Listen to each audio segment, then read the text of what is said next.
Scotland international comes out to join Mie in the crease. Fresh off scoring 96 at Beckenham. His joint high day score against Durham in Kent's opening game, the left-hander. So actually Jake Libby was the fielder that executed the run out there onto it very quickly.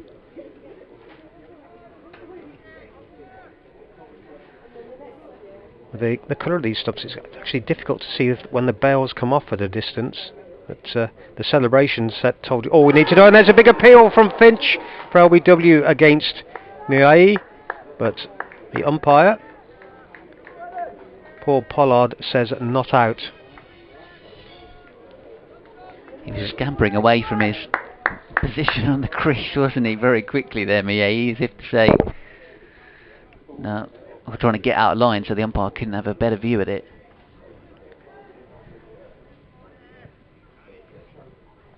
It was a very confident appeal. Yeah, it certainly was. Keeper and bowler were convinced.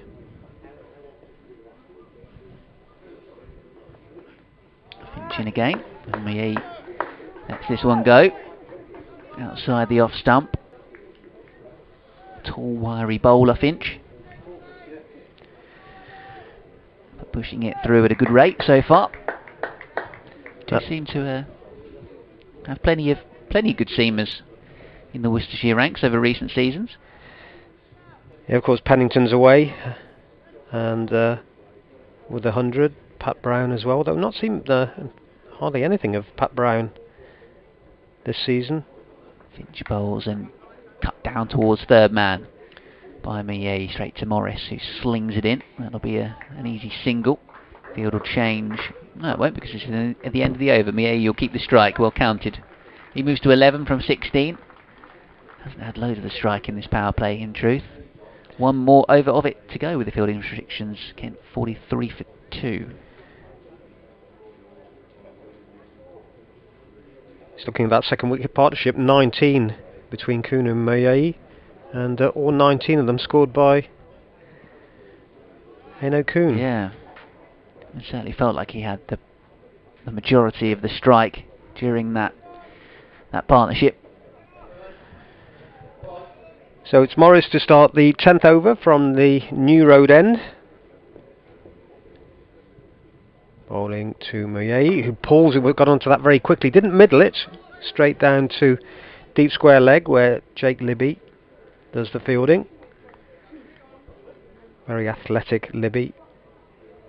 Away playing for the English counties against India in the week. Back in the side today. Oh, he's quite an experienced player now. He's not played many List A games, Jake Libby. I think today's only his 10th. Excellent acquisition though for Worcestershire. It really has been. It's what they need at the top of the order. He's come off the boundary now for the left-handed Munsey. Former Notts man and had that lone spell at Northants as well. Tall man Munsey gets a big stride in there, plays defensively off the front foot and straight back to the bowler, and there's no run. Yeah, muscular figure, likes to play attacking strokes. Just lining himself up a little bit, but it won't be too long before we see him try and get on the front foot against the Worcestershire bowlers, so to speak, and look to score quickly. You might fancy that short boundary down towards the ladies' pavilion. Nobody sitting in there today. Morris bowls to him. That's a nice drive, but straight to Leach at mid-on. Might have just come off a thick inside edge. Yeah, no sign of life at the ladies' pavilion. No cakes coming over at all. It looks like the benches are all cordoned off, really. Yep. 2 years now without a bit of Victoria sponge or lemon cake coming over. Munsey, as you say, is very muscular. And it's a bouncer from Morris that was very innocuous. Just Well, he hardly ducked underneath. Might have just dipped the knees a little bit. Ball went through to Roderick. I actually had a bit of cake for breakfast this morning. Slightly funny story. The hotel I was staying at last night, there was a wedding there yesterday, and bumped into a couple of the guests in the lobby last night as I came in, and they kindly gave me some leftovers for the cake. Morris bowls full length. That's driven for 4. Straight past the bowler. Nice shot from Munsey there. Mid on, mid off up. No chance for them. And Haynes just trots down to the boundary to retrieve the ball. Yeah, muscled down the ground, wasn't it? Shot of a batsman who wants to impose his will on the game, but also is in good form and feeling like the runs are coming for him at the moment. A bouncer from Morris there. See us through to the end of the over. So 10 overs gone. 48 for 2. Munsey has 4. Moyai has 12. That's the end of the first power play. So the 2 men out in it. Robinson caught by Barnard off the bowling of Morris for 13, checking a drive straight to cover, and then Heineken run out by Jake Nibby for 19. Moyai 12 not out. Munsey 4 not out.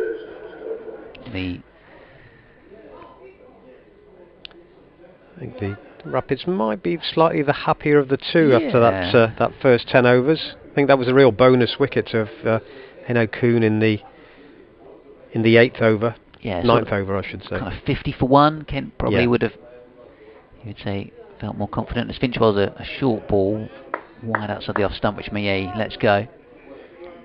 Important a partnership now, this one, when you look at what's to come. Kent wise, Harry Finch will bat at number 5. Darren Stevens, Marcus O'Riordan, Grant Stewart, Matt Milnes, James Logan and Matt Quinn to come. You'd feel that Darren Stevens got a big part to play in this competition for Kent. Yeah, very much so, and he's desperate to do well as Finch bowls and Moyai flashes this with a stabbed drive. Didn't fully extend the arms, but was jabbed it out towards the sweeper for a single. So yeah, Stevens was asked, off the back of some good early season form, whether or not he might fancy himself as a wild card pick for the 100, and he said, "Nah, I'm alright. I'm keen to play in the One Day Cup for Kent. I might even get up the order." So yeah, he was really looking forward to this competition, and the fact that a few of the top order batsmen might be away at the 100, which of course they are, the fact that it might mean more batting opportunities for him. As Finch bowls for the left-handed Munsey, cuts it down into the ground, and at the second attempt he's fielded well the man at point. Good fielding by Jostel.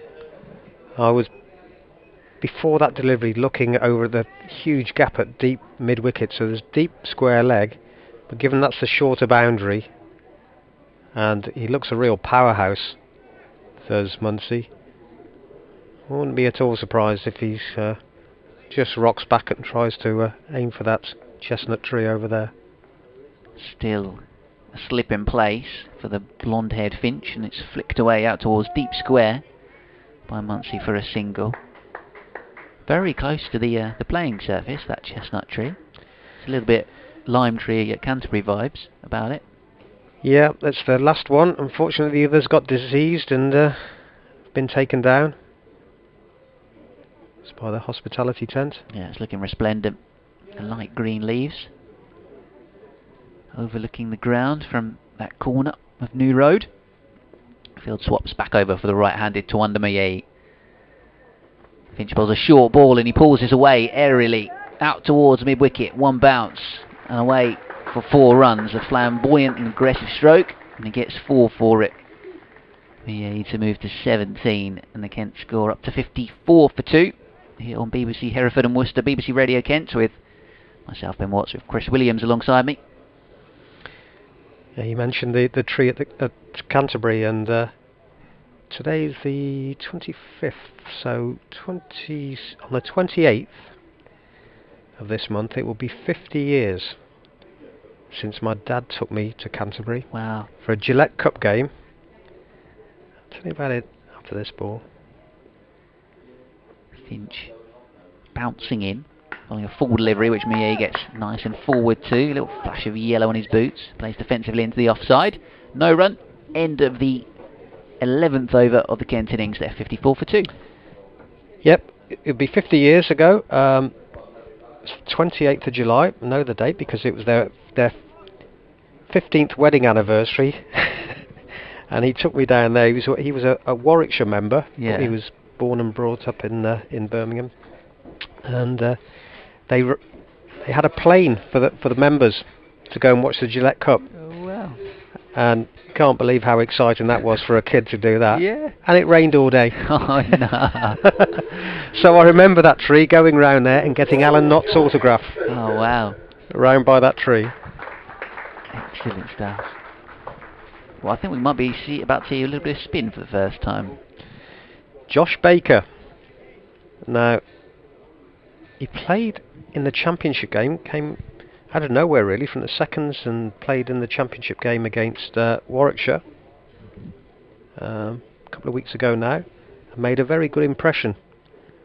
He had some high hopes. Another one like Jack Haynes, or not Jack Haynes, Banton, left arm. Oh, and he's caught!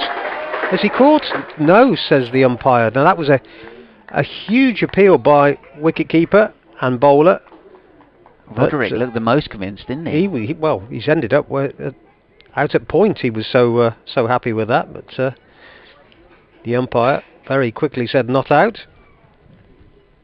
Baker is swept for 4 runs. So there's your lot as a spin bowler. You think you've got a wicket with the first delivery, and then with the next one you're swept down to the fine leg boundary. Yeah, I was about to say that Worcestershire clearly haven't seen George Munsey bat too much against spin, because he's got that reverse sweep almost on lock. I've seen him play it T20 cricket, one-day cricket in his short Kent career so far, and rarely has he got it wrong. He always gets the elevation to sweep it up over the top of the short. And he's doing the same again now, but the ball squirts out to Libby at what would be cover, but for the reverse sweep ended up at mid-wicket. Yeah, that's the worst shot I've seen him play. We're attempting that reverse.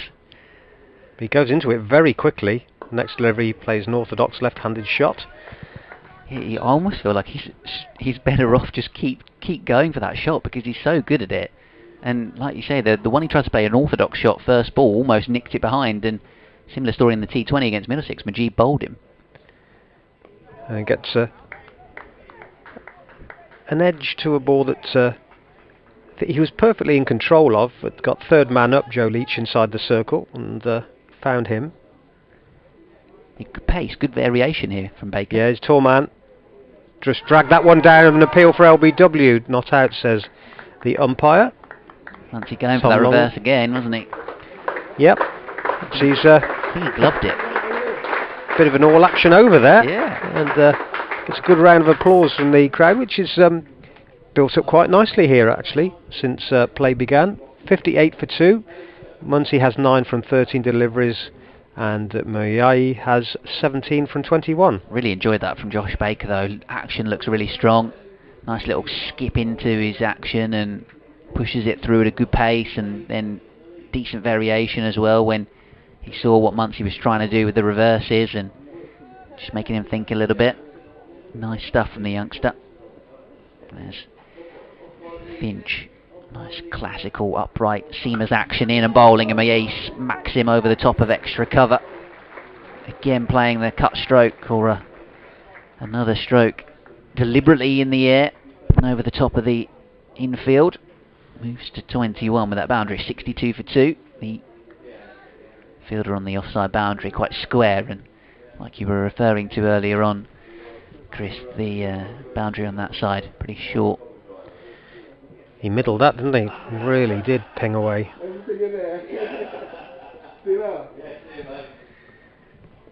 He's tapping his bat on the floor now and waiting for Finch. Edges it down towards Morris at third man. It was kind of through a gully area, thick outside edge. 22 for him, 63 for 2 Kent. All quiet around the ground. Just waiting for something to happen. Thanks to Deborah for getting in touch. KentCricket@gmail.com if you want to email in. I think you're hearing us loud and clear on the live stream as well now, which is all good. The technical issue's been sorted. Finch ball into the left-handed Muncie. Pushes this one out towards backward of point. Diving stop by Dell. Have to make sure I don't mix up my Dells and my Fells today. It's just simmering at the moment, isn't it? As I said, it's quiet around the ground. It's just waiting for something. It's just a long game, 50 overs. I have all the T20 stuff and then watching the 100 on TV. More sedate. In and bowling again, Finch. Full delivery, which is driven wide of mid-on. There's a shot at the stumps. But Muncie gets home for a single. It was mid-off, rather. Leach moving away to his right. You look at the 50 over game now, of course, it's been going, it used to be 60 overs, but 50 overs. It was always 40 at one point, wasn't it? But it was always thought this was wham bam, and and now it's just, in comparison, so slow. Yeah, it's quite sedate, really, in comparison, isn't it? Finch the bowler. He lets this one go outside the off stump. And although they're out there in their coloured clothing, it's the more traditional version after seeing for the last 3 or 4 days the 100 with DJs in the corner and... It's pretty garish kits. Oh dear. The Trent Rockets one looks like a particular brand of crisps. The packaging, the bright yellow packaging that they have, and I think it might be the sponsor. Yeah. It's just an extension of that. It's been splodged on a sports kit. Finch was a full delivery. Millet drives straight to mid-off. Yeah, I think the two London teams that most of Kent's players are representing they're not bad, those kits. Manchester are all black, can't really go too wrong. But yeah, a couple of the others are a bit... Ooh. End of the over then. 13 overs gone. I do like this Worcestershire one-day kit. Dark with a little bit of teal on the sleeves. A little stripe down the trouser as well. Baker, the left-arm spinner, preparing another over. And they've got 2 fielders now at short third man and a backward point. But they're still inside the circle. So saying if Muncie wants to play the reverse, then he's going to have to hit over the top. He just defends this one back down the pitch. Usually he's pretty good at getting that elevation over the men in the ring. He's got long on, deep mid-wicket. Deep square and a offside sweeper as well. 4 men now allowed outside the circle as this one's clipped to mid-wicket.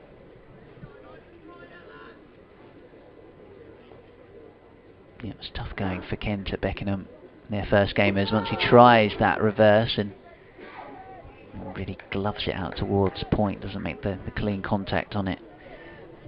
Clark and Lease both scored hundreds, the openers in that game, and it didn't seem to matter where Kent put men out on the boundary road. They seemed to find another option, another part of the ground where they could hit the ball for 4, as Muncie clips this one up towards long on for an easy single.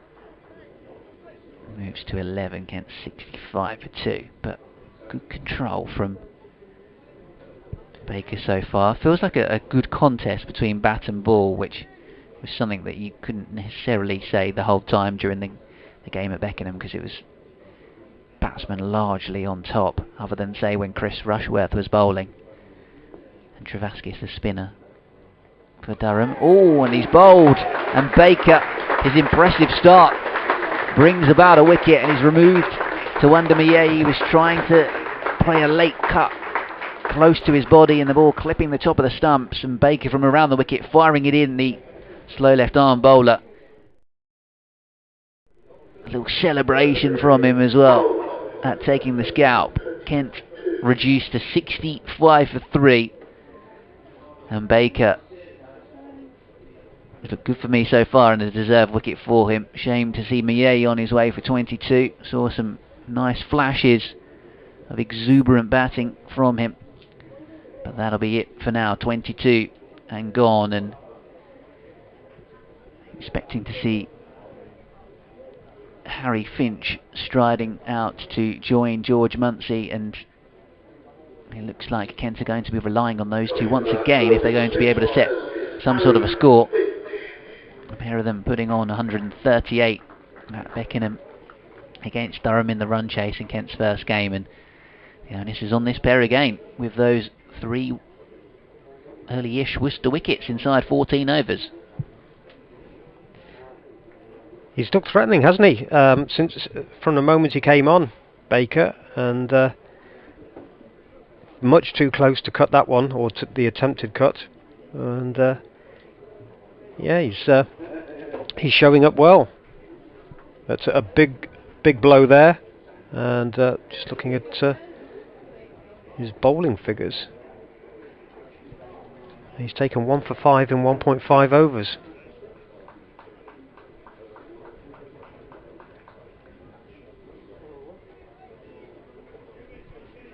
Thanks to Kester on the email. KentCricket@gmail.com says, is this one of the results of the new 100 nonsense? Kent Cricket commentator reduced to eating wedding cake for breakfast.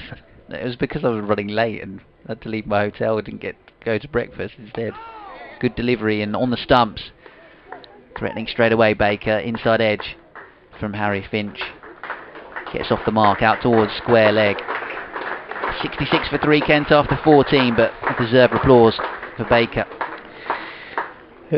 Your breakfast is probably on a par with a long time ago. Been doing this a long time now, and Worcestershire were playing Yorkshire in a one-day competition, and Martin Weston played for Worcestershire in those days and was injured. He was out with a broken finger, and he agreed to come up and do some summarising for us. So it was an early start, and we got to Headingley very early, and there's a cafe just round the corner, and we got Wezzo, who was an athlete at the time, into having a proper fry-up with chips for breakfast. And I think his career spiralled after that. Can't be. I can remember him saying, you can't have that for breakfast, but he didn't take much convincing into trying it. Can't be a good fry-up for breakfast. With chips. Yeah, with the chips. With chips is debatable. I'm more of a hash brown man. So change your bowling then. Yep, from the Diglis end, first delivery is just cut away into the covers for a single. It's trying to see who's come on there. It's Ed Barnard, actually. I was going to say, Ed Barnard, yeah. In the distance, I've got a pole right in front. This pitch couldn't be in a worse position from my commentary point, so I'll keep bending round. And so at the start of his run-up, he was completely obscured there. Munsey on 11, the left-hander has strike. Barnard was full length and is driven for 4. It's a nice looking shot. Over pitch, really got what it deserved. Hit it as straight as you like, just slightly to the left of the stumps, and away for 4. It's a little bit of the David Milan about George Munsey, actually. Left-hander, muscular frame, broad shoulders, and just the way he's punched that down the ground for 4 reminded me of the England international. His next delivery is played off a thick outside edge. He was trying to muscle that one away, but probably just got away from it at the last second and out to deep cover. And will only pick up a single, fielded there by Tom Fell. I'm just going to pop next door to do a radio update for BBC Radio Kent. Barnard wearing 30 on the back of his shirt. Umpire just changing over for the right-hander. This delivery is driven nicely, beats the dive in the covers of Libby, and away through extra cover for 4 runs. Again over-pitched from Barnard, and Finch with his first boundary has got 6 from 3 deliveries, 76 for 3 in the 15th. Just seem to be losing wickets as they get into the flow. Partnership of 23, 19 and 23.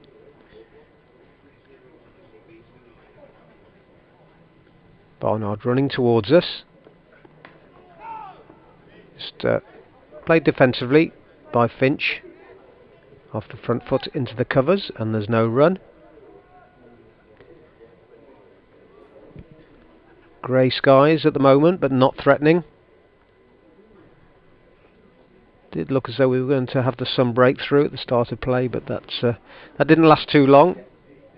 But still, a reasonably warm day here at New Road, as this next delivery is driven for 4 more. Again, over pitch from Barnard, and Finch got in line, drove through wide mid-off, and that's a profitable over for the Spitfires. They've gone up to 80 for 3, with Muncie on 16 and Finch very quickly on to 10.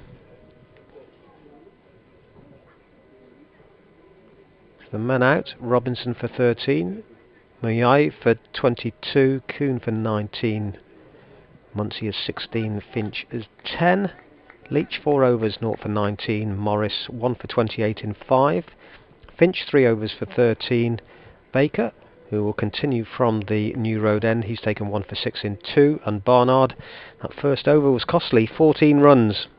Finch, the left arm spinner, starts a new over, and ball was driven. Baker went down to over the ball, didn't cost any runs though, as it was fielded at mid-off, I should say, by Charlie Morris. Muncie waits for this next delivery, shaped as if he was going to perhaps use his feet, but then stayed in the crease. Found Barnard in the covers. Baker again, almost repeat of the previous delivery. Barnard again does the fielding. He's getting through his overs very quickly. He's already halfway through this 16th over. Muncie cuts. Again, the ball was a little bit too close to him there. Only found Leach up inside the circle at third man. Got a deep cover. Deep backward square. Deep mid-wicket. And long on. This next delivery is driven into the ground and well fielded by Barnard in the covers. He juggled it, but hit very firmly there. Straight into the ground and up, back shoulder high to Barnard. And again, waits for this next delivery, plays defensively into the offside, and there's no run. So excellent bowling here by Josh Baker.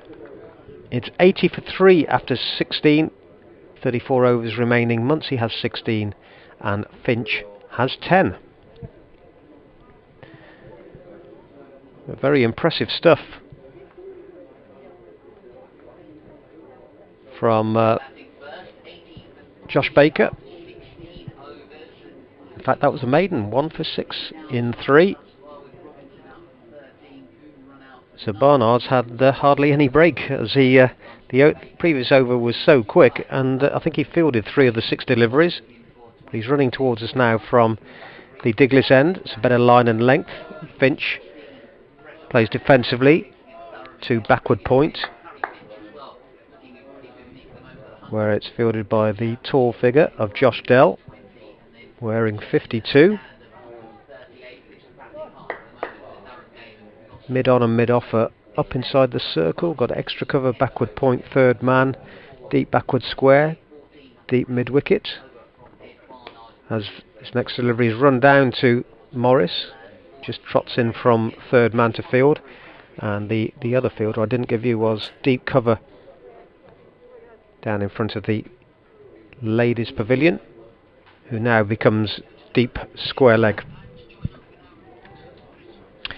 81 for 3, the Kent Spitfires in the 17th over. Muncie is on 16, Finch is on 11. Some good bowling by the Worcestershire players so far.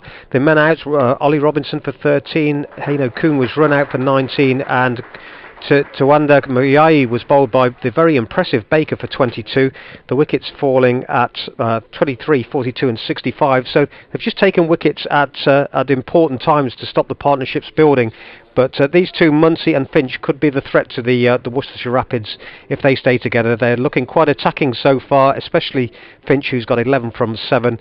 Munsey's a very muscular player who will be looking to the short boundary in front of the pavilion and ladies' pavilion. So intriguing period of play here. We've had 16.5 of the 50 overs, and the Spitfires are 85 for 3.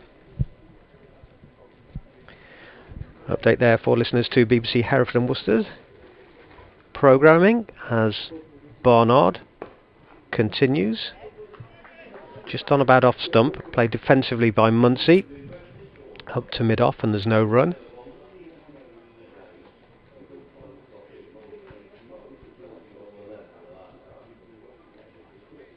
So the slips have disappeared now. We're well into this 17th over. Got a long on for Munsey, who cuts slightly uppishly but safely down to Haynes at third man. One more to him, one more to the total. Munsey is on 21. You just get the feeling with him that he's just waiting to launch something. Barnard to the right-handed Finch, who thinks of a single, just dropping the ball into the offside, but it was never there. Dell was onto it very quickly. So the end of the over, 17 completed, 86 for 3. Finch remains on 11 and Munsey on 21. Better over there by Ed Barnard. Looks as though he's settled into a bit of rhythm now after that costly first over that went for 14. Yeah, there's 3 boundaries in it. All very nice drives, actually. The ones from Finch through extra cover, particularly good to watch. Munsey, like you say, you feel like he's almost ready to pounce on anything that isn't bang on the money. Looking to play aggressive, driving hard through the covers here to this loopy delivery from the spinner Baker. Good running from the Kent pair. And Finch coming back for a sec, or Finch running to the non-striker's end makes sure that 2 runs are completed. Munsey has 23, 11 for his batting partner, 88 for 3 in the 18th over. Man going out a deep middle wicket. Baker, the left arm spinner, good bit of loop, driven hard, wide of mid-off. Good fielding by Morris, keeping it down to 1. I think one player that we're expecting to see today, Brett D'Oliveira, be badly missed by Joe Leach. Both his, well, for all 3 facets of the game, his batting, bowling, but he's always very sharp in the field as well. So Jack Banton effectively replaced him coming in? I think Banton would have played anyway. Okay. It's Baker reverse attempted by Harry Finch and gets it very fine. Chased down towards the boundary and hooked in well, actually. I suspect that he maybe got glove rather than bat on that Finch, but gets 2 runs. Yeah, we don't actually know, but I think Dell might have been the one that missed out. Baker again tossing this one up a little bit more, driven up towards mid-off, dot ball. I think the intention was always to look at Banton in these games. Yeah, absolutely the right time to do it. As Finch goes back, plays defensively. I think Kent probably similar thinking with me. This is perfect competition to blood your promising young batsmen, really. Or your promising young spinners, as we're seeing with Baker. Tossing this one up, driven hard down the ground by Finch. It'll be just a run to long on. He sweeps around to his left to do the fielding. Again, that sunshine just trying to poke through the cloud that is largely blanketing the skyline overhead here at Worcester. End of the over, 92 for 3 from 18. What I'm liking about Baker here is that he looks like he should be there, and it looks like he thinks he should be there. That first delivery, there was a big appeal for caught behind. Second one, swept back, reverse sweep comprehensively for 4, but he's kept his wits about him. and he's just getting through his overs very quickly. He looks confident, and that's what a lot of these counters will be looking for in this competition. Barnard to start his third over, and we've got bright sunshine out there. How different does that ground look now with that sun reflecting off the green, or shining brightly off the green, not reflecting, but it's like a different day out there. Right arm over, Barnard short of a length. Finch gets in line, drops it into the leg side. Fielded by Haynes, and there's no run.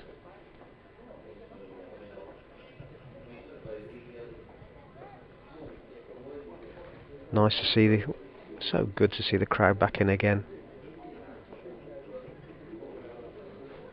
Just studying things at the moment. It's Barnard. Bowls again, and is run down to Morris at third man. All very sedate. They just jog for a single. Morris jogs in from the boundary to field. And now the umpire, Lungley, just jogs across for the left-hander from the 7 side of the ground to the pavilion side. They must get annoyed by this left-right combination, these umpires. Barnard is cut, but straight to the fielder, a backward point. There's no run there. See, Tom Lungley looking like one of the more athletic of the umpires on the circuit at the moment. Actually, Paul Pollard and Lungley looking very similar. Similar hats and build. Next delivery is driven up to mid-off, and there's no run by Munsey. It's Paul Pollard, former Worcestershire player. A couple of seasons down here.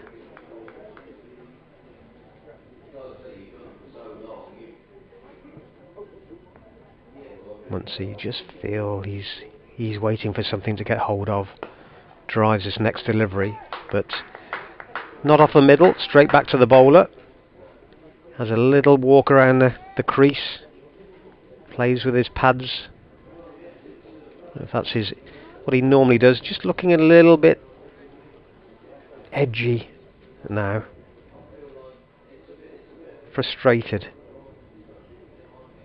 He's got a long on, wide long on, but next delivery just picks up a single, just dropping it into the offside, off the middle of the bat though, and ran off the square to the edge of the circle that covers, and we'll pick up one more and pinch the bowling. So 94 for 3, Munsey is on 25 from 36 deliveries now, Finch on 15 from 14, and we've completed 19 of the 50 overs. Apologies I'm a bit late on this, but Martin getting in touch on Twitter, saying morning gents, hoping Kent have put their defeat against Durham firmly behind them.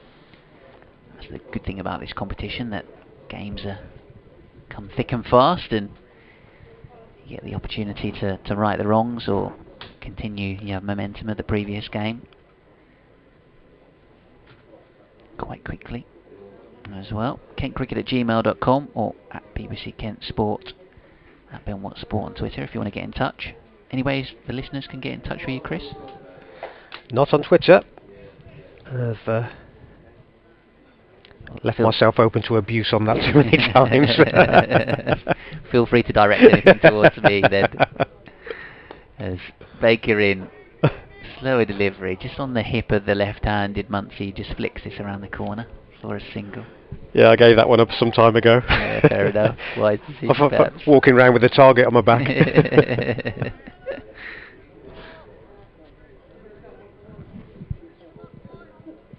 Harry Finch just adjusting his gloves. As Baker bowls off the back foot, just giving himself a little bit of room, steering it into the offside. Single taken, 95 for 3. Ed Barnard came back well. Actually, that first over went for 14. His next two have just cost him 8. Baker, a bit of loop, driven hard on the bounce, taken by Barnard at extra cover. Like you say, Chris, how much of a difference does it make to looking out at a cricket ground and seeing spectators dotted around rather than just blank and empty seats? Just a big empty bowl as this is another dot ball. Yeah, the Diglis end is, the Oliveira stand is quite well populated, because I would imagine a lot of those people would be normally in the pavilion, the members. Baker bowls, clipped away straight to the mid-wicket fielder. It's good control once more from Baker. Well, the seats in front of the pavilion, I should say, rather than in it. Baker bowls again, and once more. This time it's just manipulated away from the fielder by Muncie, so he can collect a single. Another good one from Baker, whose figures have been pretty miserly so far in the 5 overs that we've seen from him. So a drinks break. 5 overs, 1 for 15 in fact, and a maiden in there too. Yeah. Well, it's not a drinks official drinks break. I think it's a hand sanitizer break Yes. we've got. But the game's it's meandering, isn't it, at the moment? And that said, we're scoring at just under 5 and over. So if these two can stay together, there's a platform for them to build up from, for Kent to build from. And with inexperienced lineups, I think anything over 215, you're going to be really in the game. Yeah, it'll be interesting to see what they can put on the board. Just over the tannoy, some of the scores elsewhere being announced. Middlesex 90 for 4 after 19 overs away at Essex. Gloucestershire 64 for 5 at home against Lancashire. Sussex Durham delayed due to rain in the southeast. Leicestershire 87 for 2 against Yorkshire at home. Glamorgan 70 for 1 away at Northampton. And Notts 110 for 2 against Warwickshire. Barnard starts new over, and Muncie from within the crease plays defensively to the offside, fielded by Haynes at mid-off. I think I just saw flash up a 16-year-old who scored a half-century in the 100. 16-year-old Alice Capsey scores 59 at Lords as the Invincibles set the Spirit 133 to win. Talented player, actually. Capsey. His next delivery, played defensively by Muncie again, to point, where it's fielded by Josh Dell. No run.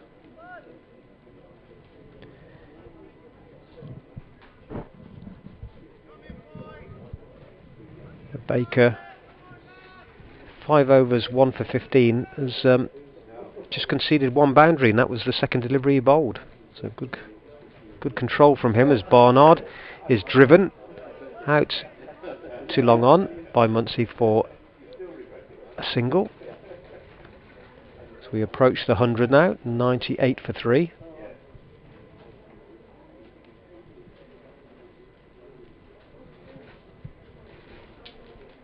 After all the noise watching the 100, it's just so quiet around here. It's difficult to think that you're playing. It's still the same game, which at the end of the day, it's bat and ball. It is the same game, just a different format as the next delivery is played defensively by Finch, and Barnard fields in his follow through.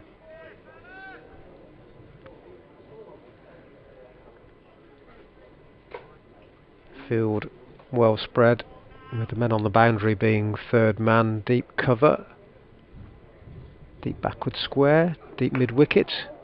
Finch plays defensively onto the leg side again, and Haynes does the fielding. Yeah, as much as all the PR teams and the marketing experts would like to have you believe it's a brand new thing, the 100 is still bat and ball and cricket, limited overs cricket. Exactly. Short of a length from Barnard. Finch though, just on the walk, plays this into the offside, and it's fielded by Libby in the covers, and there's no run. So 90 8 for 3 at the end of the 21st over. And Ed Barnard, another tidy over from him, as we see a change in the bowling from the New Road end. It's Jack Banton coming on, and he has gone for the shocking blonde hair that seems to be doing the rounds at the moment. And as I always say, that's all well and good if you can put in the performances. So it shows, for me, it shows a man with confidence. Can he now do it with the ball? Yeah, it's the Foden Gaza blonde highlights, or blonde dyed hair for Banton, who tosses this one up the left arm spinner, driven hard, straight to extra cover by Muncie. Quite a long run up for the spinner, takes a couple of steps and then really bounds in. Looks to fire it in nice and full and drilled up towards mid-off. Good stop. No run again. Just like to see about young players, just fling yourself around. Dive to his right there. Seeing bowling again, tosses this one up, driven straight towards extra cover. Muncie probably feeling like he'd missed out there. Maybe just a tad full, but could only pick out Barnard in the covers. 28 from 47. Once he sets himself and slams this through extra cover, just shifted his position in the crease to create the angle and whack the ball away to the rope. Moves to 32, and with that, Kent pass 3 figures, 102 for 3 in the 22nd over.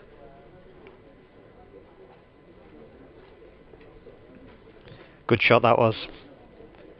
The ball was there for it, but he picked his spot and hit it very powerfully. Yeah, missed out the previous ball, but on that occasion got it right. Does this force a change in thinking for Banton, or will he continue? Just does drag his length down a touch there compared to the previous deliveries we've seen from him, and Muncie just plays this up to long on for a single.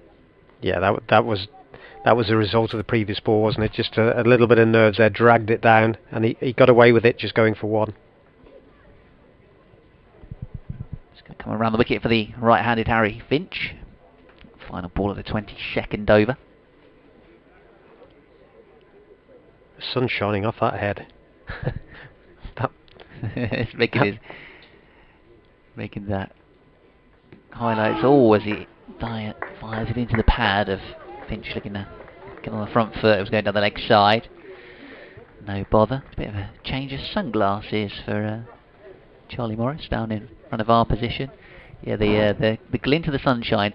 Off Gareth Roderick's very blue helmet, and then also Shaq Banton's hair.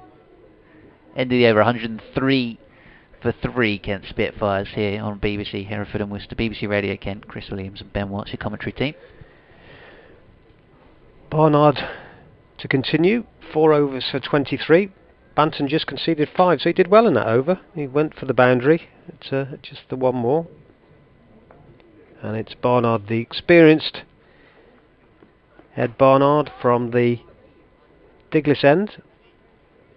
Is played from within the crease by Muncie into the offside, and there's no run.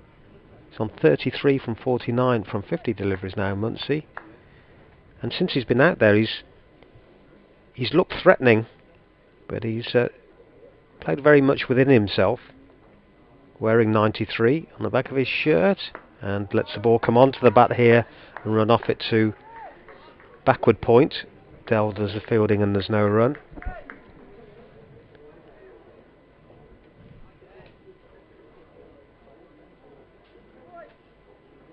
Barnard. Perhaps a little bit surprising that he didn't get picked up for the 100 by anybody. Very good one-day player. He's bowled short for length, and he's run down to third man. They'll pick up one more. Tended not to bowl his 4 overs in quite a few of the T20 games, though. Yeah, I'm surprised with his all-round ability. The he's not been picked up. He's a good sort of middle lower order batsman, as well as a very handy bowler. Right-handed Finch waits for him here, gets a ball short of a length again, just drops into the offside, and there's a misfield there that will cost a run. That was a bit sloppy by Josh Dell. Tall man, got a long way to go down, but there's no excuse. Didn't really bend the back there, and that's a bonus run for the Spitfires. Yeah, The other person, sloppy, wasn't it? yeah, I think the other person that's probably annoyed is the umpire. Got to come across now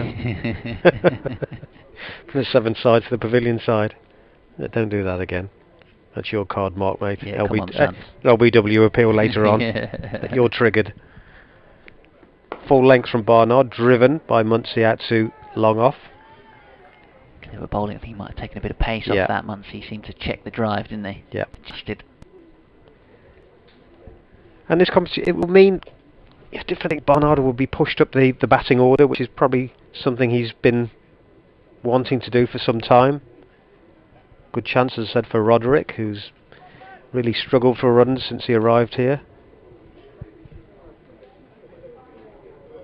Just a change in the field for Finch, as deep backward square becomes fine leg inside the circle, and there's with Roderick standing up there, ball just beat the outside edge of Finch and they whipped the bails off, but Finch was well within his ground. So the end of the over, 23 completed. We're approaching the halfway mark of this 50 over game, with the Spitfires 107 for 3. The run rate just dropped a little bit to 4.6. Muncie has 35 and Finch 17.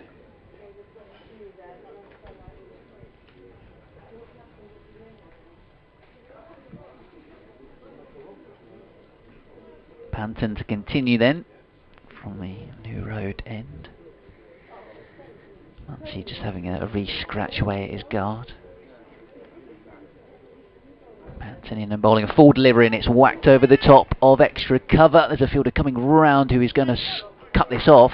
It's Baker who, on the bounce, does well to tiptoe around the boundary rope and pick the ball up and throw it in and keep the ball, well, keep it to just one actually. Muncie trying to go for a lofted drive over the top of extra cover, and it was safe enough in the end. Panton now to the right-handed Finch, gets the reverse sweep away for 4 runs past the fielder at short third man. Nobody down there, and that'll be a boundary to Harry Finch. Moves to 21, the Kent score. Nelson 111 for 3. Maybe the sweeps that we've seen so far just might force a little rethink from captain and bowler regarding the fielders that are currently out on the rope, which are deep mid-wicket, long on, long off, and a sweeper on the offside. They're pretty symmetrical, those boundary riders at the moment. Banton around the wicket. Finch drives straight back to him. Collects in his follow through. Gentleman in front of where-away position, snapping away on the camera. Clipped away by Finch into the onside, who gets a run, and I'm glad to see has got himself a nice blue Kent helmet as well these days, because when he was playing second team cricket for Kent, and when he scored his 100 against Sussex in the county championship, he actually had his old Sussex helmet on, having been released by them. He just had the badge taped over, so he's got a new lid now. Pushed away out towards back at a point by Muncie, the left-hander, trying to play a little late dab. This is good control from the Worcestershire spin bowlers so far, from Baker and now from Jacques Banton. Seeing the bowling, Muncie solidly in behind this defensively, playing out towards cover. 112 for 3 at the end of 24 overs, so we're 6 balls away from the halfway stage of the Kent innings. Worcestershire inviting them, the visitors, to bat first. Yeah, Banton showing good character in that played an aggressive shot towards him and went and the reverse sweep, so the one that went for the single over extra cover and then the reverse sweep, but he's very much kept his wits about him, sticking to his plans. His 2 overs have so far cost him 11. And Adam Finch, as you can probably hear in the background, coming back into the attack.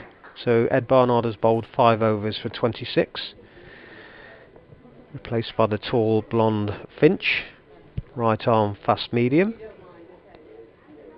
2 Finch to Finch, as his next delivery is driven into the offside, up to Leach at wide mid off, and there's no run. One Finch very much taller than the other, the taller one being the man wearing 61, the bowler.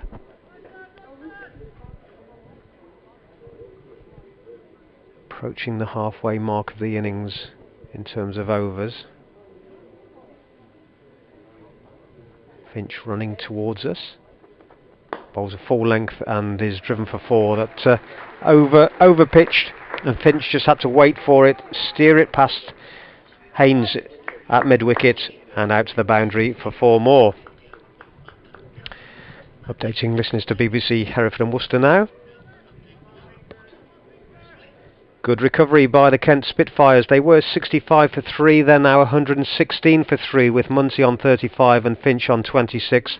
These two came together after Baker got rid of Moyai, who's bowled for 22. They also lost Vincent for 13, and Coombe was run out by Jack Libby for 19. So Worcestershire were in the ascendancy at that stage, but these two really looking strong at the moment. They're picking up the odd boundary, but their 1s and 2s they're picking up regularly as well. So a little bit of pressure on the Worcestershire bowlers at the moment. They could be chasing towards 300 if these two stay together. It's 116 for 3, approach the end of the 25th over.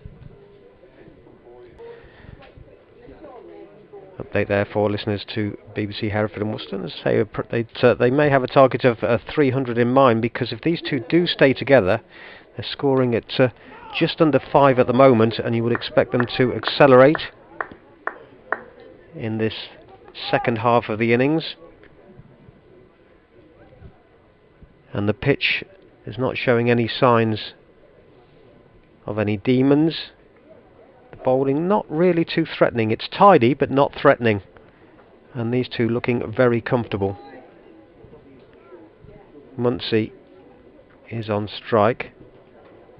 He's just had a look down at the leg side boundary. There's one man there, square of the wicket, and he swivels, and we'll find that man coming up to halfway to do the fielding. He being Josh Baker. Muncie moves on to 37. Good partnership between these two. It's gone above 50. So they were in a little bit of trouble when they came together at 65 for 3.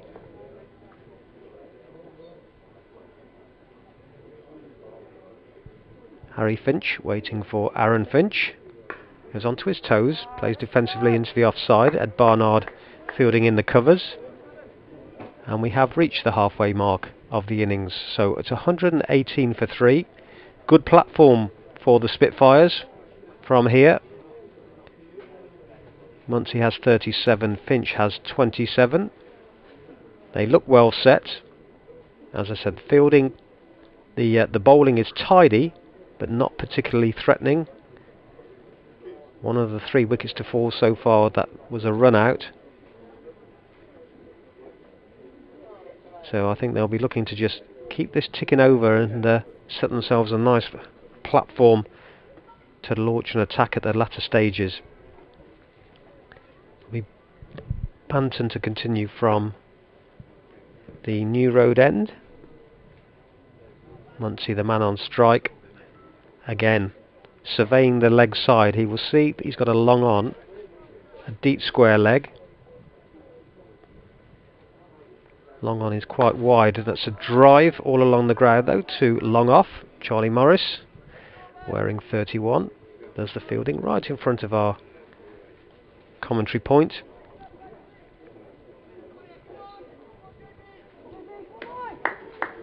I wouldn't say it's flat in the field, but It's pretty quiet out there, no one really geeing them up. Charlie Morris was having a go there as Banton half stops a drive from Finch. Dell completes the fielding, but not before they scamper through. They didn't scamper actually, they started to scamper. They set up very quickly, but then could just amble home in the end to complete a comfortable run. Muncie to the next delivery, plays defensively off the front foot into the offside, Barnard Fields, and there's no run.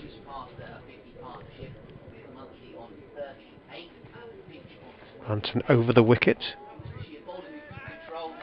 It's the left-hander who drives back, and the very keen Banton sprints off to his left-hand side to complete the fielding, and before you know it, he's up and in again. Floats this one, and Muncie waits, drives back to the bowler, and no run. So 1 ball left in this 26th over.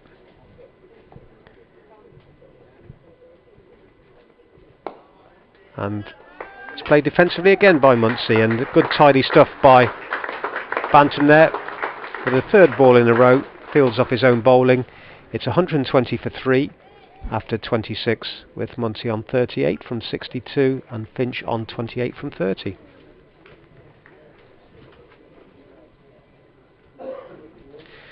.61 the run rate has just dropped down to.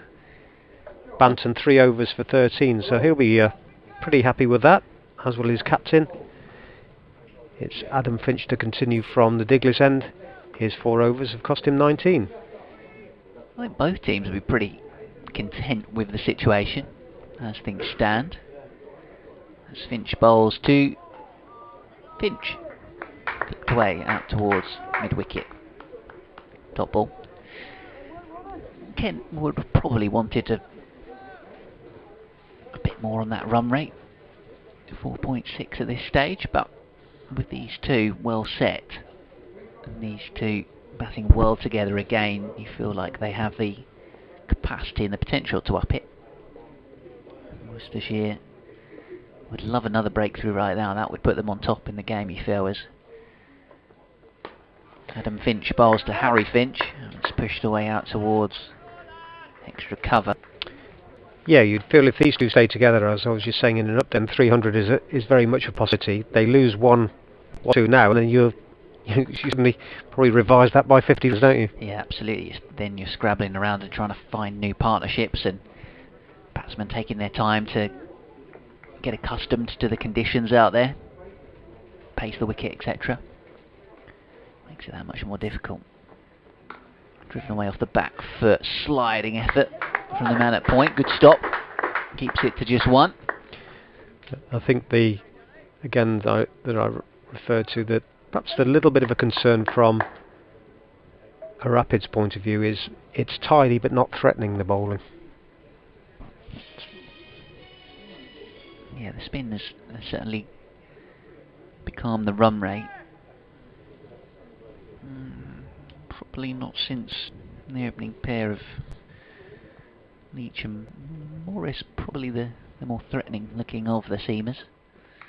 Or drag from Muncie past the off stump, attempting a cut stroke. Could have so easily chopped that onto his stumps. Instead he's outfoxed keeper Roderick and got himself a rather bonus 4 runs. Moves to 42, 125 for 3, and it's a little slice of bad luck for the bowler. Gone his way.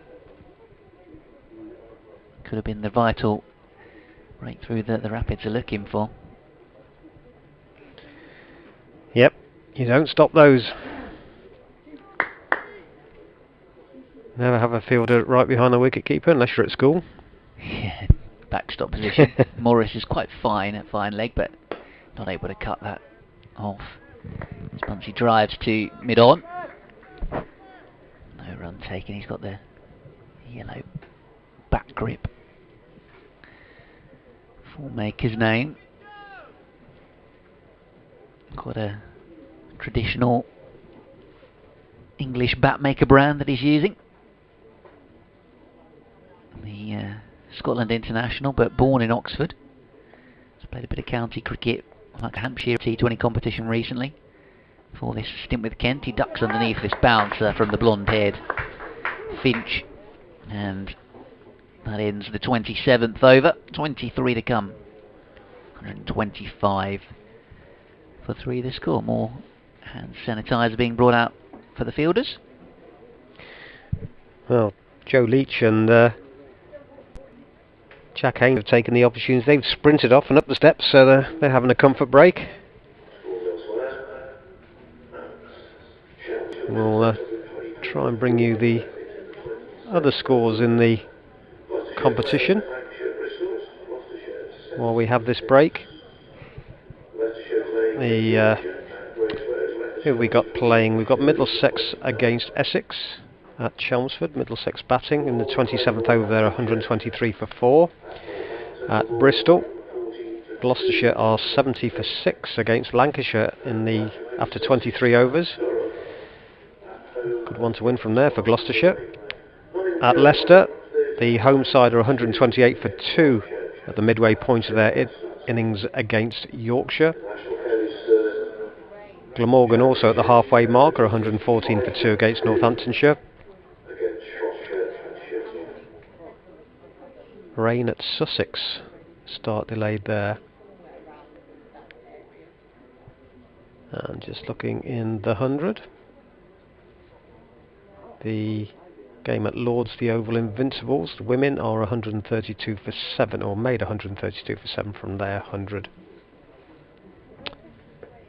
And last night in the one-day international, the West Indies beat Australia. It's looking like a revitalised West Indies team at the moment, isn't it? They've got a little bit more experience and quality back in the team. Yeah. Chris Gale, etc. So, everyone's back after their break, and Banton starts a new over from the New Road End. Driven into the offside by Finch. Dell does the fielding, and there's no run. 125 for 3. Coming round the wicket to the right-hander, and is picked off for another single to Morris. Just jogging into the edge of the circle from long on. Finch on to 30 now. Over the wicket for the left-hander, and played, chopped into the ground, straight into the hands of Banton in his follow-through. And no run. It's already halfway through this 28th over. They're just really racing through the overs, Baker and Banton from this New Road End. Next delivery, again into the ground, taken, well, palmed down by Banton. It was hit hard at him then, prevented any runs. He's put the reverse away against Banton particularly, hasn't he, Muncie? Yeah. He's just trying to drive straight down the ground. Here, cuts through the covers, pick up a single. Baker is the man that fields. Just one more to the total. Yeah, he has. He made his mind up early against Baker, but yeah, let's put that one away for now. Finch we have also seen try one and pick up a boundary, but the next delivery plays defensively into the offside, and another over ticks by. Tidy stuff from Banton, 127 for 3. Muncie has 43 and Finch 30. And try and get Banton's figures, but they'll be looking pretty impressive at the moment. He's bowled 4 now. And as he waits for it to come up, everything's on a go slow. Doesn't want to play game. I'll bring it to you as soon as my laptop behaves itself.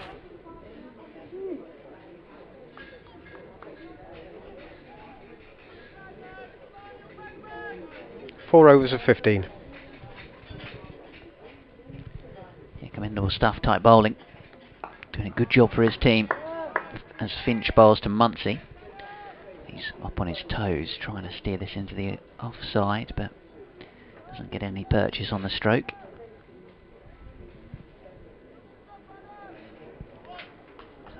to start the over. KentCricket@gmail.com. @BBC Kent Sport if you'd like to get in touch. More than welcome, Worcestershire supporters as well. Let us know what you think of this young team that we're seeing so far, as this one's pulled away by Muncie out towards long leg. Morris doing the fielding, fizzing that throw in over the head of Gareth Roderick. Wry smile, as it was well backed up in the end, so no extras.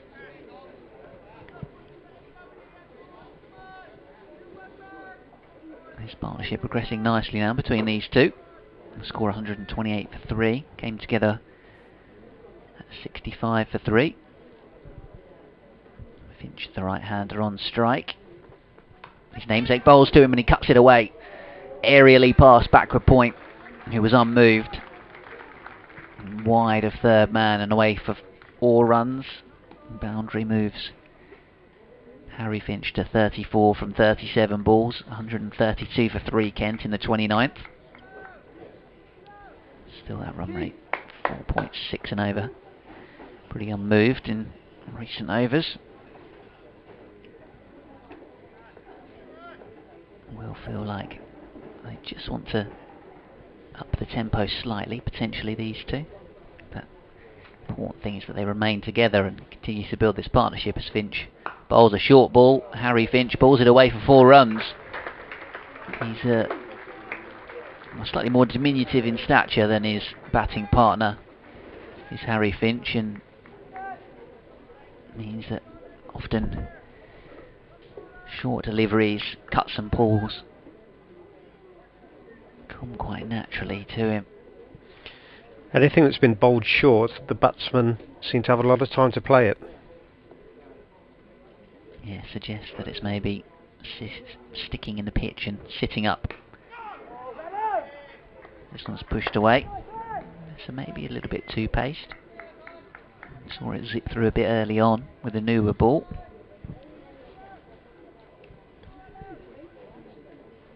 Probably one of those where Kent don't quite know what a winning score or winning total is going to be, and hard to kind of judge, and the batsman having to assess as the innings is going on at the kind of rate that they feel they need to be going at. Balance of risk and reward. Finch bowling a fuller delivery, which is defended out towards mid-wicket, but Kent more than happy with the runs that they've taken from that 29th over with the 2 boundaries for Harry Finch. He's got 38, George Muncie 44, 136 for 3. A score in this one-day cup game. So the 21 overs remaining. Charlie Morris can still bowl 5. Joe Leach 6. Baker's got another 5. Barnard 5. But it's Banton to continue with what will be his 5th over. Baker and Banton the most economical thus far. Yeah. Baker gone at 3 and over exactly, and Banton 3.75. He starts this new over, driven back to him by Muncie, who's on 44 from 70 now. Yeah, he seems to be trying to drive very straight against Banton, and we haven't really seen him try and repeat the shot where he just backed away to the leg side and went a bit more through extra cover. Mind, he drives this one hard all the way to the boundary for 4 through extra cover. Baker was the man square on the boundary, and all he had to do was jog after that one because it came right off the middle. Yeah, that's what he needs to do, I think, for me, a bit more against Banton. He's bowling it very full and trying to bowl straight. Just create yourself a little bit of an angle. So it puts the pressure on the bowler here. His next delivery is cut into the covers, but easy single as Barnard just had to jog to his right to do the fielding. 141 for 3. Now they're well set now, these two. This partnership pushes towards 100, and they're picking off the runs quite comfortably. Another one there, driven out to deep mid-off by Finch. It's amazing really that when you get 2 batsmen the crease together that seem to gel. It seems to work for whatever reason.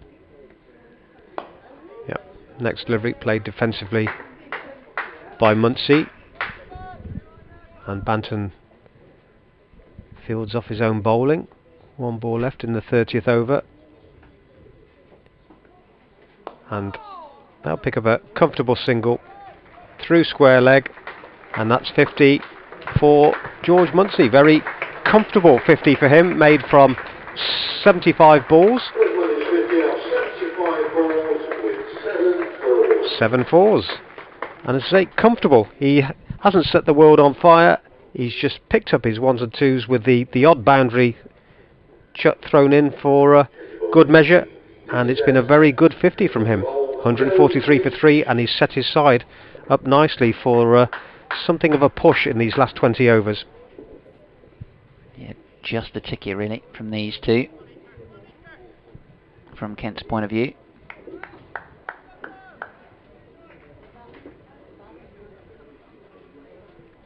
Change of bowling, Joe Leach coming back into the attack.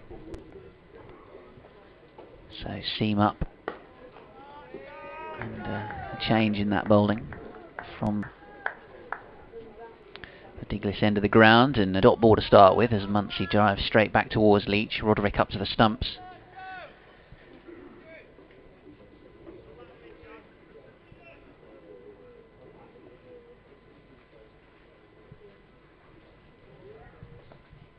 Field out, still long on, long off.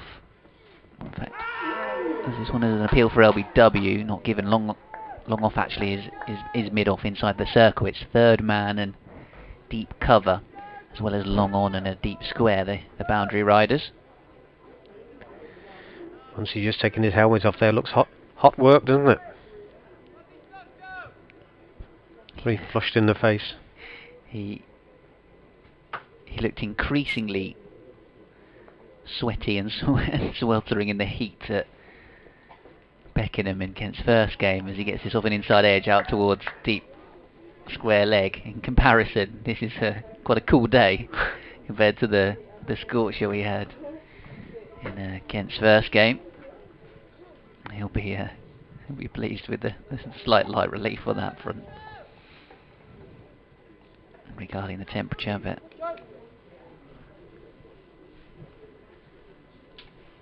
yeah, wouldn't be surprised if we see a change of gloves or something like that at some point.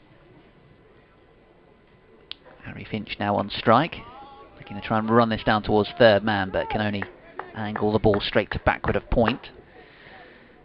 Does the fielding.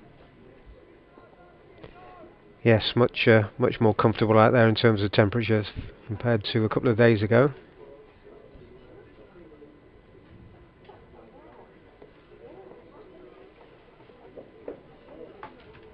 And you can see the effects on the outfield of that weather. Yeah, absolutely.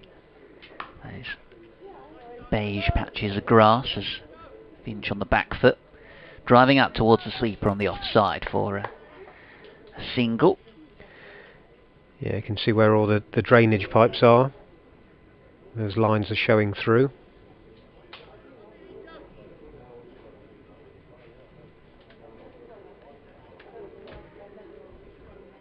By the last man into position there, swapping across to square leg as the left-handed Muncie drives straight back towards Joe Leach, and that's a tidy over back into the attack.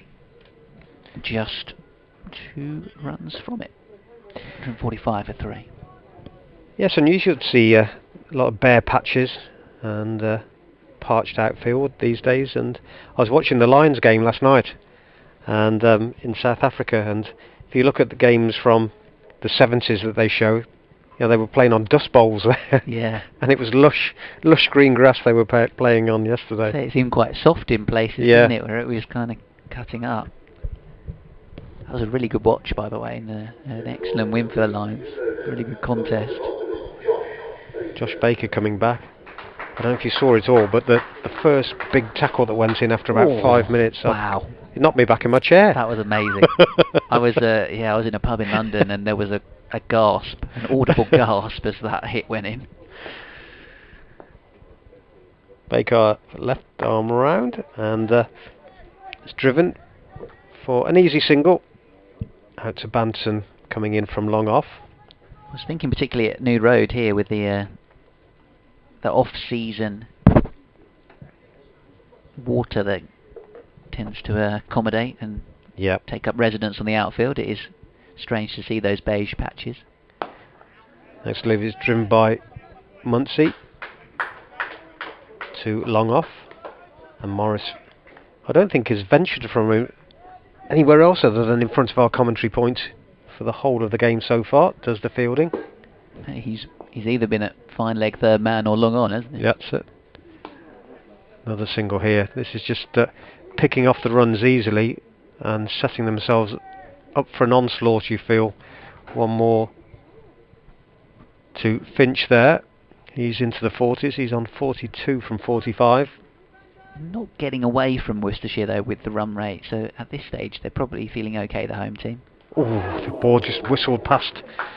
Really spun off the surface there quickly and beat the outside edge.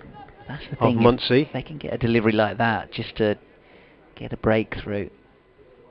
We even did take off that one. And there's the reverse sweep, but not in control of it. Didn't know where the ball had gone. They'll pick up a single as the ball went over batsman and wicketkeeper. It's just hurried slightly by the quicker ball from Baker. There, Muncie, and couldn't get the connection he was looking for. Got enough of glove to take it over the top of the keeper. Finch, slightly uppishly, but safe. And the ball out to deep point, and he will pick up one more. So the end of the over. 150 comes up after exactly 32 overs, 18 remaining. Finch is on 43 and will keep the strike, and Muncie is on 53. Like you say, it does feel like Kent have set themselves the ideal platform to go and be that little bit more aggressive in the final 18 overs. When you look at the order and think that Grant Stewart and Darren Stevens are to come, certainly big hitting players, powerful stroke makers. Reardon more of a watchful timer of the ball. As Leach bowls and Finch drives square the wicket for a single out to the sweeper on the cover boundary. Of course, these two have the capacity to just open up. Finch has been pretty much a runner ball the whole way through, which is better than his efforts at Beckenham in the first game. It was Muncie who was always kind of a runner ball or ahead of it, whereas he's actually been scoring a lot slower today. Leach bowls to him, drives out towards backward of point. His 53 runs have come from 83 balls so far, whereas Finch is 44 from 47. And just to contrast that, if I can get up the scorecard from Thursday's game, Muncie's 96 came from 79 balls at Beckenham, with 14 fours and a 6. 64 off 84 for Finch as Muncie drives into the covers. So roles have almost been reversed in the sense that Finch has had a better strike rate today than Muncie, even though I would have expected that to perhaps be the other way around.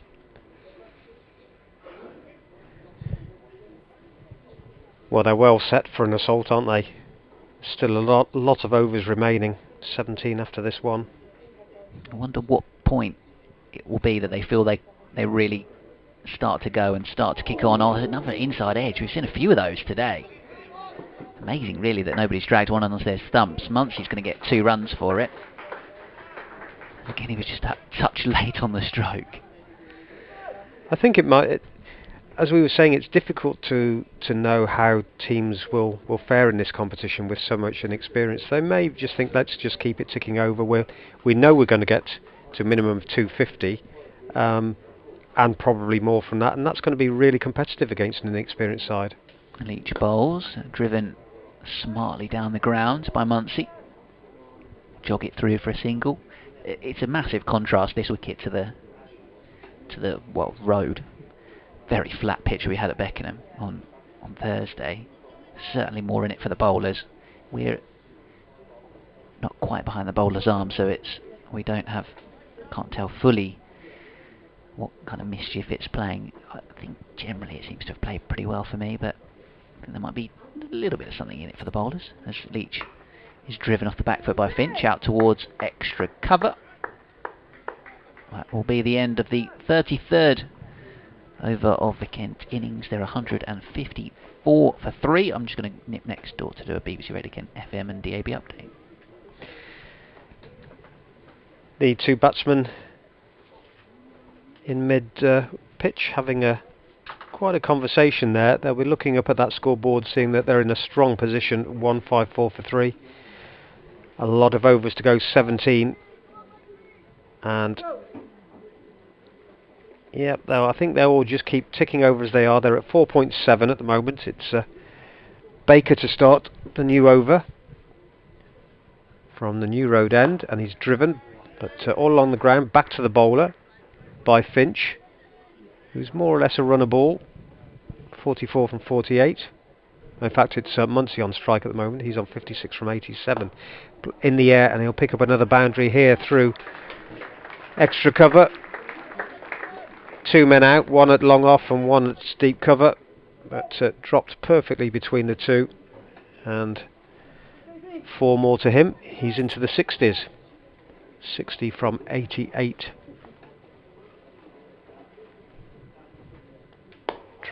Just plays within the crease, a defensive shot that perhaps Baker should have stopped there, and they'll pick up 1 more. Baker just got down slowly to the ball, and we're approaching the 100 partnership. 65 for 3 they were. They're now 159 for 3, as this is played off an inside edge onto the leg side, where Leach fields, coming round to square leg. 160. It's tidy but not threatening, this bowling. Coming over the wicket to the left-hander, drags that one down as Baker, and has been put away for 4 more. Beats Libby inside the circle, and Jack Haynes no chance of getting round to that one and fielding or bringing the ball back in from in front of the hospitality tent marquee. 99 the partnership now. Baker drags this one down, but no damage done. It's turned onto the leg side, and there's no runs. So 34 overs completed, 16 to go, 164 for 3. Muncie remains on 65, and Finch approaching his 50. He's on 45 from 49 deliveries. The wickets to fall, 1 to Morris, that was Robinson, caught by Barnard in the covers for 13. Moyai was bowled by Baker for 22, and Eno Kuhn was run out by Jake Libby for 19. The wickets falling at 23, 42 and 65, but it's been the Spitfires show since then, as Leach starts a new over and is cut through point. They'll only get 1 though. Good bit of fielding by Baker, who's looking quite flush in the face down there after his bowling. He's now bowled 7 overs, taken 1 for 30 with a maiden. Leach 6.1 overs, 0 for 26.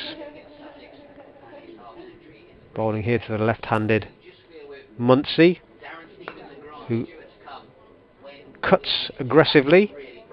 Will only pick up a single though. Fielded out on the cover boundary by Tom Fell. So they've passed the 100 partnership, 166 for 3.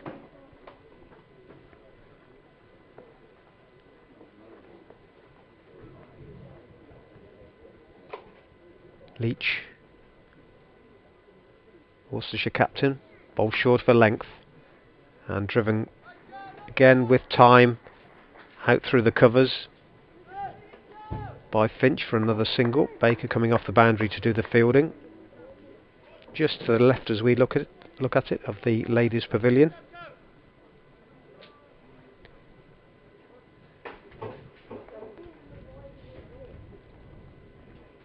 Midway through the 35th over, Leach is cut again aggressively through the gap in the offside, through extra cover and away for 4 more, and this total is building to be quite threatening now for the Rapids. Partnership of 106. I feel like Muncie may be opening the shoulders up a little bit now. He's into the 70s. Actively seeking to be a little bit more aggressive.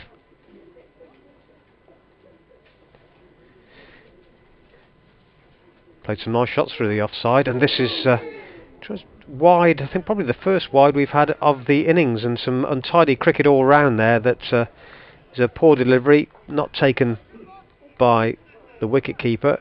Charlie Morris tried to complete the fielding, threw in untidily at the bowler's end, and didn't result in any overthrows, but all a little bit messy there. Not sure if that's not the first extra in total, actually. I think you could be right there. It's a nice looking drive from within the crease through the offside by Finch. Baker does the fielding. Let's just have a look at the old scoreboard, as Brucey used to say. Yep, first extra that was. Yeah, bowler good control, the Worcestershire bowlers. So far. So a rare blemish on that scorecard. Should be last ball of the 35th, and it's another single. Leach diving, attempting to stop that one, couldn't get a full hand onto it, and it went through to deep mid off. One more to the total. It's 175 for 3, with Muncie on 71, made from 94 deliveries. Finch on 48 from 52. Leach has now bowled 7 overs for 36. Out comes the sanitizer again. I think Muncie's more interested with that big orange towel and the drink they just brought him rather than any sanitizer. 110 now, the partnership, these two. So once again, leading the way for Kent.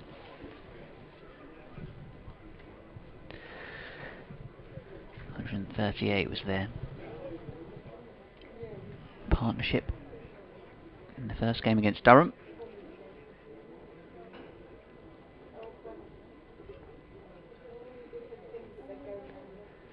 See how the other scores are going around the competition.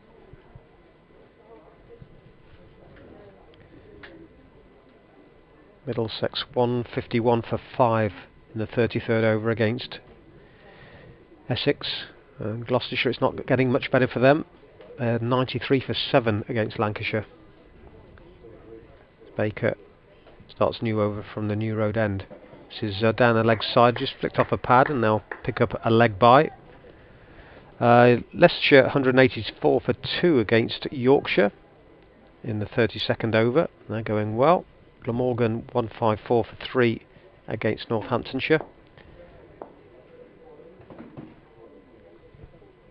This next delivery to Finch. Quite wide of the crease there did Baker. Played defensively into the offside.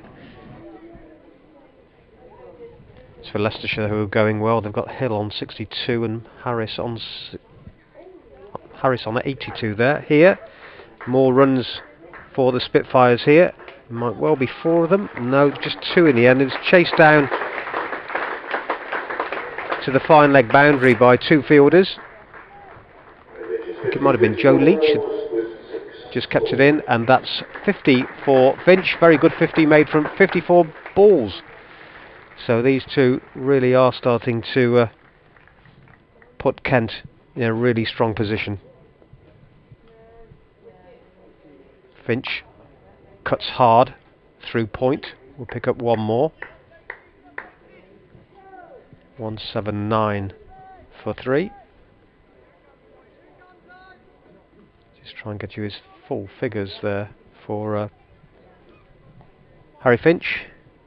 It's, the left-handed Muncie's on strike.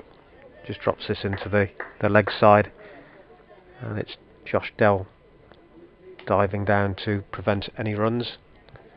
Finch 50 from 54 balls with 6 boundaries. Haven't seen a 6 in the innings yet, but we've seen another 4 there, as Muncie just goes down on one knee and sweeps the ball backward of square for another boundary. 183 for 3, Muncie 75, Finch 51, 14 overs remaining.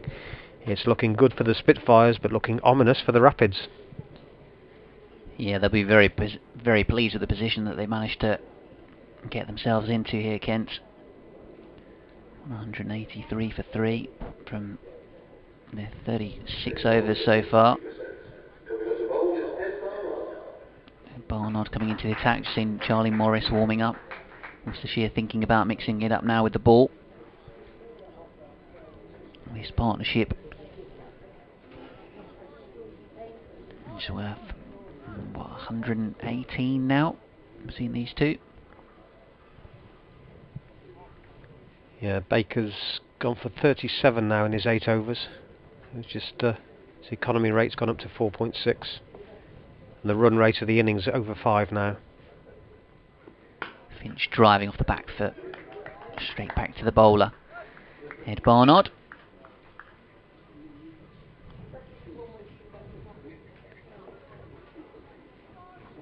Fine leg and third man up inside the circle.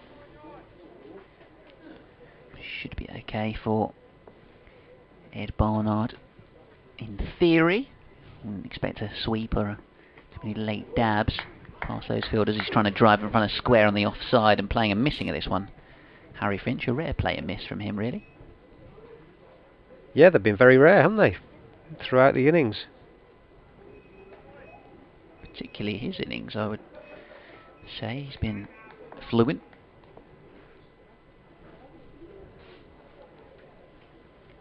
Ed Barnard bowling again, tight to the stumps, and again a play and a miss from Harry Finch. So good stuff, good bowling change this. Finch just trying to press the accelerator and missing a couple of drives.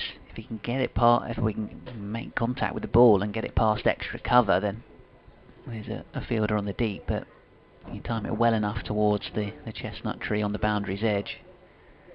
That's the stroke he's lining up, trying to find the boundary. It's a slower ball and really excellent bowling here. Barnard, he's bowled 2 outside the off stump, which Finch has played and missed at, and then he's just taken pace off. And 3 dot balls at a really crucial juncture of the game, you feel, with the run rate up at 5s. Very little gone in the air from these two. All along the ground are shots. Yeah, apart from the occasional one from Muncie over extra cover, like you say, they have been quite considered on the floor. Finch, another play and miss, which is really peculiar at the stage of the innings where he's been going on along at pretty much a run of ball. He's just trying to force it a touch, and maybe that is just leading to a little bit of tension. I think having the wicketkeeper standing up as well. Just gripping the bat a little bit too hard, and tight stuff from Barnard. Finally he lays bat on ball and cuts hard in front of square and jogs through for a 1, but a really good over from Barnard.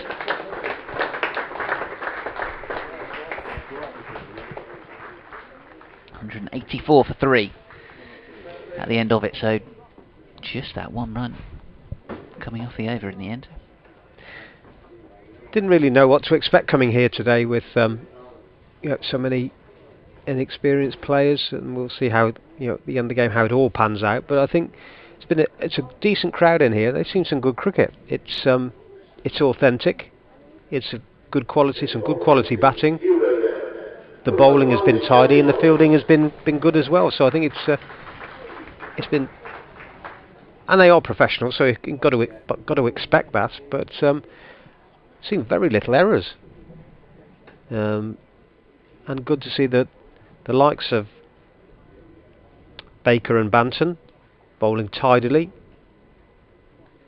Yeah, if you were fearing that this was just going to be a bit of a second 11 contest and a lack of, I don't know, verve to the cricket, I think you'd be pleasantly surprised so far with the quality that you've seen. Yeah, that's the point I was trying to make. It's Charlie Morris starts his 6th over, first of his new spell, and as I said, they've been playing it along the ground. He's lofted over cow corner really for the first 6 of the innings. It was a very controlled, authentic shot from Finch, and although I say cow corner, it wasn't a hoik by any means. It was a lovely authentic shot, just lifted it and steered it over. Let's do him more credit than that. Let's say wide long on. You're absolutely right there, Chris. That's where it's ended up, but it was just a smooth flow of the bat from Finch, nothing more than a leg side clip really. And considering in the previous over it looked like he was gripping that bottom hand extra hard and he was trying to force it away against Ed Barnard, to just use the extra pace that Morris has in comparison, and suddenly he's probably thought to himself, just relax, don't try and overhit it, and he's timed that. Best time shot of the day. Morris, right arm over, cut for single out to deep point, and that's when you've got younger players around that something like that, where they've brought Morris back in for his second spell to make a breakthrough, and he's put away for 6. That can be a little bit deflating for the younger players. They're looking for him to make that breakthrough, and they know they're going to be chasing a big target now. We're approaching 200 and still over 12 overs to go. Again, plenty of time to just swivel on that one. There's Muncie, short of a length on the leg side. He just helped himself, pulled it round the corner for a comfortable single. But that 6 off the first delivery has taken, well, there was no pressure on the batsman anyway, but it's given them what they need from the over. They're pushing up now. The run rate is at over 5.1. 2 set batsmen and a lot of overs to go. I said before, 300. They'll be aiming for that from here. Just waits for this one. There's Finch, cuts backward through the dive of backward point, and they'll pick up one more. So 10 off the over so far, 2 balls still to go.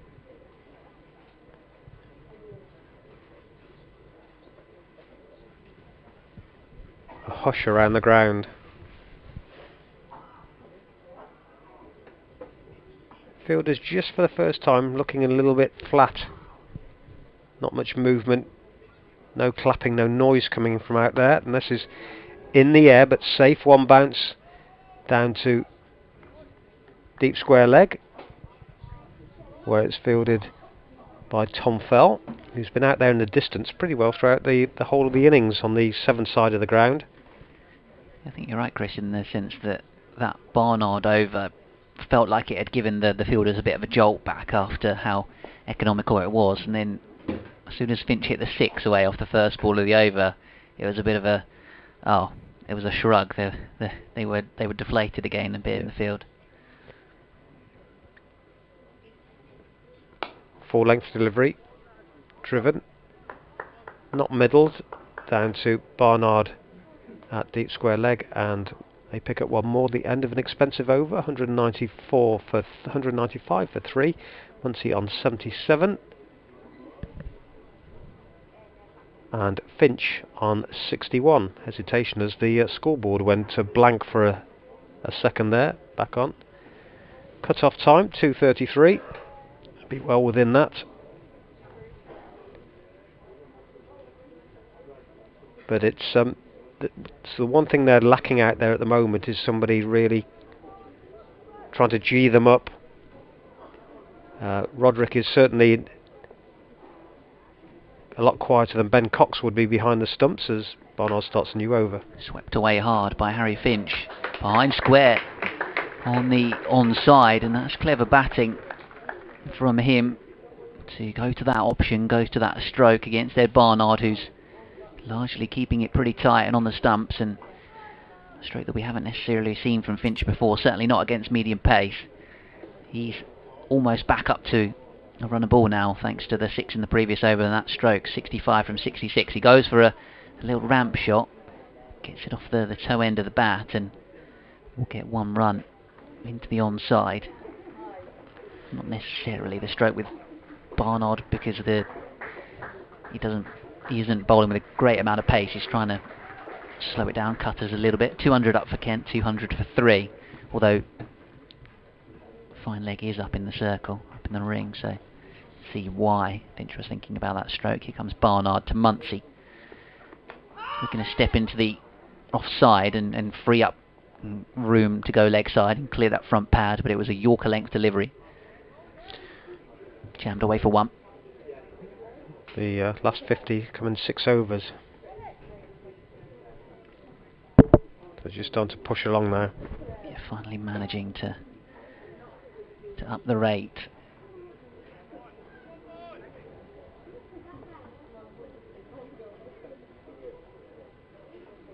As Barnard bowls a short ball into the pitch, swung away hard by Finch.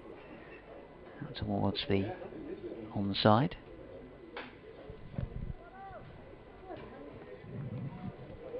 Had an email from Kester, cricket@gmail.com, asking about the structure of this competition.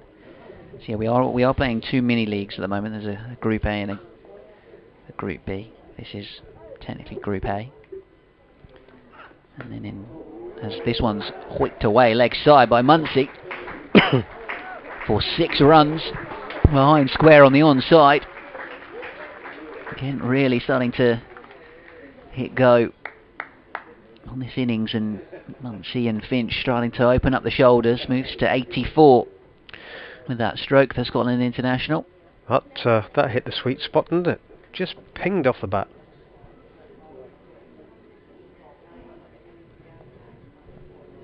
Barnard ready to bowl to him again. Final ball of the over, 39th. Oh, he's going again, and he's got the fielder out there, and it's dropped.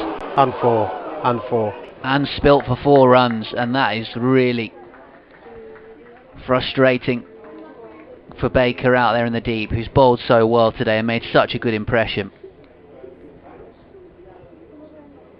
But unfortunately, he has to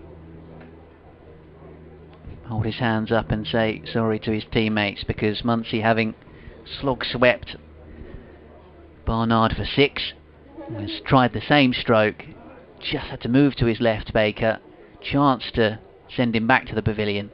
Not only did he drop the catch at kind of waist height, the ball then rolled over the boundary rope for 4 runs. So Muncie moves to 88. Kent Spitfires are 212 for 3 after 39. And this partnership continues to go on and be a thorn in the Worcestershire Rapids side. That's a big drop that anyone can make. It was comfortable looking catch.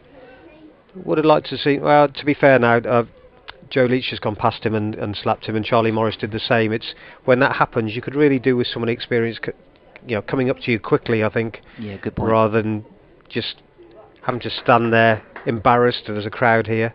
Doesn't matter when you do it for the seconds. There's no one around.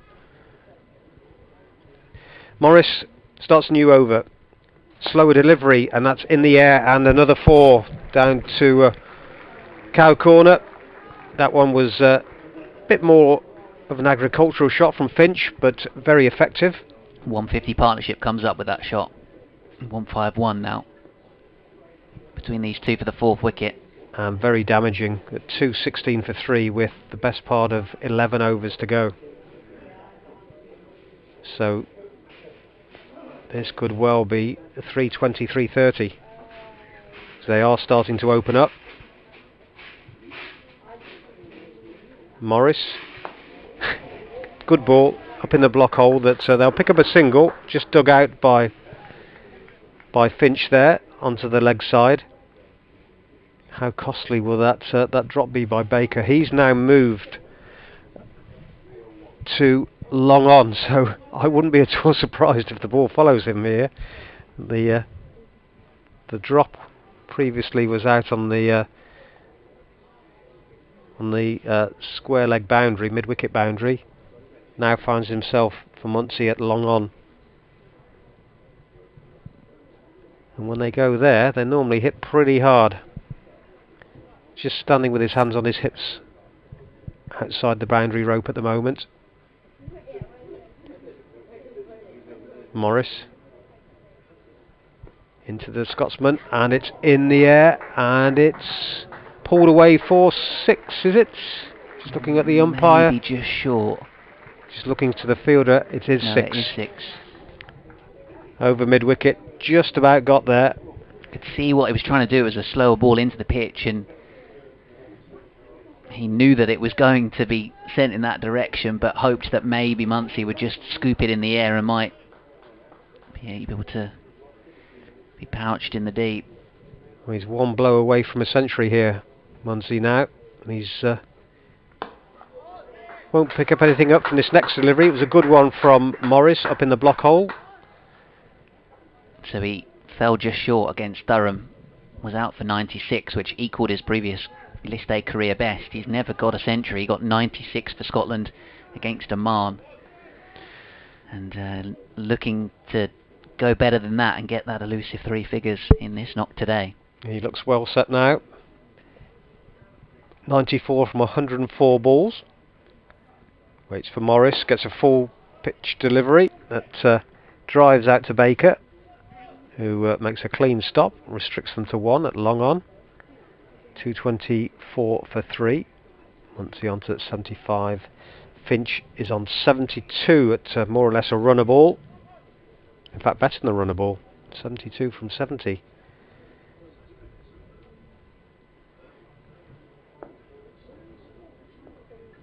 Well, for the Rapids, it's a good one to win from here, you would feel. Morris to Finch, drives uppishly, and they'll pick up a single to Haynes, I think that is, at the edge of the circle at extra cover. And that's the end of the over, so Finch will keep the strike. He's on 73 from 71. It's 225 for 3.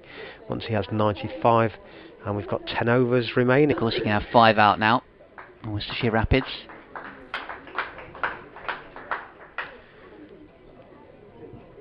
Trying to see where Josh Baker has ended up now.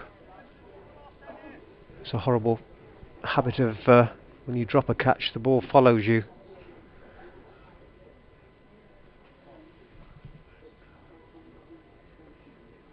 It's Barnard down at on the cover boundary. Ian and Bowling and Finch, oh what a shot that is, just stepping away to the offside and scooping it past the wicketkeeper for 4 runs, using the pace of the delivery from Adam Finch and helping himself to 4 more runs, and the 100 which helped Kent get the draw on the final day against Sussex in the county championship at Canterbury was an impressive knock, but for me this might be his best yet in a Kent shirt. 77 from 72 balls. Certainly will be if he can add a few more and equal the 3-figured effort that he got that day. Run rate up to 5.7 now. Him and Muncie have really found a way to go up through the gears as Finch bowls it into the pitch, and he smashes this up towards mid-on, who's in the circle. Hit it so well that they can't even run a single because it's into the fielder's hands so quickly. If he'd got it 2 yards either side of him, it was guaranteed 4 runs. I think that's Baker, as I say, and he finds himself at mid-on. He'd be relieved that it was straight at him. It follows you. He'd be very relieved. Finch having a discussion with Leach at mid-off.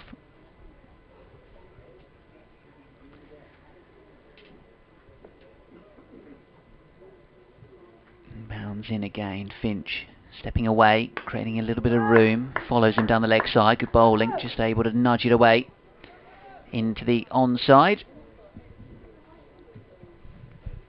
1 run taken. Kent 230 for 3 midway through the 41st. I'm just going to nip for an update. And who did the fielding again? Josh Baker. Morris coming up into the circle at fine leg. No, he isn't. He's pushed back again. They've thought about it. They've got long on for Muncie, who's on 95. Facing up to Adam Finch. And pulls his next delivery for a single. Ed Barnard's down on the mid-wicket boundary. Restricts them to 1. So on to 96. For George Muncie.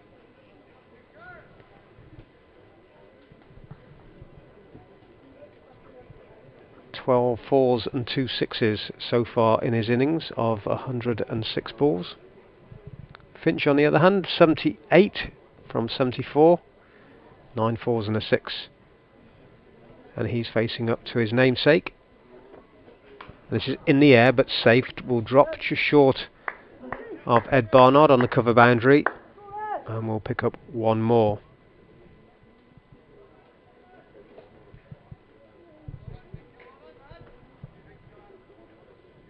One ball left in this 41st over. Muncie looking to bring up his century. They've now posted a deep mid-wicket, so he's got deep square leg, deep mid-wicket on the shorter side of the ground, and he pulls. We'll pick up just one though, and just under club that one. Ed Barnard again does the fielding, but that completes the 41st over. Muncie will keep the strike, moving on to 97. Finch has 79. It's 233 for 3, Kent having been put into bat. The 3 wickets to fall, what seems a long time ago now. They were 65 for 3, 23 for 1 when Robinson was caught by Barnard off Morris for 13.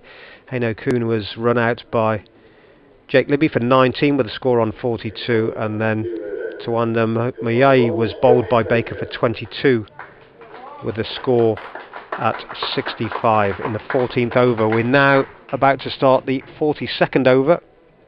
A huge partnership, these two, and Baker coming back into the attack from the New Road end. It's all Kent at the moment. They were 65 for 3. They're now 233 for 3 with 9 overs remaining. Muncie is on 97, made from 107 balls, and he's just gone to 100 as he reverse sweeps. That's his first 100 in List A cricket. The Scotsman has gone to 101. An excellent innings from him. It's been chanceless. He's hit 2 sixes and has really held the innings together when it looks as though they might just be they might fall apart losing those 3 early wickets. Been well supported by Finch, who's on 79, and the bowling has been tidy but hasn't been threatening. So Worcestershire are going to have to face a big total here, somewhere around 300, possibly more. Kent Spitfires with 9 overs remaining are 237 for 3. Muncie is 101 not out.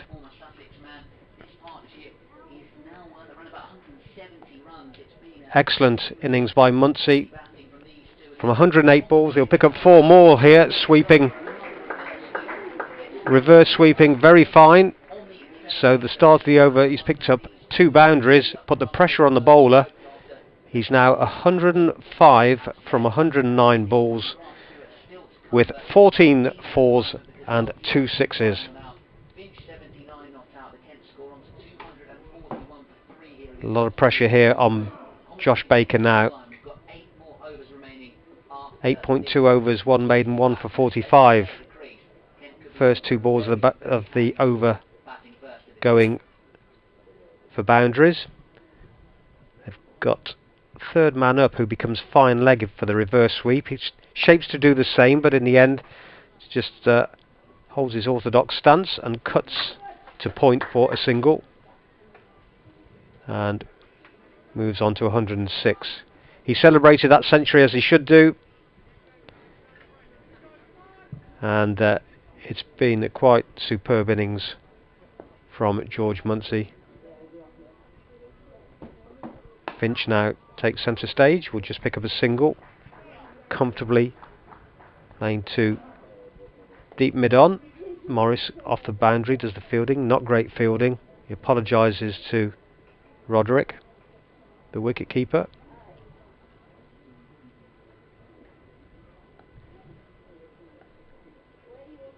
Muncie reverse sweeps again, but square of the wicket this time. Barnard will restrict them to 1. When a man's got 107 from 111 balls, he's been pretty attacking, but I think he's been controlled, and you really do wonder now if he might start really starting to launch himself at the spinners. Well, all the bowling. Good bit of fielding by Baker in his follow through there. Prevents a run. 42 overs completed, 244 for 3. Muncie has 107, and Finch, he's looking for the next target. He's 20 away from his century. He's got 80 from 77 balls. He's actually caught up really with the balls faced, Muncie. He was quite a long way behind on his strike rate, and certainly the game against Durham he batted with more aggression and more intent on, albeit a flatter wicket. So like you say, Chris, I think he really does now have the potential, after being dropped on 84, to really open up those broad muscular shoulders and start powering the ball to the ropes in these last 8 overs. Kent, although they've got Darren Stevens and Grant Stewart to come, they'll be quite happy for these two to stay out there the way that they're going at the moment. Finch bowls short into the pitch, pulled away by Muncie out towards deep square leg. It's interesting to see Baker bowl in the previous over. It's because of the way that the fielding restrictions are as such. You're having that extra man outside the rope in the final 10 overs. I do feel like we might see a bit more spin in that phase of the games in this competition this year. Kent did it a little bit in the first game, but Muncie getting those reverses out and getting them cleanly to go through to his century. Short ball powered away, pull shot, aggressive in front of square from Harry Finch, and his namesake sent to the ropes for 4 more runs. Short again, anything short, just that they have so much time to play it. Could pick his spot there. The bowling figures starting to suffer now. Joe Leach going at over 5, 7 overs for 36. Charlie Morris is going at 7.5. He's taken one for 52 in 7.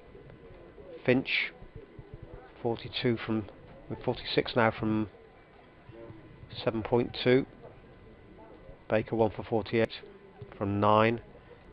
Barnard, he's going at over 6, 7 overs for 44. Banton be quite happy not to come back into the attack. I think he's 5 overs, costing 22. Yeah, that'll do for me, Skip. Yeah. Down the leg side. In fact, it's coming on to hit leg stump according to the umpire, and Finch removes Finch, and Harry is on his way for 84. A full delivery which he tried to clip away down towards fine leg. Deemed that it was going to go clip leg stump, and Adams' persistence is rewarded. He gets Harry. Finch, LBW Finch for 84. Kent 2-4-9 for 4, ending the partnership between these two. A splendid one for the Spitfires as Darren Stevens comes in at number 6. Excellent innings from Harry Finch. I think I heard it say it was a record partnership in List A cricket for Kent against Worcestershire. Let's see what it actually was. So I have to do my maths now. It's Darren Stevens, a new batsman. He walked very quickly. It must have been plumb. The umpire immediately raised the finger, and there was no histrionics from the batsman. He just I think possibly moved across his stump. I think exactly. Yeah. So was looking to go leg side, and turned out that he was pretty plumb. 184. Yeah, I think that's right. 184. I haven't added that up. I've taken that off the ECB app. My maths is unreliable, so I tend to use what's in front of me. In 29 overs. Yeah, stunning partnership for the 4th wicket. Stevens on strike. What can he produce in the final 7 and a bit overs? Short ball, angles it out towards backward of point. Generally will want a few balls just to set himself, Stevens. And he'll feel that, he probably does still have enough time just to take a look at a few. Yeah, well, if it was 2020 and you got 8 overs left, you think you got a lot of time, wouldn't you? Loads of time. Give Muncie the strike as the informed man. Unfortunate for Finch not to get 3 figures. That was a really impressive knock from him today for me. As Finch was a short ball, Stevens going for the pull stroke, plays and misses. And wicket ... Just a A little bit of something for Worcestershire supporters and for the team just to lift them. I suppose one of the things when you're chasing a big target, as the Rapids will be, you know that Stevens can bowl 10 overs and he's not going to give much away. Yeah, perhaps on this slightly greenish looking wicket as well. Might suit Stevens' little wobblers. Finch at the top of his mark again. A goal going past the sight screen at the far end as it's into the pitch, and Stevens just swaying on this and angling it off the hip. Away for a run into the onside, and Worcestershire won't mind the fact that Muncie's not going to be on strike for the start of the next over. 250 for 4, the Kent score after 43. Yeah, 50 coming up in under 5 overs again. Just under 5. 4.4.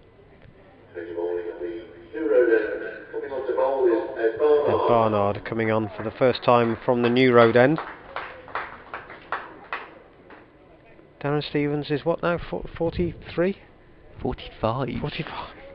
He just keeps on going. Has he signed a new contract, did I see? Yeah, he has as well. He'll be 46 next summer. Tell you what, you've done that many years, there's a man that doesn't need a testimonial. Honestly, extraordinary man. Phenomenal cricketer still. 55. It's that getting up every morning and doing the same old. Yeah. You know, it's incredible. Barnard was full length, driven nicely by Stevens, who picked up 4 runs. That was all along the ground. That was a man in his prime there. Plenty of time, leaned into it, drove it all along the ground. Extraordinary timing. There you go. He's had a couple of balls, a couple of sighters. But the continuous travelling, getting up and doing the routines, it's amazing. It's slower delivery, turns on the leg side for 1. Think about second. Perhaps a couple of years ago he might have got 2 there, but sticks at 1, knowing he's got a man at the other end on 108. He's now back on strike, Muncie. Yep, 108 from 112. Knowing he can really just go after everything from here on in, because a good total is already there. Still 6 wickets in hand. Barnard reverse sweep appeal for LBW and given out. This time he's gone for it once too often, and that was a second appeal from Barnard, I think. There, the first time, I don't think the umpire didn't give it. He then appealed again, and this time the finger was raised. He's gone from 108, 255 for 5, and he'll get the ovation he deserves. We'll just listen to it.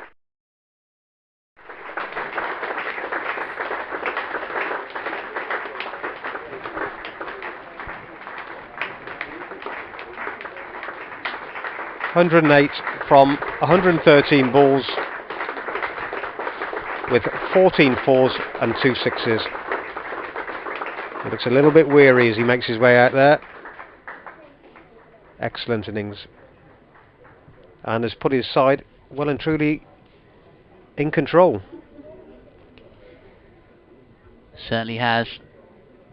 108 from the Scotland international, 84 from Harry Finch, and 184 that partnership for the 4th wicket.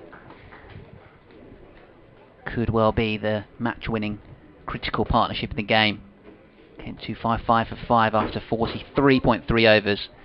I was midway through writing a tweet to say about Harry Finch getting out. I've just amended it to include the dismissal of his partner in crime.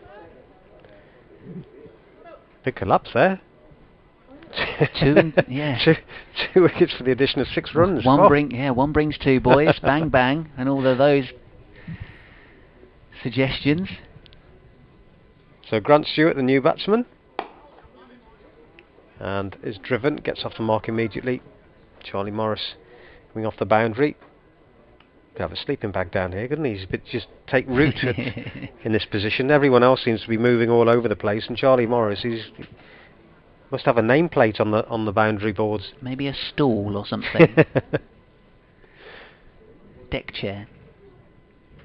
Stevens just waits Chops the ball down to short third man. Joe Leach shapes to throw at the stumps, but in the end kept the ball in hand as they're always going to get through for a comfortable single.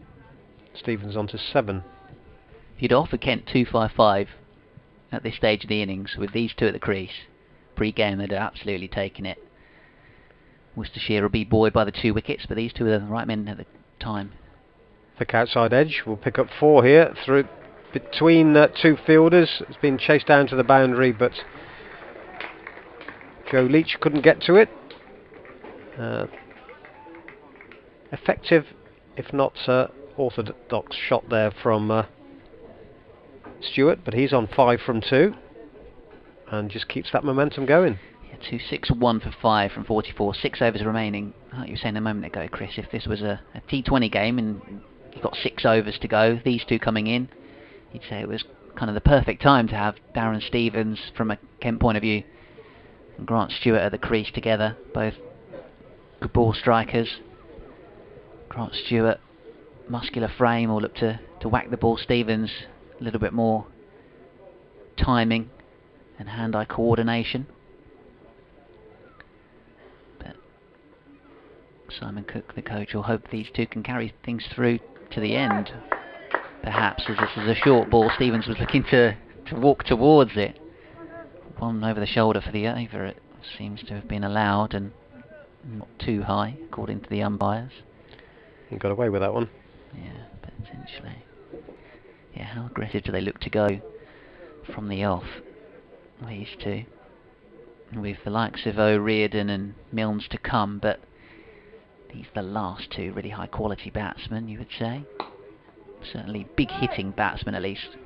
This one's turned away into the onside. Marcus O'Riordan has opened the batting a bit in the County Championship for Kent, so he's a more than competent number 8 in this kind of a competition with the the relative depths of teams that we're a bit unsure about possibly, but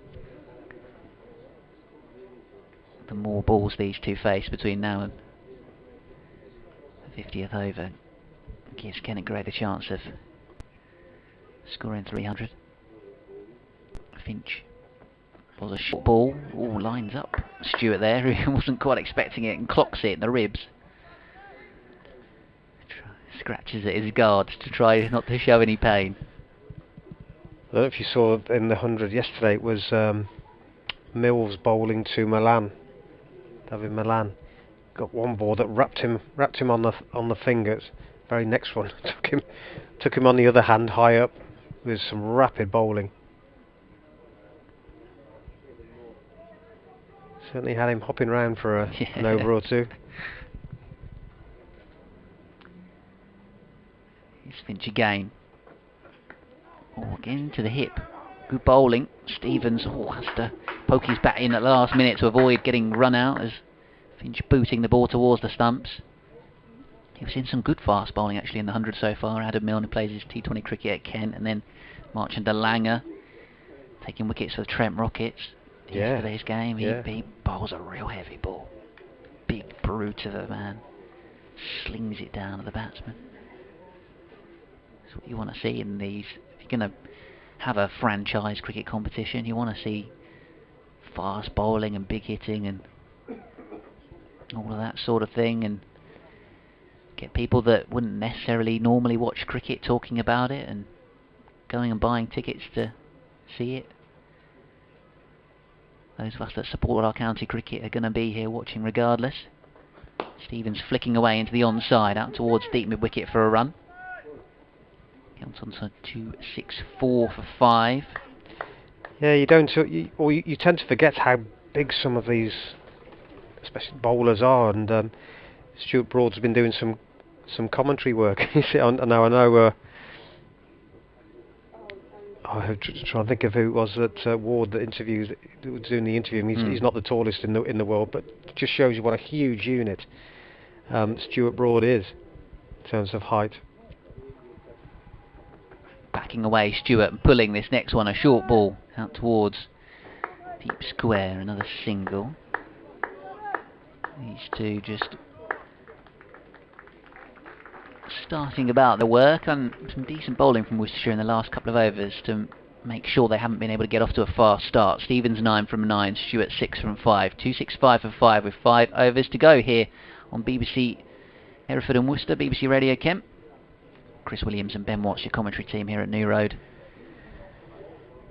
Yes, so 5 overs remaining.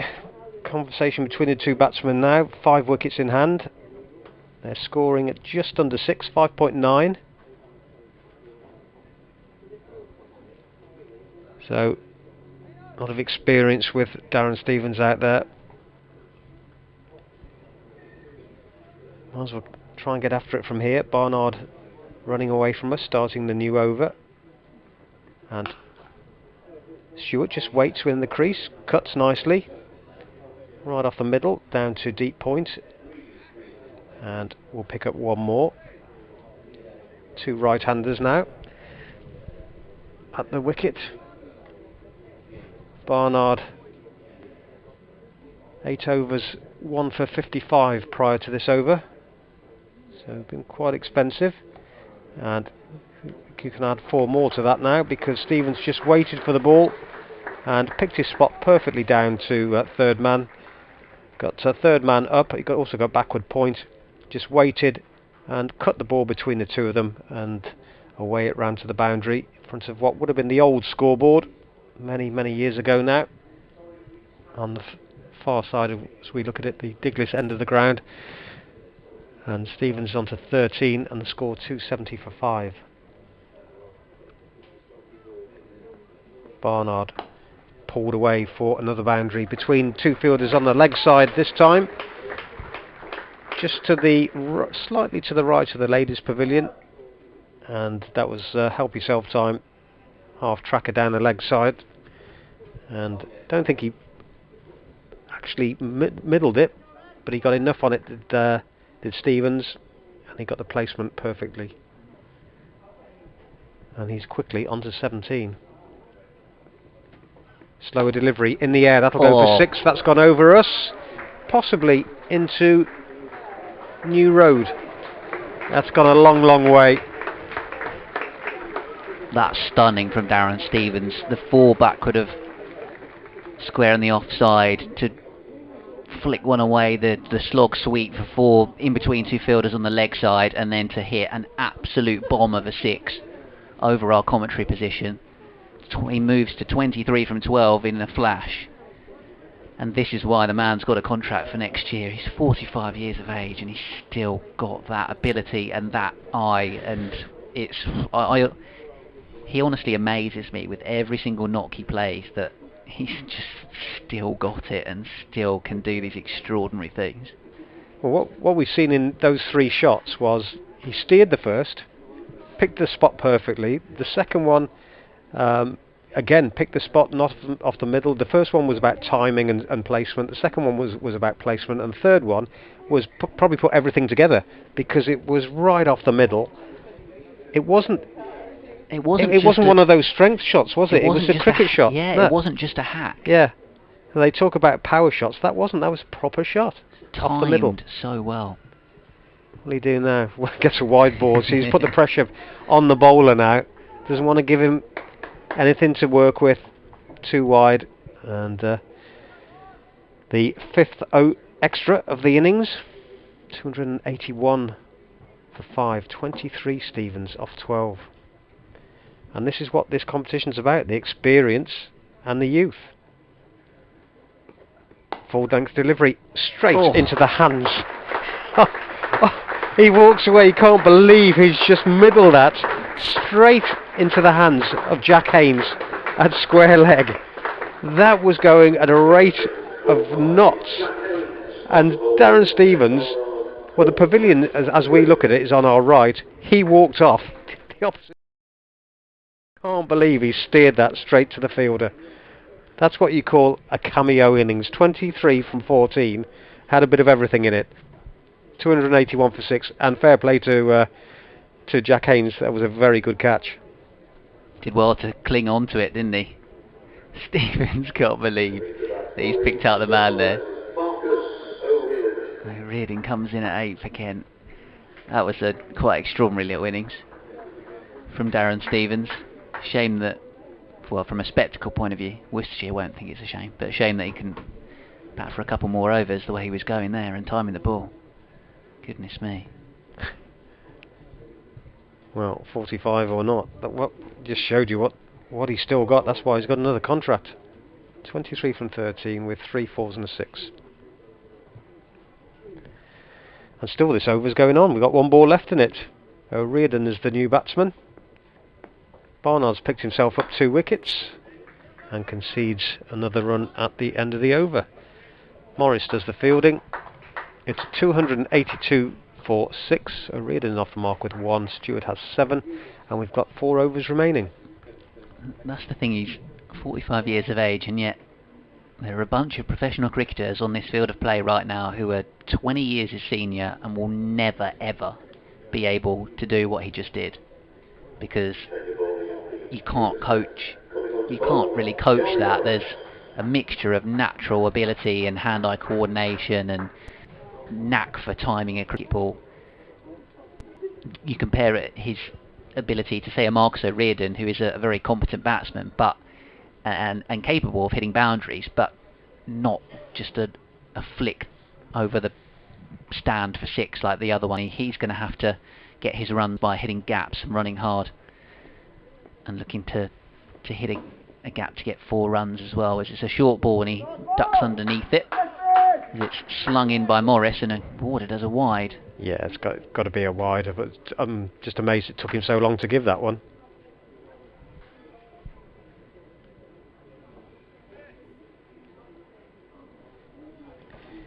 Pressure, those batsmen have put the pressure on the bowlers. 283 for 6. The onus now on Stewart perhaps to take up the aggressor role, and for O'Riordan to knock it around and play smart cricket, as Morris again bowls short and into the pitch, and it's a cutter. Doesn't carry through, and O'Riordan threw the shot too quickly.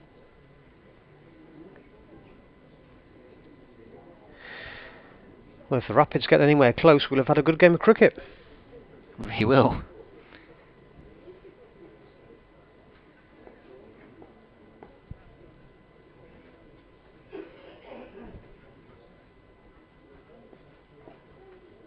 .283 for 6 in the 47th. Short ball again. O'Riordan ducks underneath it. It's going to be wide again. Yeah, that's poor. I get the theory for Morris, trying to bang it into the new batsman. Maybe that's a delivery they've identified that O'Riordan not too comfortable with, possibly. Well, the first ball, it was obviously he wasn't going to get away with it, then to then repeat it. Yeah, not the cleverest piece of bowling. Especially as O'Riordan's probably not going to, whip one over mid-wicket for 6. He's not going to harm you in that sense anyway. He's pulling this one away and will get a single out towards mid-wicket instead. I think he's probably got altitude problems up there, Charlie Morris. He's moved away from his spot down here. He's gone uphill a bit. Lost his radar. What am I doing on this side of the ground?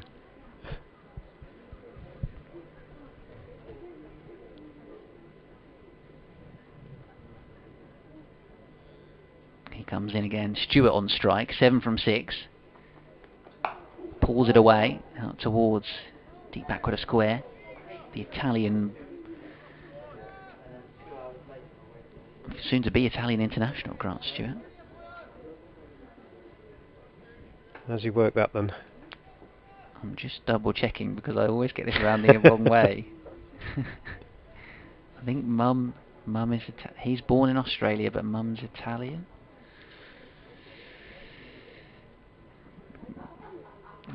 Yeah, he was born in Western Australia. I've got it around the wrong. I was about to say it around the other way, and it's like, oh, double check.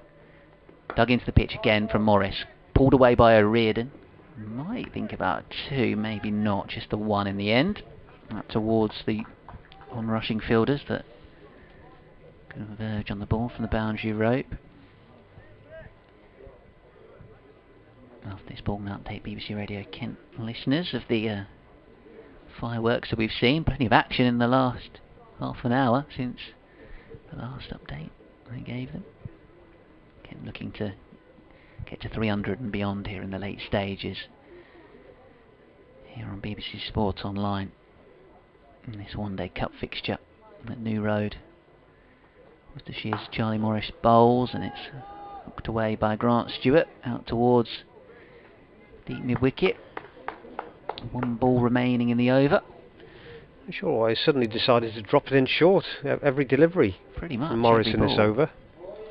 Taking pace off, but I guess he's got the longer boundary out on that leg side, and maybe he feels that if he digs it into the pitch outside the off stump, makes the batsman fetch it, or they don't have the power to necessarily hit it for six. It's off the toe end. It's almost a snooker cue for O'Riordan into the offside. Will scamper through for a single. 2, 8, 9 for 6 with 3 to go. Yep, so I'd be very disappointed if they don't make it to 300 from here. It's a scruffy over that from Morris, and all round really. The batsman really trying a little bit too hard on it. He was dropping it short, trying to pull, hook. In the end it was even the fielding was a little bit scruffy. So Joe Leach coming on at the New Road end, so he can bowl the 48th and 50th over. Just looking at the figures, he's 7 overs for 36, Joe Leach. Terry GB's won a silver at the Olympics. Let's try and see what that was in. Bear with me. Bradley Sinden lost in the final, but picked up the silver in the 68 kilogram taekwondo final. Here, Leach starts a new. Now what's that going to be called? It's gone for 4. Gone for 4 buys. No ball. So, bit of everything in that. And a free hit. It was that slipped out the hands, and I think he's probably getting a warning for it as well, because it was a beamer. So that's added a few to the total. 295 for 6. And a free hit to follow. It was a really poor delivery from Leach, but as I say, it must have slipped out to end up as it did. But beat everyone and everything.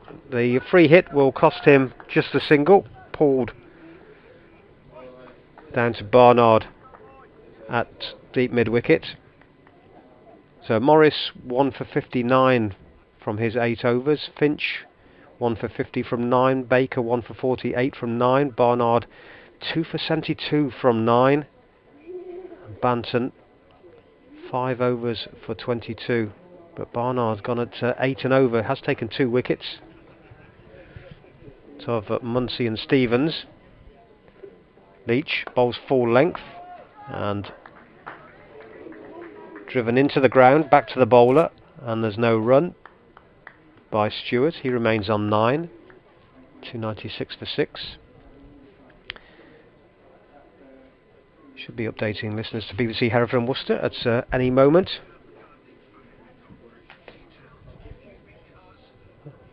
As we approach the end of this innings.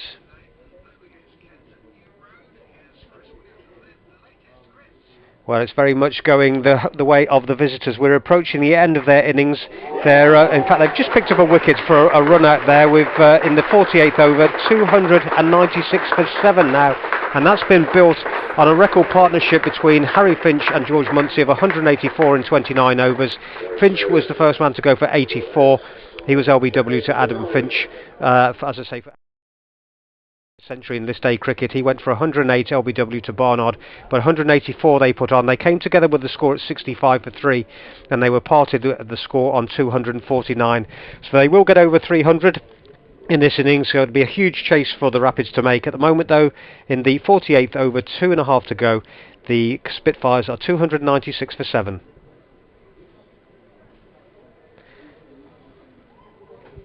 So another wicket falls. Just see who that was as I was doing that update for listeners to BBC Hereford and Worcester here on the BBC website. And good bit of fielding actually. It was run out by a fair few yards in the end. It was Stewart that's gone. Run out by Jack Haynes for 9. And he had the one stump to aim at. As the next ball is driven by O'Riordan down to Dell, who finds himself at long on, right in front of the commentary point.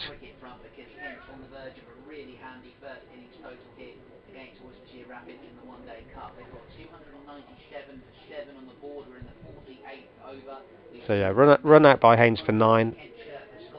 Made 9 from 10 balls with 1-4. Leach bowls outside the off stump. Attempted drive by Milnes, who's the new batsman. It fails to connect. It's taken by Roderick, the wicket keeper.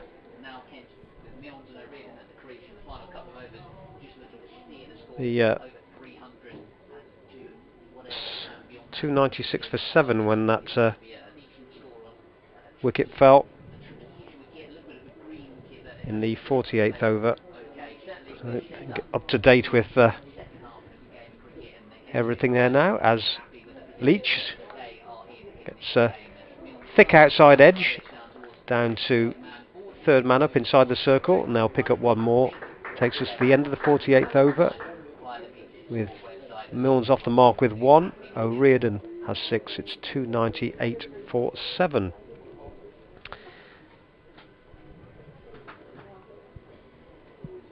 So 2 big overs for both sides here. But having been put into bat when Joe Leach won the toss this morning on what looked to be a fairly green pitch, I think they'd have snapped your hands off at finishing at what you would have thought would be somewhere around 310, 315, as Morris starts a new over from the Diglis end. Bowling to Matt Milnes, who swings this away leg side. They're going to look to run hard and go for 2 here, these two. Milnes scampering back, and they make it easily. These two quick between the wickets, good athletes, good fit young men, and not necessarily boundary hitters. That's what Stewart and Stevens were providing as Kent go past 300. But with Stevens caught a square leg and Stewart run out, that's going to be really the method that these two look to try and add runs at this late stage of the innings. If they can maybe find a boundary, that'll be a bonus, but it's going to be hard running between the wickets as well, as this one's over the top of backward point down towards wide third man. There should be a possibility of 2, could be another run out, diving for his ground, and he makes it just. Matt Milnes, the Nottingham lad, now with Kent in the side after a period of isolation following a positive COVID case in the T20 group. But yeah, fair to assume that was Jack Leaning, who's missing the first 2 games of this competition after Kent confirmed a positive COVID result for him. He'll be back skippering the team for the rest of the One Day Cup group stage after this game. But Milnes and Stewart coming into the team for this one. Milnes on strike, 5 not out, O'Riordan on 6. Backs away to the leg side and cuts hard out towards the sweeper on the offside. That'll be a single. Kent score to 303 for 7 with 9 balls remaining in the innings. And a good effort from Worcestershire, I would say, just to take wickets at important little periods of this late stage, getting rid of Stevens when he was really starting to motor, and running out Grant Stewart before he could do too much damage. Bowled well to him as well, actually, with the short stuff into the hip. Again, it's short, pulled away by O'Riordan.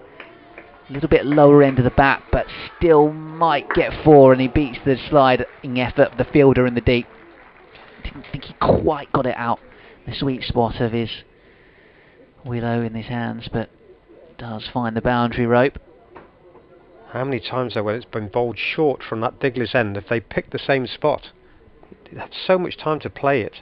Yeah, there's been no mid-wicket in the circle for a while, has there? And it's directly, it's even more visible because it's directly in front of us, really, from the angle of our commentary position, and it has been surprising that perhaps we haven't seen more protection in that area of the pitch. Who's full and a slower ball this time, Morris. That's clever. At the side of the hand. Everything backed away, but could only really just cover it and knock the ball back to the bowler.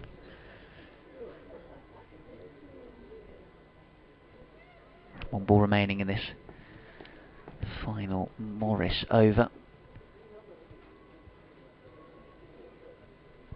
8.5 overs, 1 for 68 from him. It ended up being a little bit expensive. He bowls on the stumps. Ball finishes with 2 dot balls. Really good stuff from the Worcestershire Rapids bowler. O'Riordan 10, Milnes 6, Kent 307 for 7 with an over to go. 2 dot balls, balls that were pitched up, as opposed to going short. His final bowling figures: Charlie Morris, 9 overs, no maidens, and he took 1 for 68. So pretty expensive.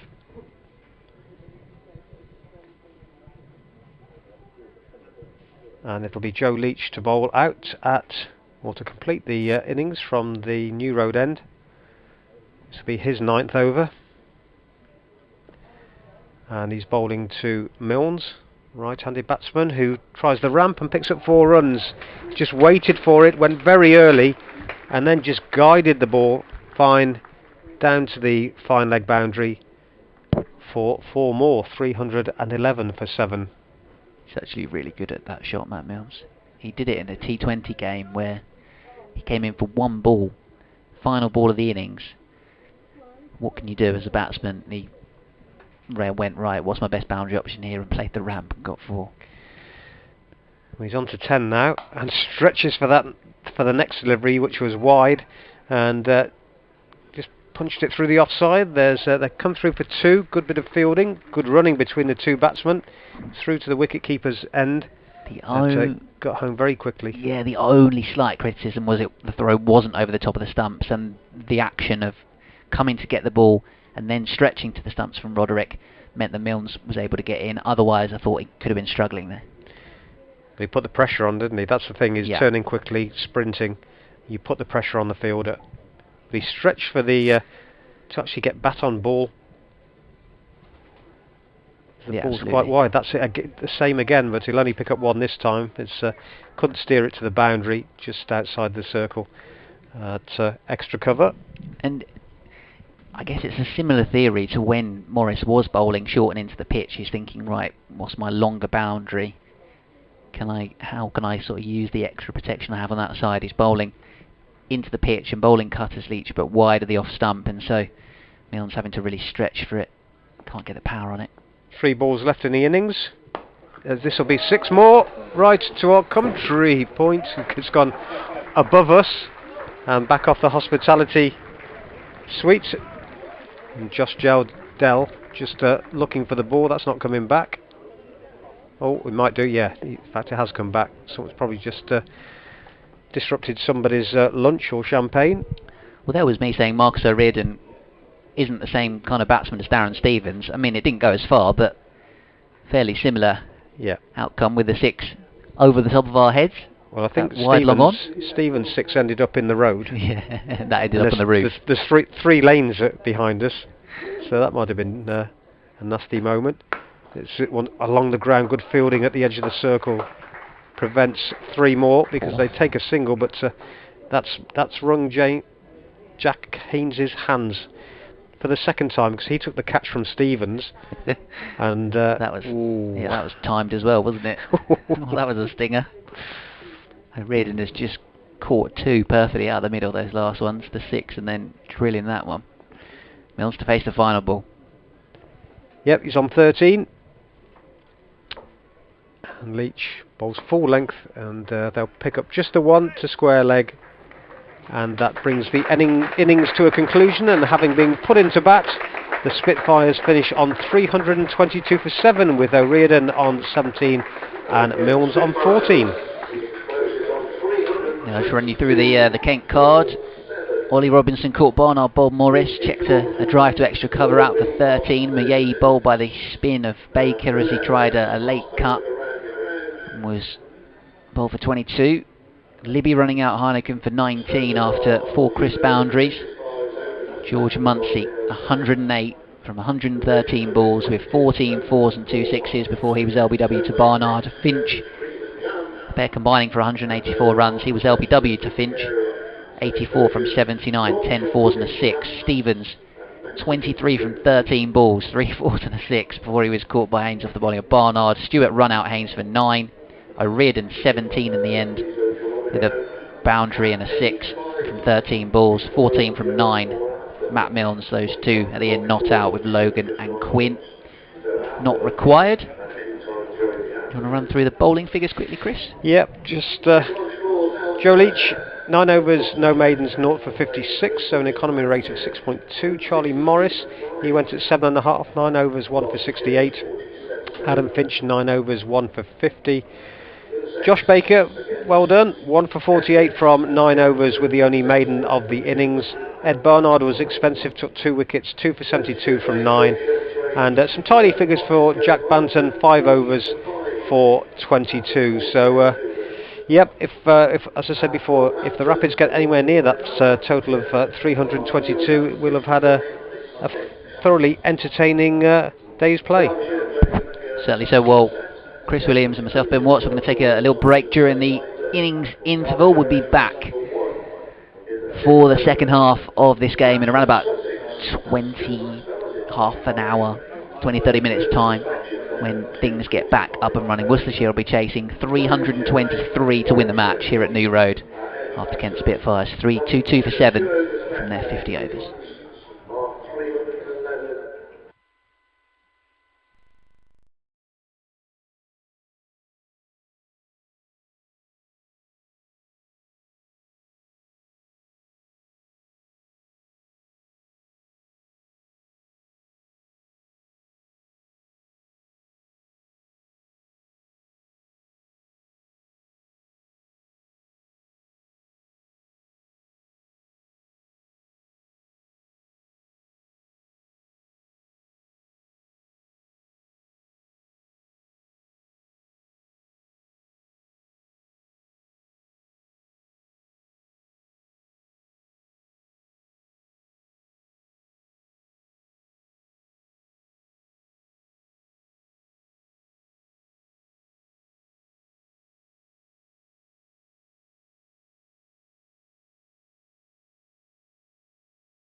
Good afternoon and welcome back to New Road.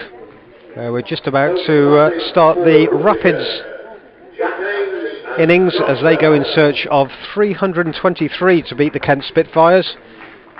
After being put in this morning, the Spitfires, well, superb innings from them, based on, or built on, a fourth wicket partnership between Harry Finch and George Munsey of 184 in 29 overs. And Munsey top scoring with 108 and Finch an extremely good 84. And as we were saying before, just before the interval, we'll have had a thoroughly entertaining day's cricket if the Rapids get anywhere near that total. I'm Chris Williams from BBC Hereford and Worcester, with me Ben Watts from BBC Radio Kent, and we'll bring you ball by ball commentary of the Worcestershire reply here at New Road. A grey New Road in terms of the weather, but warm, no sign of any rain today. And Darren Stevens, who had a bright and breezy 23 with the bat, 3 4s under 6, he will be opening the bowling for the Spitfires from the New Road end. The dry weather here more than can be said for back home in Kent, from what I understand, so very happy to be in this part of the country on this late Sunday in July. Two very inexperienced batsmen in Josh Dell and Jack Haynes, and it's Haynes on strike, right-handed batsman, that drives the first delivery up to mid-on. Nothing an inexperienced batsman will enjoy less than the annoyingly nagging pace of Darren Stevens and the movement that he gets with the ball. Stevens wearing 3, bowls to Haynes, pushes into the offside and there's no run, and I'm sure that Jack Haynes' dad Gavin would have played against Darren Stevens, and Gavin's been retired quite a few years. In fact, I think the only way it could be worse is if Darren Stevens is bowling with a red ball. The white one, it doesn't quite move around so much.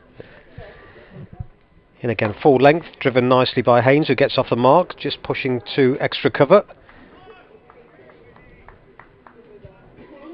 Fielded by, just trying to see who that was. Actually, it might be a mixture of Quinn and Munsey, or when we're after it. Not. It was a little bit ungainly how he got onto the ball there. So Josh Dell, right-handed batsman, tall man. Bat's held high, waits for Stevens, and plays defensively off the front foot up to mid-off. It's Quinn at mid-off, with his sunglasses on top of his head. Both of these batsmen born after Darren Stevens made his first class debut. Dell just, and then Haynes by 3 years. Yeah, this next delivery is driven again up to Quinn, and there's no run. Yeah, Haynes would be 2001, would he? Yeah, I think 2000. I think. Let me just double check. No, you're right. 2000, January 2001. Yep. And then Josh Dell was September 97. Yeah, well, that's a pretty calculated guess with Haynes, given that, as I said earlier, he ball passed outside the off stump, played against my son and beat him on many occasions. Played for Ombersley, which is a club just up the road, and a very good club. And he was a good bowler as well. Could turn the ball square. At the end of the over, one without loss.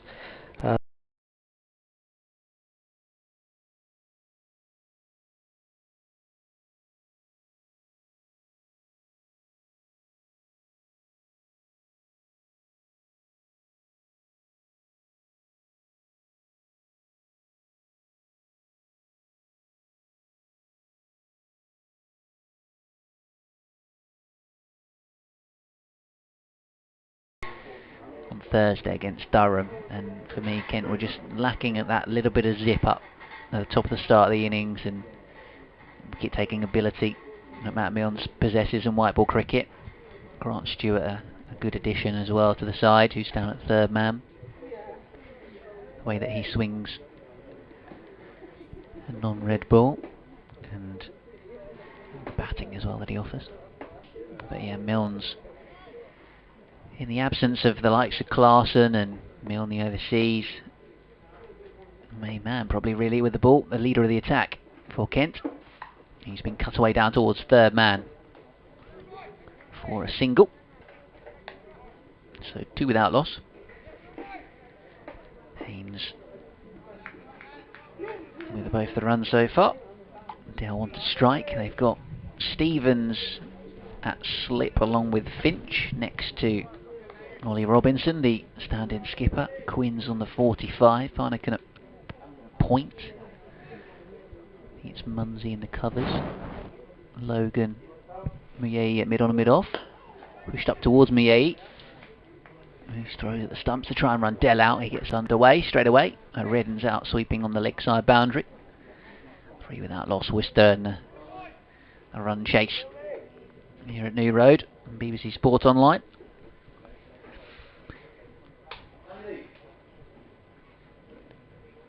Yeah, Milnes, as I mentioned earlier on, is a Nottingham lad.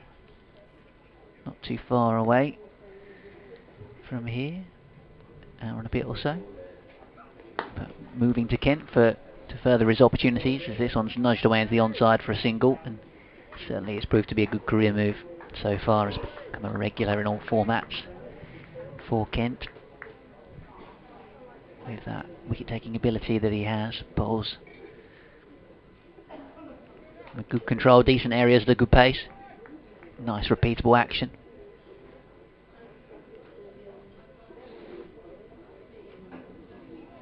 Kind of medium height for a fast bowler. He's not short, but he's not tall either.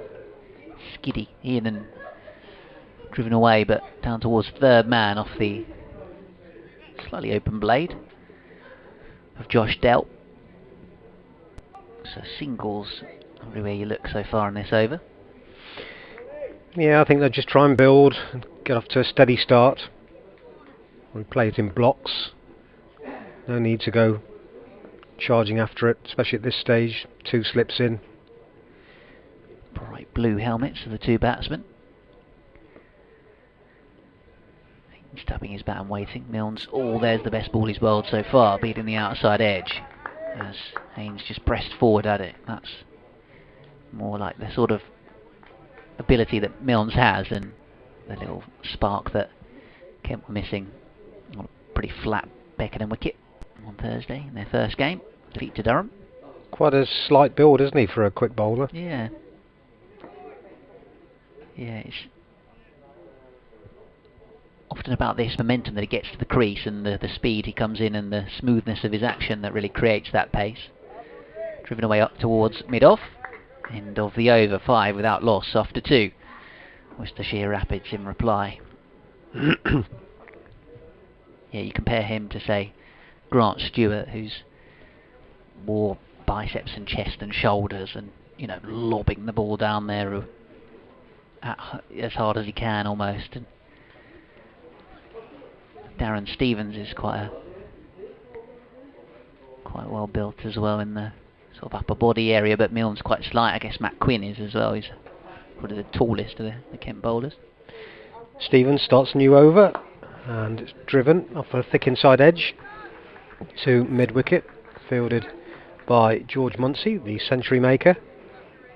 The thing I was thinking about Darren Stevens, playing so long, and the generation gap within the side, is he's spending a lot of time with young people of almost a different generation. That's driven nicely, but they take on the throw, and that would have been run out at the bowler's end.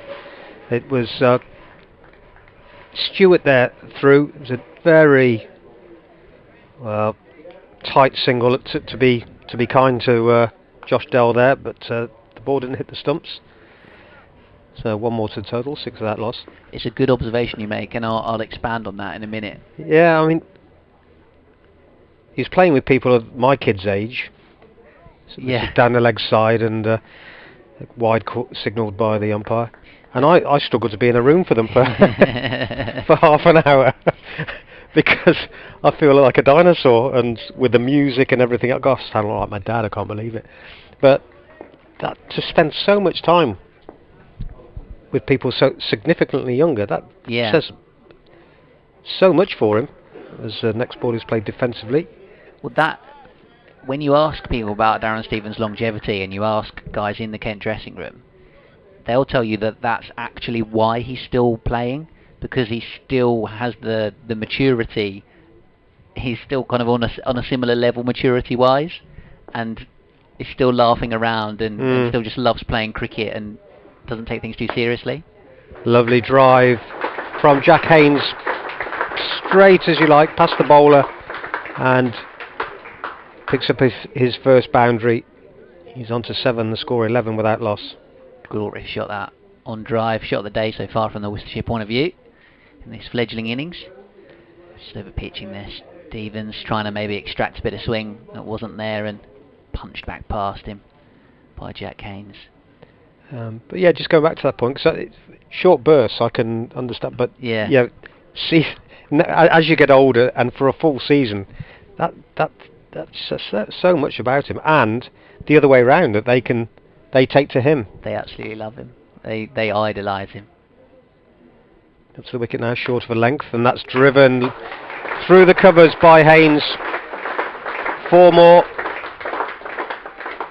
Outside off stump, just helped himself, drove through the ball. Lovely shot. Yeah, 15 without loss. Yeah, lovely square drive from Haynes. Little bit of width from Stevens. Doesn't have the pace, so if you can just wait and time your stroke and hit the gap, good chance of getting your 4 runs. He does keep it specific with his kind of warm-up and preparation. Stevens won't play football with the rest of them. He does his own thing, hits a few balls. Drive again, but stopped this time well by Stevens in his follow-through. Also spun round through to the wicket-keeper. So kept Haynes honest there in the crease. End of the overs. Excuse me, over. 3 completed, 15 without loss. Haynes has 11, Dell has 3. I think sometimes he travels games himself. I don't think he always is on the team coach. Sometimes he's got a relative still in the Leicestershire area. He obviously was at Leicester before Kent. Sometimes sort of see those in after games. Recently lost his father. But yeah, he makes it work. Kent are very accommodating with him and appreciate that he's an individual. This one's driven down the ground, and this is 4 runs as well. Dell joins in with a straight drive, and this is lovely to watch for the home crowd. Seeing these 2 young batsmen get on the front foot and driving away boundaries in the power play. Yeah, a fair few years ago now, when Kidderminster Harriers got promoted to the Football League, I went on pre-season tour with them to Denmark and was on the coach with them. Love Denmark. Oh, it's brilliant. But that was the thing, listening to their music and their films. Yeah. Milnes up to the stumps again, bowling to Dell, on drive, straight to Mie on this occasion. Dot ball, 19 now, score was updated, without loss Worcestershire. I realised I was getting old. They put a film on called Stargate. Okay. I hadn't got a clue what was going on. Not a clue.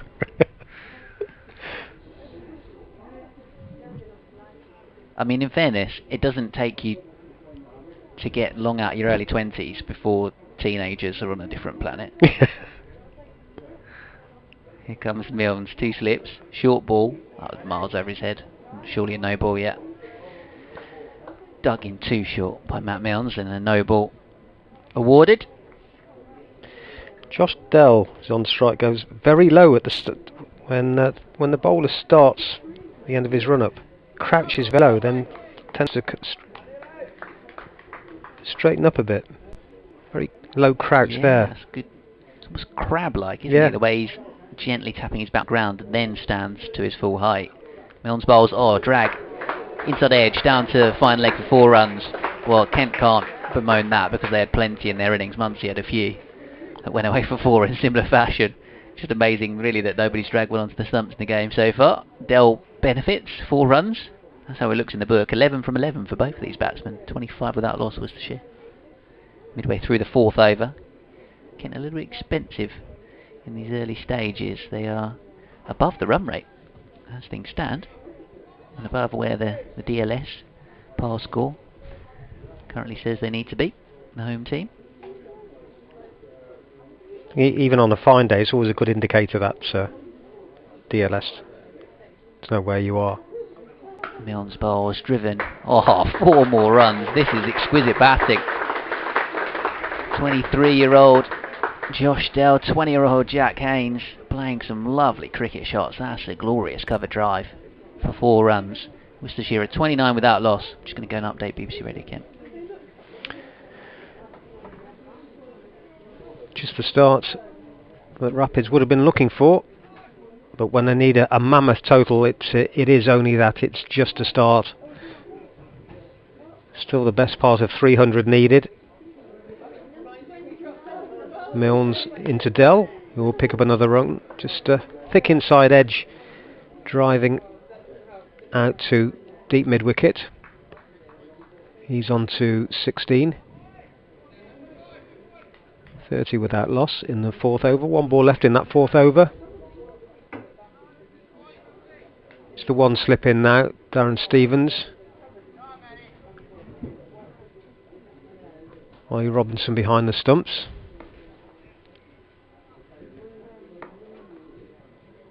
And Milne's on his way running towards us. And that beats the outside edge. Just playing defensively there was Jack Haynes. And I think it might have just nipped away from him a little bit. Just had a look back, a nervous look back, as if he might have taken the edge, but he's got away with it. So 4 overs completed. It's 30 without loss, needing 323 at 6.44 and over. Haynes has 11 and Dell has 16. So that Kent's innings of 322 for 7, built on a partnership of 184. They were 65 for 3, but then went to 249 for 4 as Stevens starts a new over, gets the ball past the outside edge of Dell. Wicketkeeper standing up, whips the bails off, but the back foot was rooted in the crease. Yeah, that partnership 108 by George Munsey and 84 by Harry Finch put them in this commanding position. Stevens short of a length again, beats the outside edge, trying to drive there, Josh Dell. He started to get his eye in now, Stevens. This will be a testing period for these two. First 2 overs went for 11 runs. Milne's 2 overs for 19. But now he's got the batsman guessing. Turns his next delivery onto the leg side, where it's fielded by Munsey.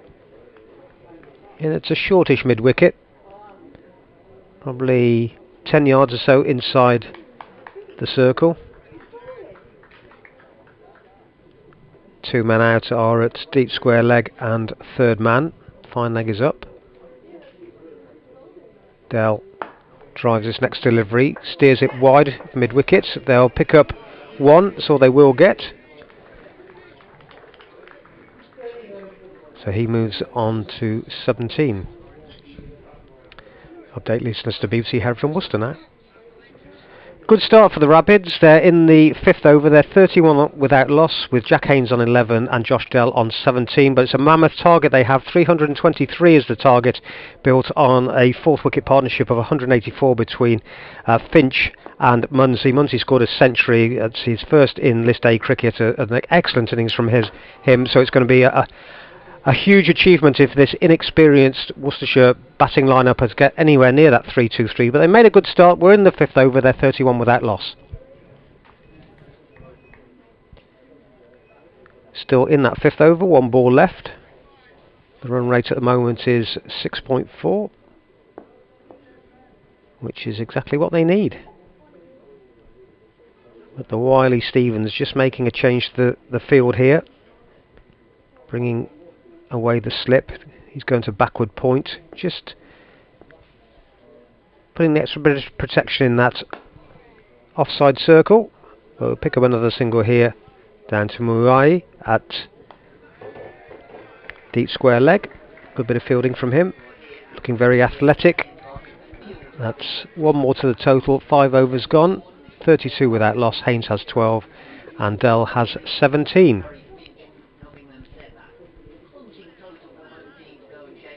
batting to come. Tom Fell, Ed Barnard, Gareth Roderick, Joe Leach, Jake Libby will probably come in next. Joe Leach, Charlie Morris, Adam Finch, Jack Bantam will also probably bat around 7, and Josh Baker. So inexperienced batting lineup, as I was saying, for the Rapids as Milne starts a new over. And Haynes back and across. His punches into the covers, where it's fielded by Kuhn.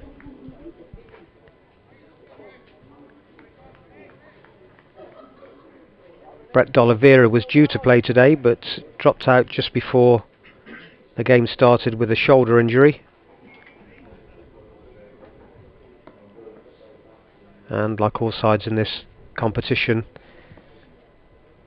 lacking players who are away with the 100. That's a lovely shot from Haynes through extra cover. Just big stride forward, drove through the ball, steered it all along the ground, and 4 more to him. 4 more to the total, 36 without loss. Haynes on to 16 at run a ball. I was just thinking while I was doing my update watching these two bat that I wish to see it as a so-called smaller county really to bring through homegrown talent ever so well. Compare that to the noisy neighbours up the road, Warwickshire, who are rubbish at bringing through their own. Oh, beats the outside edge there, driving against Milnes. It's a loose shot from Haynes, got away with it though. Yeah, in recent years, how many? The recent years has been amazing. The players they brought through, and you're right. And I saw again. I can't remember who it was that Warwickshire have signed someone else from another county this week. Alec Davis from Lancashire. Correct. Yeah. And it's something. I think everyone likes to see players come. You like to see star players coming in and strengthening sides, but you do like to see players coming through the academies. Yeah, absolutely. His next delivery is played defensively by Haynes back up the pitch, and I think also it's about community. And I know this won't be particularly sexy with a lot of people because it's for some it's just about success. But if you're in the Worcestershire, Shropshire area, that kind of area, you've got a chance. There is a pathway if you've got the ability and the drive and everything that goes with that. You've got a chance, and the players in recent years have proven that. Good coaching network. Kevin Sharp still on the staff, doing a lot of that work. It's a nice shot from Haynes, and to point, and there's no run. And I personally, it's nice for me, like I said, watching my kids play local club cricket at a very young age, and now to see someone like Jack Haynes coming through, thinking, yeah, we saw him as a kid. Yes, he was brilliant. Yeah.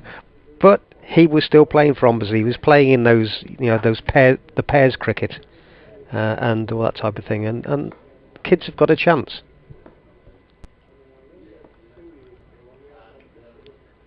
Milnes bowls and driven back up to mid-off, and there's no run. End of the over, 36 without loss. Darryl Mitchell's a good example. Captain of the club, played. I think he's now 37. Chairman. Well, he's not chairman of the Professional Cricket Association anymore. I think he's MD or chief exec, something along those lines. But still playing down here.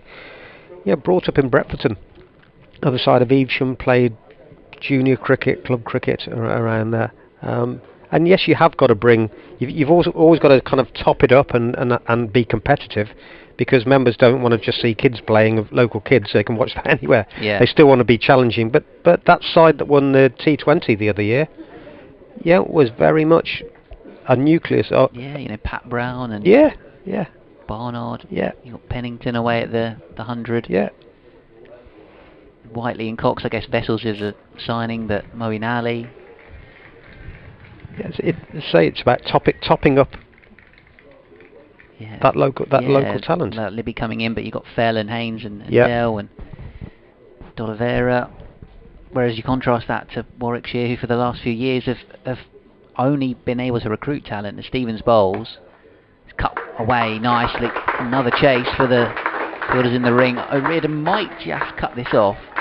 Does get there. They're going to scamper back for a third.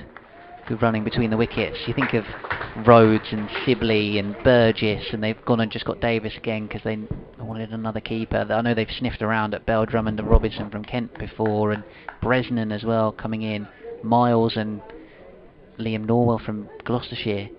You know, they've almost they're almost the entire first team they've had to bring in from elsewhere, whereas Worcestershire, just a little, you know, in the same kind of area of the country, are bringing through all this homegrown talent. And the worrying thing is what does the 100 do in terms of what does it bring into those counties? It's a very good question, those sort of knock-on effects of the 100 that we're yet to see, clipped away out towards deep square leg. Whereas in Kent, in contrast, have been able to bring through good young wicketkeeper batters like Billings, Cox, Robinson, but bowling, for whatever reason, they haven't brought through young bowlers, and they've had to recruit Milnes and Podmore and Quinn, Logan the spinner, who's just come in, formerly of Yorkshire. As forward comes Dell playing defensively, 40 without loss Worcestershire. They've had to very much recruit bowlers, and guys like Milnes and Podmore have been well taken to by supporters because they've been successful, but there certainly is something, you know, deeper rooted, you feel, for bringing through young talent and the systems that are in place, and Worcestershire are doing so much right.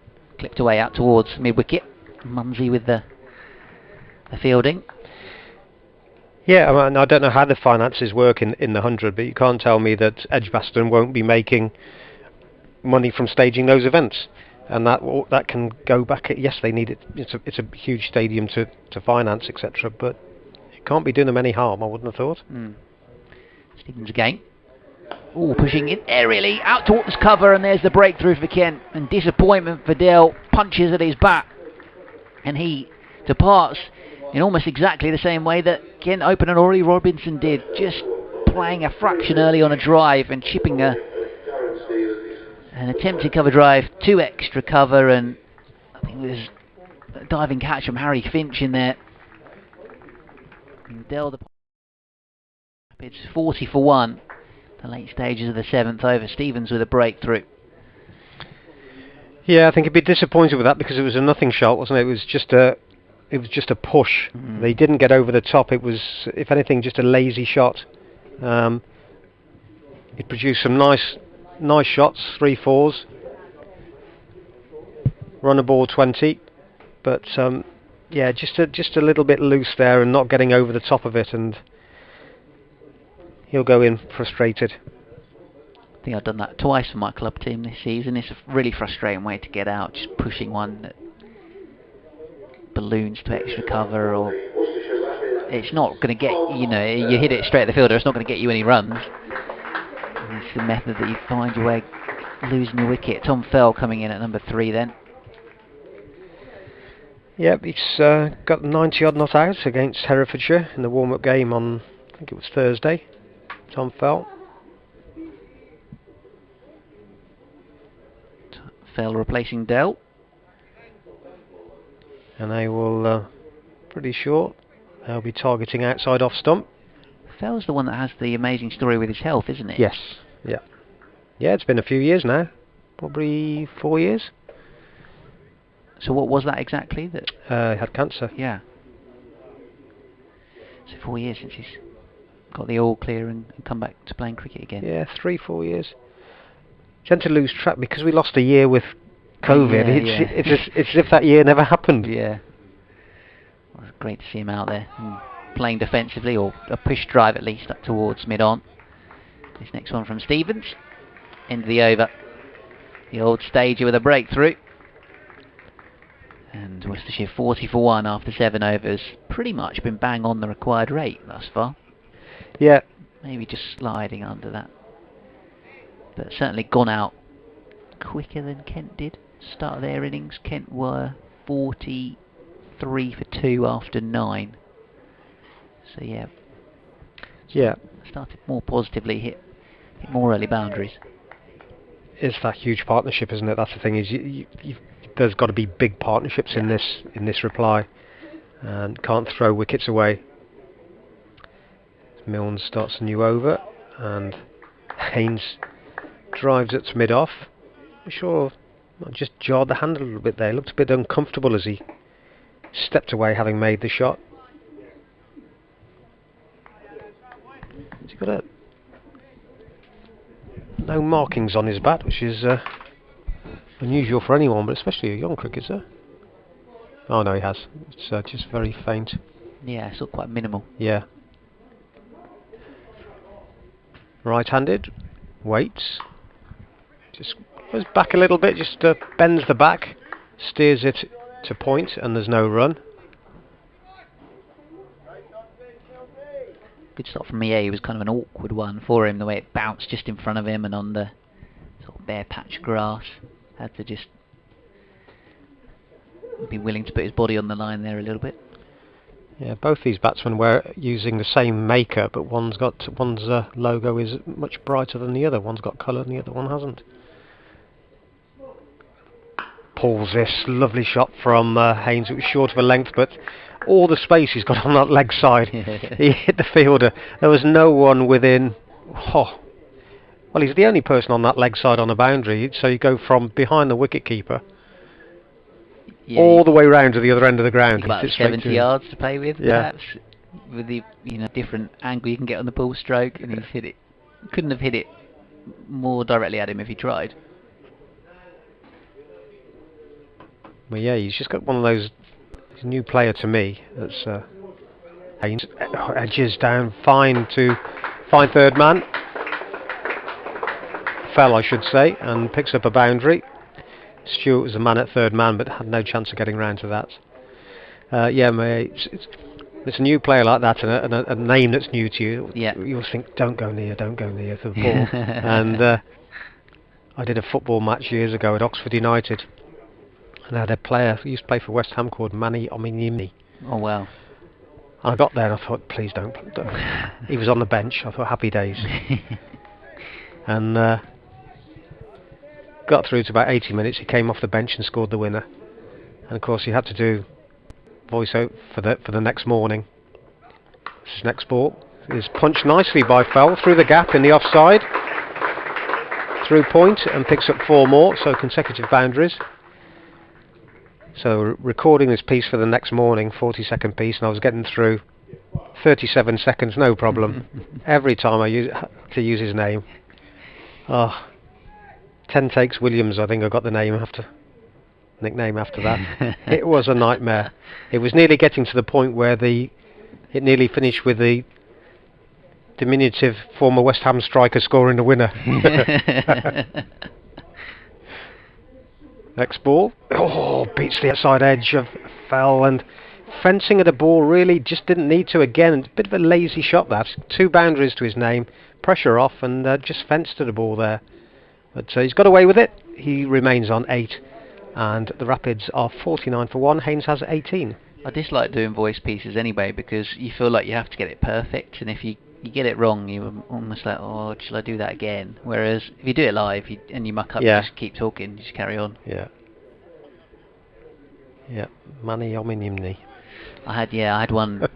I think it was a game between Tunbridge Angels and Braintree this season, and it was.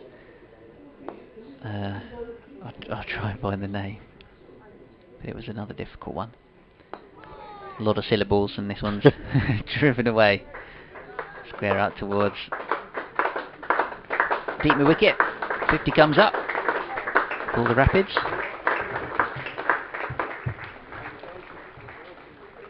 .1 overs. Run rate is 6.1. Required rate 6.5. Stevens in again. Defended out towards cover. I think it was like Manny Onomaway or something like this, and the press officer just came around and said, "Oh, everyone just calls him short and John." Everyone just calls him." Okay. Stevens in. Nudged up towards Quinn. Does the fielding. Just got squared a little bit by that Fell there. He was trying to work the ball away squarer, and in the end the bat just turned a little bit in his hand as he played the shot. Went a lot straighter.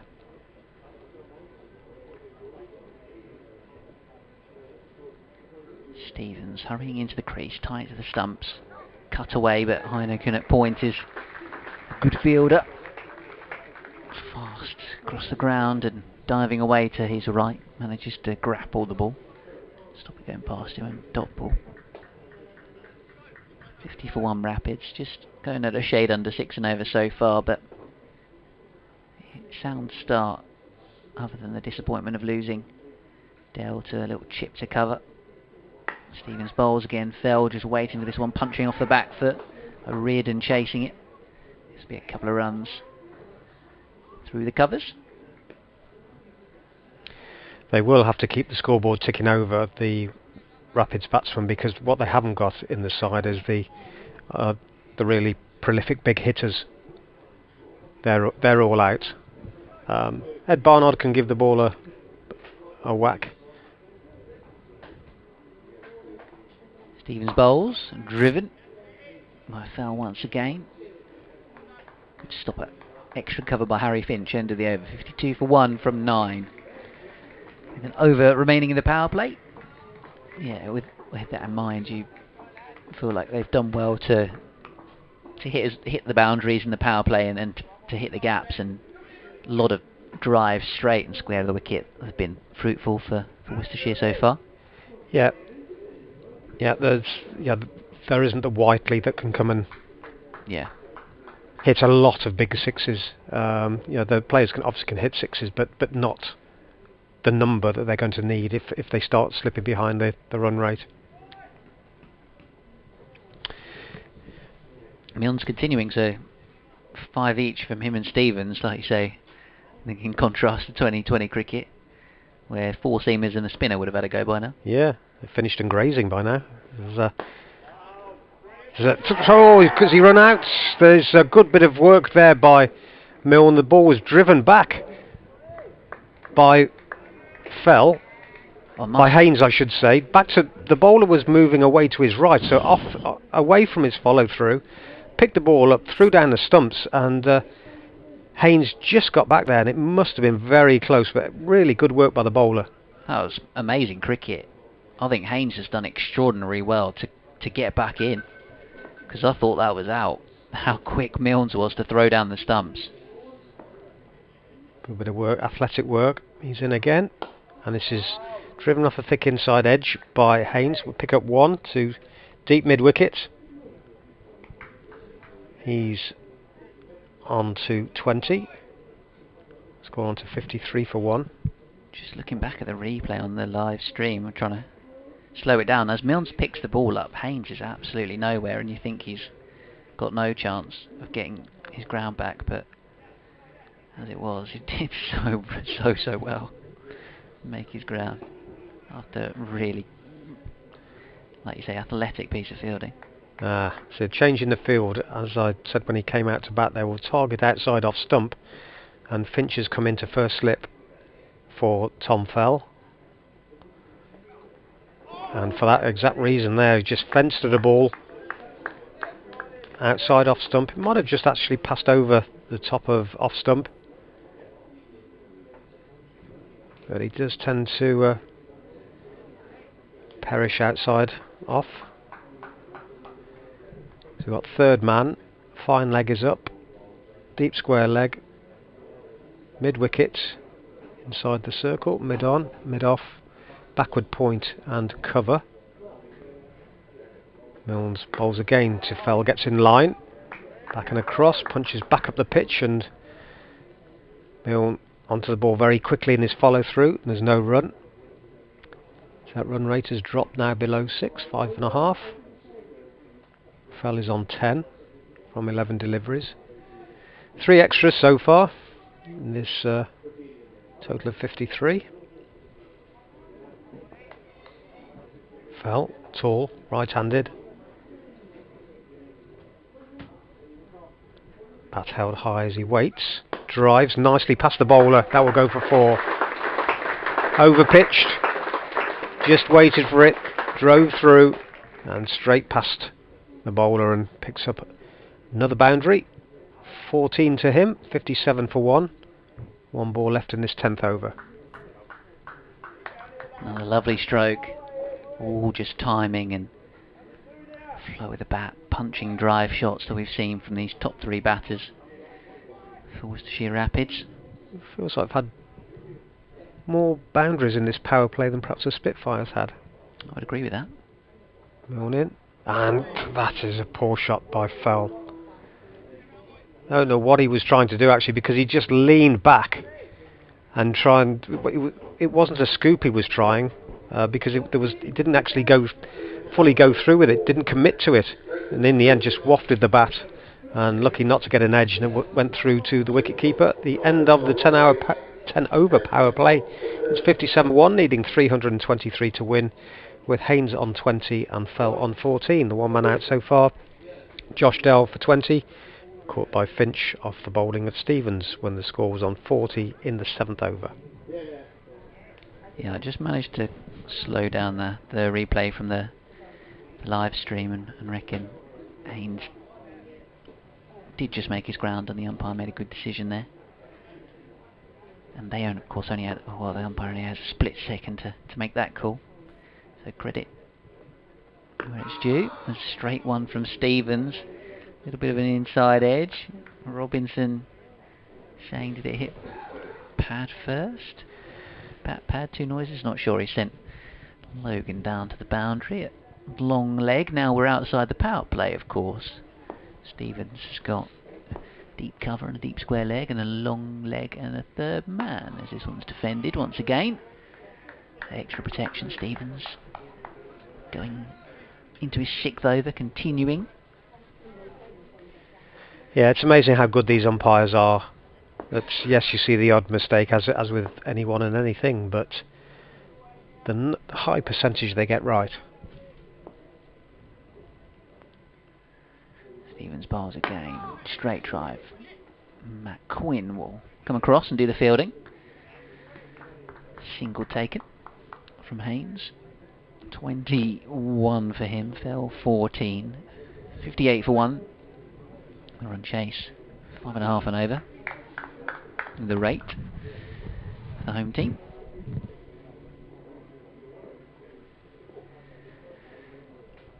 Here comes Stevens. Oh, that one kept a little bit low as he bowled it into the pitch, squeezed out to backward a point. Munsey's doing the fielding. Stevens moved to extra cover. Tom Longley, the umpire, seems only yesterday he was still playing for Derbyshire, but he's 42 now. Stevens bowls, pushed away, up towards the cover boundary for a single. That's a reason doing the fielding. Another run for Fell. Run a ball 15 for him so far.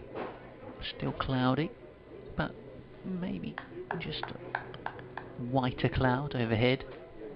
Visibility's been fine all day. Stevens telling Matt Quinn to go back to long on as fine leg comes up into the circle. Up to the stumps now and bowling. Nice flow at the bat from Haynes to send this square of the wicket for a single. End of the 11th over of the Worcestershire innings. Home side 60 for 1. Gonna just head off to update BBC Radio Kent. Our two umpires, Tom Longley and Paul Pollard, former Nottinghamshire and Worcestershire batsman. See, again, seems not long ago that Paul Pollard was plying his trade here at New Road, but he retired back in 2003 from playing. Matt Quinn coming into the attack from the Diglis end.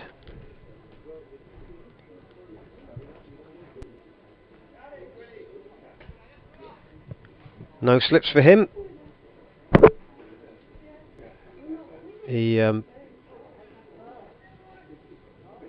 field got 3, saving 1 inside the circle on the offside, just 1 on the leg side. It's a wide mid-on. Third man, fine leg is quite wide. Tall man pulled away by Haynes. Only a single, got plenty of bat onto it, but didn't middle it, and comfortable bit of fielding out on the boundary at mid-wicket. Haynes on to 23 now. He's had some good scores in Championship cricket, Jack Haynes.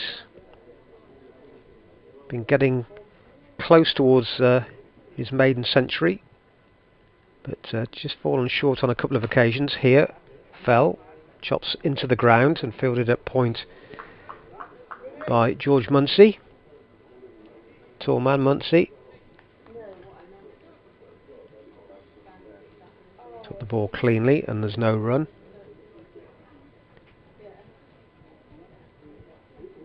Wicketkeeper just going to have a word with the bowler. Ollie Robinson back behind the stumps now, standing well back for Quinn, who's on his way and bowls short of a length and pulled, in fact too short there, pulled by Tom Fell.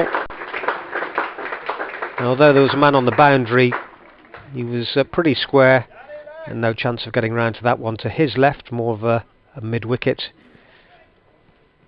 area, and 4 more to Fell, who's on to 19 and scores 65 for 1. We've seen throughout the game so far, anything from that Diglis end that's bowled short, it just lobs up and is easy to put away. That has to be put away, and it was. He's in again now. That one just pitched up a little bit more and steered into the covers. And there's no run.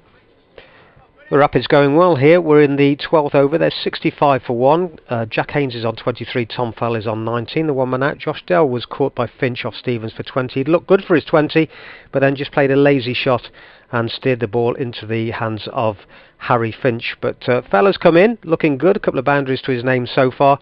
But it's a big ask for this, as I said before, inexperienced Worcestershire side. They need a mammoth 323 to win, so that's at over 6 and over. They're up with the asking rate at the moment, or just a little bit under, but a good steady partnership between these two.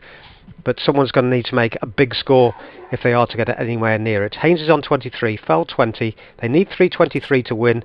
We're in the 12th over of 50. They're 66 for 1. Update there for listeners to BBC Hereford and Worcester. Chris Williams with you, and it's in the air, it's dropped. Haynes has got away with that one. A dive at mid-wicket. Got one hand, a good one hand to it. But just put it down. I think that might well have been James Logan. But put it down. Now Haynes has got to make that count. As I say, Chris Williams from BBC Hereford and Worcester with you this afternoon, and Ben Watts from BBC Radio Kent.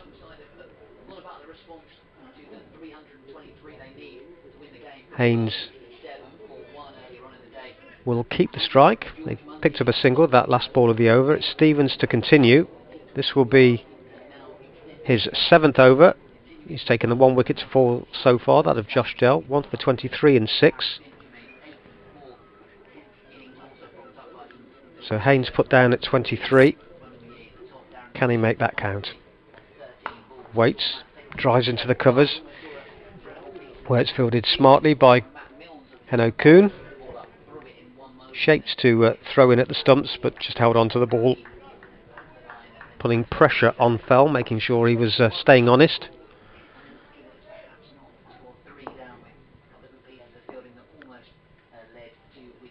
Stevens ball short of a length, driven nicely by Haynes through the covers. Only pick up 1 note, fielder down there on the boundary. 25 to him, 68 for 1. The run rate at the moment 5.5, so it's just pushing up the required rate to 6.8. Started at 6.4. Stevens is turned through mid-wicket. It was uppishly to start with, but they're through for 2. Is that Logan diving down there that's just limping a little bit?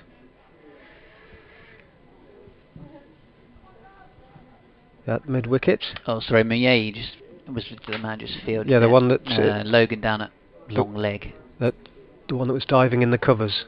Ah, Finch. Sorry, Harry Finch, who stretched for it. Yeah. Sorry, I didn't know where you were after. No, it would have helped if I'd have described it, wouldn't it? Next ball is driven through the offside for a single. I got distracted. I knew what I meant. Yeah. Well, in fairness, you did say mid-wicket, and I just got distracted by the fact that the ball went to deep mid-wicket, and 2 men had chased it down there. And unfortunate that I think Harry Finch probably really from the fact that he had that dive in the previous over on top of one of the used wickets and got a hand on it, and right hand almost clutched it. Yes. Kent unlucky not to with that, and with Milnes's piece of fielding not to have managed to grab another wicket. Stevens bowls again. He's just at that nagging length. It's just short of a length, and it's accurate in terms of the line. So all they can do at the moment is just pick up singles. But they'll be happy to see him off, picking up 6 singles and over.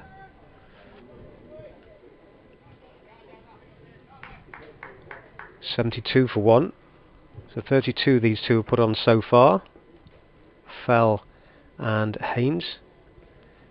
That's edged into the air and down to third man. Very fine. Only pick up 1 though. So false shot by Tom Fell there. But he's got away with it. He'll keep the bowling. He's moved on to 24 from 22 deliveries. After 13 overs, the Rapids are 73 for 1. Yeah, in the end it was probably safe enough to play that stroke to go hard at the wide-ish drive with the lack of a slip and a keeper up to the stumps. And down at third man being wide-ish.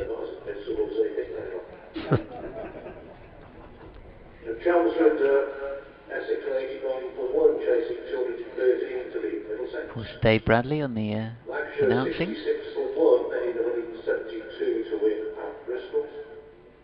Updating the scores elsewhere as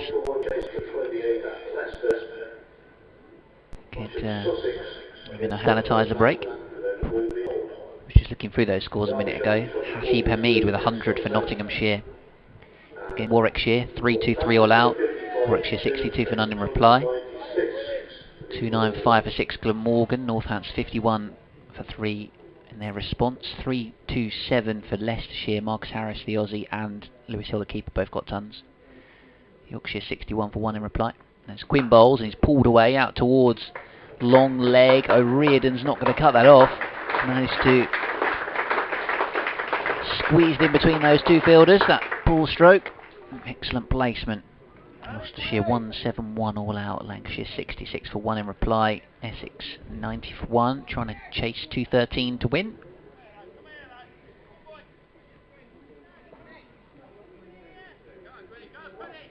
And then later game, I think it started at 2. Derbyshire 125 for 3 away at Somerset. There's Quinn bowls, back of length, just angled down towards third man by Tom Fell for a single. He's caught up. Jack Haynes now has Fell, 29 from 24 balls. Yeah, these two just now in their 20s, coming towards 30 is almost a dangerous scores, and something I remember David Houghton saying when he was coach here a long time ago. He used to drive him insane. Batsmen getting into the 30s, 40s and then getting out and not getting their heads down. Quinn trying to get the breakthrough for Kent. It's pulled away in front of square this time. 4 more runs. It's the longest boundary on the ground, but both Fell and Haynes now getting a pull stroke away to the leg side boundary. And Matt Quinn, who was expensive in Kent's first game, did see him bowl some short stuff in that one. I think went for a 90 odd from his 10 overs. He's trying to bowl that back of length and it's just not working at all on this wicket. Expensive start for him really, since replacing Milnes from the Diglis end of the ground. got to pitch it up a bit more. That's a better length. Driven out towards extra cover. Heineken does the fielding. Dot ball. Often Matt's parents back in New Zealand tune in when there's commentary of previously Essex, now Kent games. If they're listening, I'm hoping that he can just adjust that length a little bit. Getting his opportunity. Low move to Kent before he signs permanent terms next summer. He's done well in red ball cricket. Trying to make his mark with a white ball. Dot ball. Haynes 30 now from 38. Fell 29 from 24. Pushing it out towards, let's see it, a point. 82 for 1, Rapids. Chasing 3-2-3 to beat the Spitfires. Stewart just loosening up a little bit. At third man, I suspect we'll see him in action with the ball fairly soon. He's just taking his cap off as well, actually, and left it behind him, and Stewart will have to set off and do some fielding here at wide third man. They're going to come back for the second. Good running between Fell and Haynes to pick up 2. 84 for 1, the score at the end of 14 for the home side.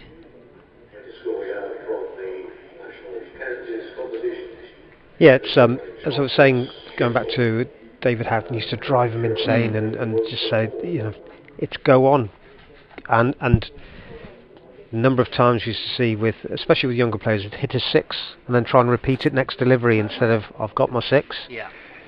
See what comes, and if you're going in, you know, in search of 3-2-3, a 30-40 is no good. Somebody in that side has got to make a century. You've got Dell was well set for 20, now you've got Haynes on 32, Fell on 29. They have to go on and can't afford those loose shots. Now I know in one-day cricket these days it's all about this is the way we play, but you've also, there's a lot of time in these 50-over games. Yeah, there's got to be situational application to it too. And get yourself to a position where you've got a chance. Yeah. They're scoring at 6 and over, they need 6.6. That's, you know, to my mind, you just keep pushing it along those lines. Yeah. Don't need to be scoring at 10 and over. Anything under 10 off the final over, you back yourself to get there potentially, if you've especially got wickets in hand. Stewart starts a new over to Fell. He's bowling from the new road end. Fell gets in line, plays defensively, and there's no run. Fourth bowler to be used, Grant Stewart. I'll give you the figures of the others to date. It was a decent start from Stewart, good full delivery. Stevens 7 overs, 1 for 29. Milnes 0 for 37 in 5. Stewart bowls just short of a length again. Fell gets in line, turns it onto the leg side. Finch fields just off the pitch, coming in from mid-wicket. Matt Quinn 2 overs for 18. 11 came from his second over.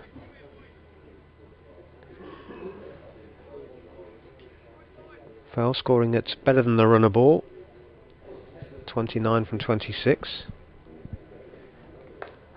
This goes back, guides the ball to backward point, and there's no run. Quite a lot of energy out there in the field, the Spitfires. Definitely noisier than the Rapids were. Just went quite flat, especially when that fourth wicket partnership was building. Pulled it back towards the end.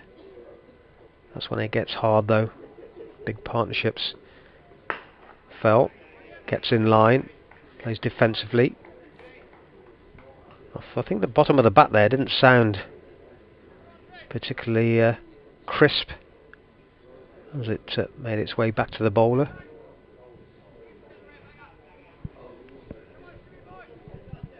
Two balls left in this 15th over. Fell right-handed, stands tall. Again, a replica shot as he goes back, plays defensively, back at the pitch. Bowler fields and throws it on. to mid-off. Decent Matt start Milnes. this from Grant Stewart. He's put it right in the right place, hasn't he? He's got nothing to play with, Fell. And now does he start go looking for it as we approach the end of the over? Bowler wants to keep it tight. Fell wants to score runs. But Fell, quite happy to play defensively, drop it just onto the offside, and there's no run. So good tidy over there by Grant Stewart. His first over costing, I think, just a single. 84 for 1, Haynes has 32, Fell has 29. On Grant Stewart, the Australian Italian in the Kent side, on his Italian connections, we mentioned them earlier on, when he was batting, and Liam, the unneeded staff at Kent Cricket, messaging me a little bit of must be a little bit of bio or something. Stewart qualifies to play for Italy through his Italian mother, who was born in Trancini, his maternal family originating from the village of Leto Palena in the province of Chieti, around 2 hours east of Rome. There you go, some very bad pronunciations of Italian towns and villages, but... And I just did him a disservice because he bowled a maiden, actually. I said he'd gone for 1. It's the second maiden of the match. And prior to Stewart's introduction, I was thinking, well, what spin options a Kent got like these? The off spin of O'Riordan and the slow left arm of James Logan. So interesting that they do indeed turn to Marcus O'Riordan, deciding that Quinn wasn't quite finding the rhythm they were looking for. A little bit expensive. So it's going to be the off spinner on the Diglis end. Down the pitch comes Haynes and drives up towards the long on. 1 run as Muncie fields. So we saw just a couple of overs from Matt Quinn going for 18. Even Matt Milnes from that end expensive, 5 overs, none for 37. Hit for a fair few boundaries in the power play. Stevens so far 7 overs, 1 for 29. Need to find a means of tying up an end or two. Stewart coming in with that maiden, a good start. What can O'Riordan, the off spinner, do? He's got protection at long on, deep mid wicket, deep square, as well as 1 man out at cover. Flicked away. And a misfield, a rare blemish from Heine Kuhn in the field as he failed to gather at mid wicket, and Matt Milnes sweeping up behind him. 1 run taken. Haynes on strike has 33, fell up the other end on 30. Back he goes, cuts hard out towards a sweeper on the offside boundary. Millet will keep this to 1. A good fast throw in from the rope.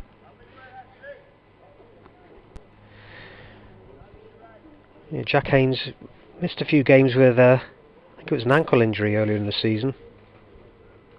Doesn't seem to be bothering him too much out there. Saw that early skip down the wicket to first ball of the over. Punched away off the back foot by Fell up to long on. Another single. Yeah, he came back and scored 177 not out for the seconds against Nottinghamshire. Got 65 against Warwickshire in the Championship here. Good knock so far today as he comes down the pitch and can only nudge to Kuhn at mid-wicket. Lively in the field, the South African.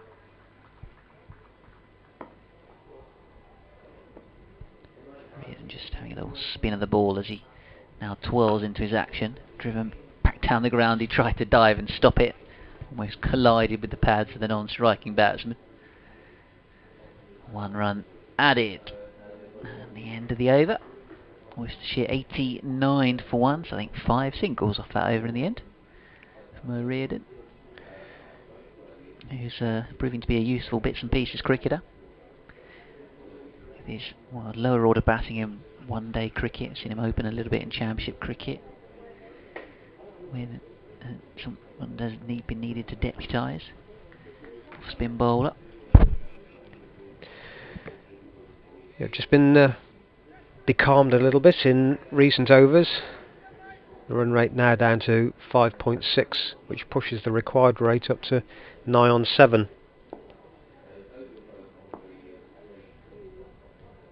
Haynes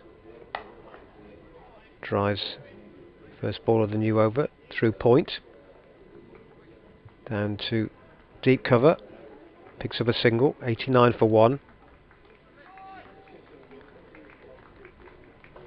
So Quinn concedes his first run, and that's the 50 partnership between these two. They came together in the 7th over.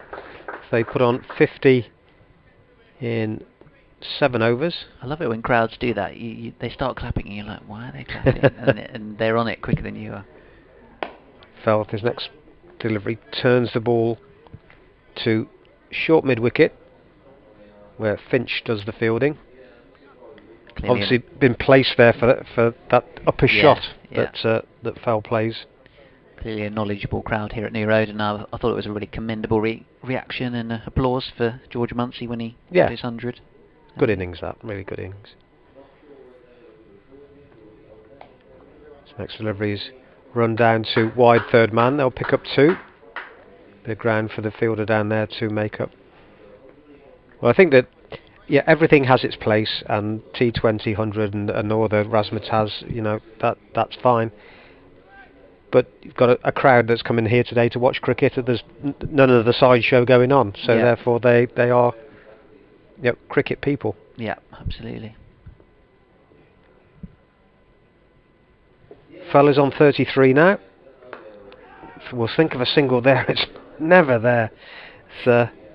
Munsey was the man at point. Well, I even thought there might be. It was even worth a conversation.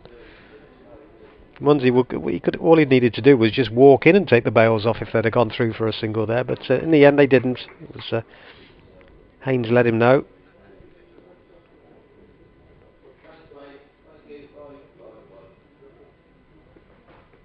His next ball just worked away on the leg side, off the pads. Finch fields coming round to square leg. Umpire signals leg by. 92 for 1. 3 extras in the inning so far. That takes it on to 4. Saw the 1 free hit in the Spitfires innings. Saw a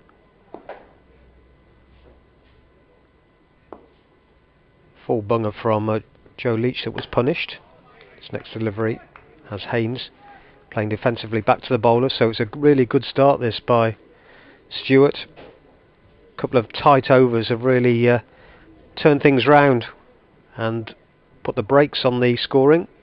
The run rate now 5.5. The Rapids needing 323 to win from 50 overs and 93 for 1. Haynes has 36. Fell has 33, and we've completed 70 of those 50 overs. 17, I should say. Do well to complete 70 out of 50. Just 3 runs from that over from Stewart. Maiden to start with. So just what Kent needed actually to stem the flow of runs slightly. Reardon trying to replicate the efforts of his colleague up the other end, but clipped away easily into the leg side for a run.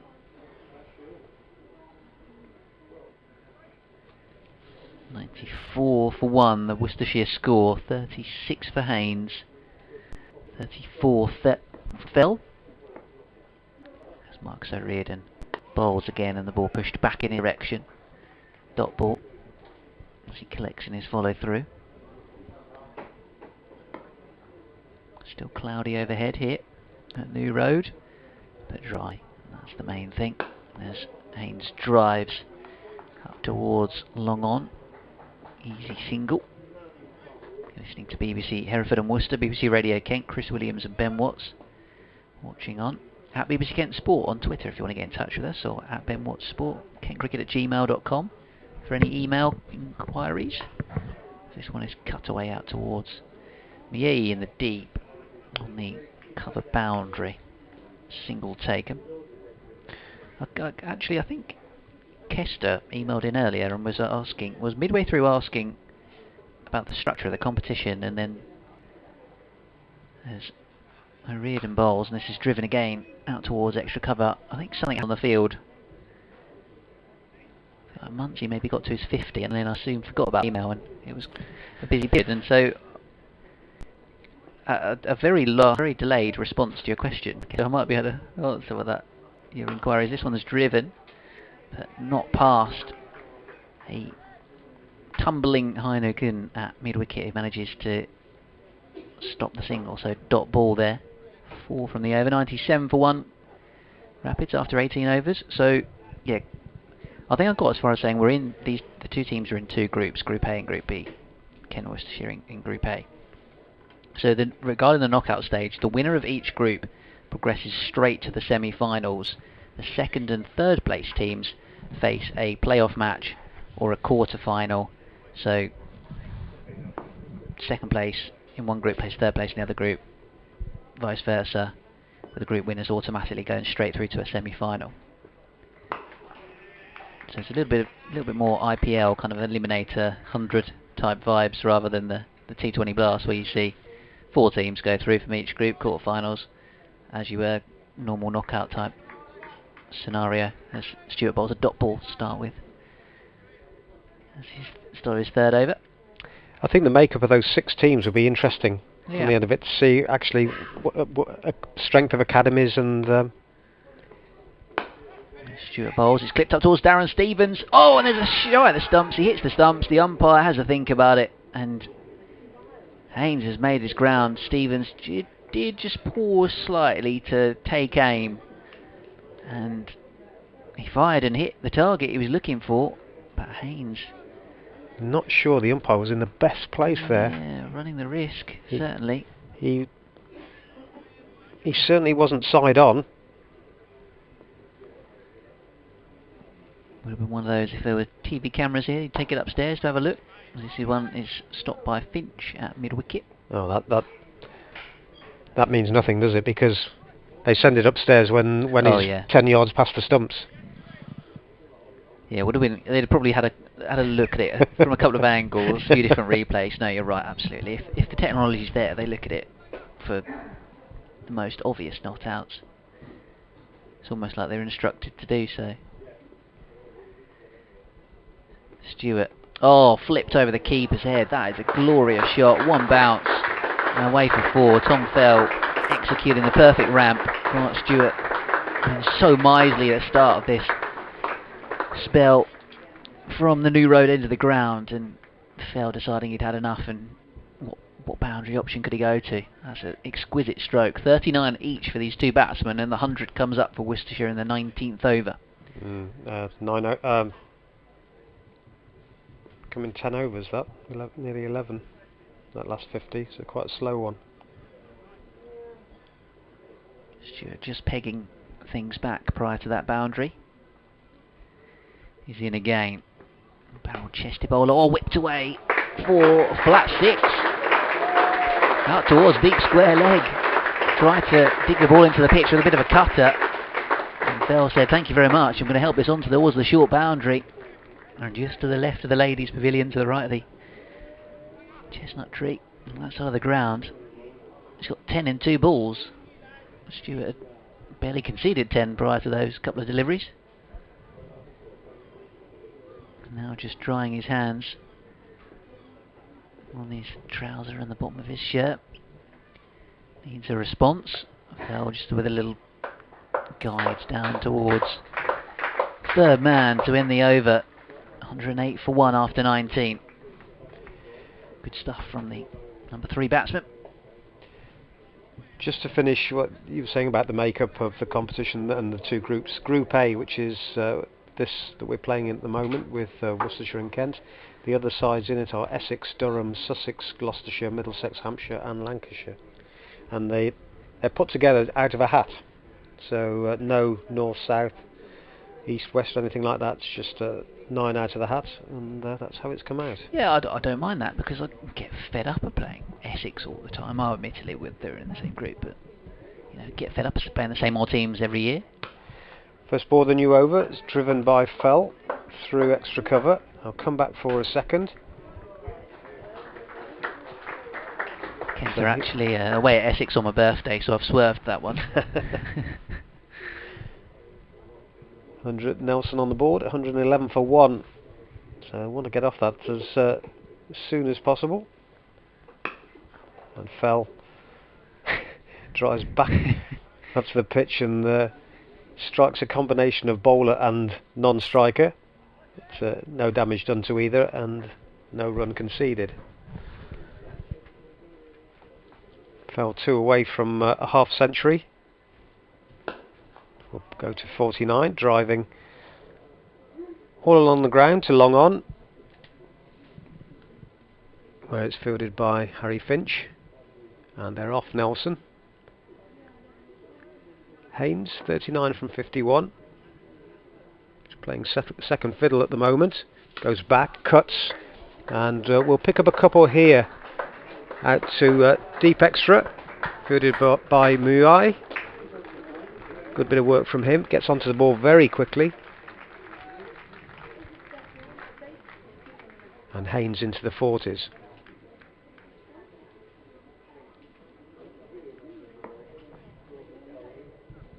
.8 the run rate at the moment, so just nudged it along a little bit in the last couple of overs.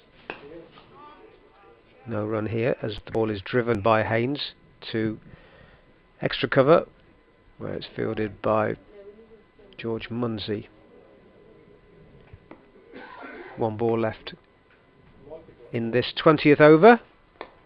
Sweep, but not a convincing one by Haynes. But for thick inside edge, halfway to the boundary, to deep square leg, where it's fielded by Matt Quinn. So another sanitizer check up as the 12th men come on, and the score after 20 overs, 115 for 1, Haynes 42, Fell 49. Run through the bowling figures for you. Now, if I give you the scores to start with, Leicestershire 327 for 7 against Yorkshire, who in reply are 109 for 1 in the 17th over. Glamorgan made 295 for 6 against Northamptonshire at Northampton. The home side now are 100. In fact, I can't read that one. It's not come up at the moment. Derbyshire, a late start there, 177 for 3 after 33 overs. Game at Hove has been abandoned between Sussex and Durham, and at Edgbaston, Nottinghamshire 329. Warwickshire are 92 for 1. Here at New Road, all set to resume. Hands suitably washed, cleansed, and we go into the 21st over with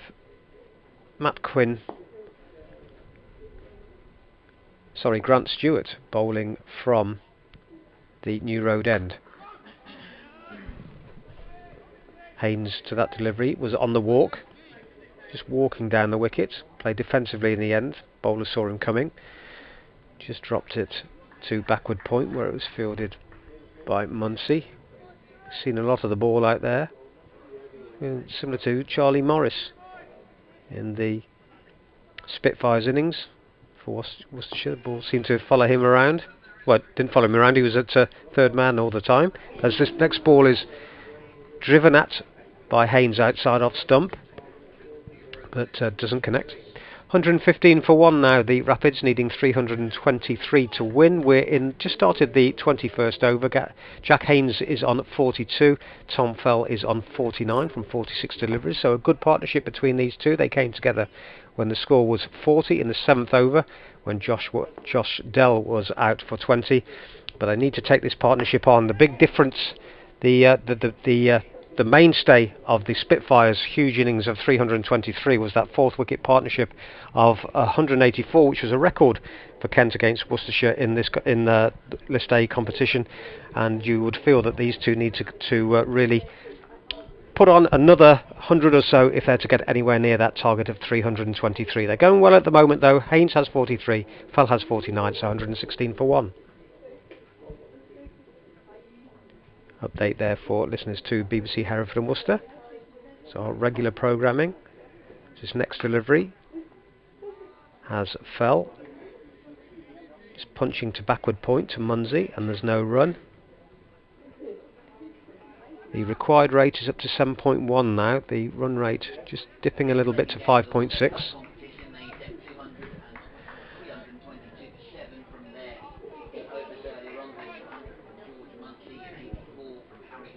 Stewart wearing 9 on the back of his blue shirt, runs away from us.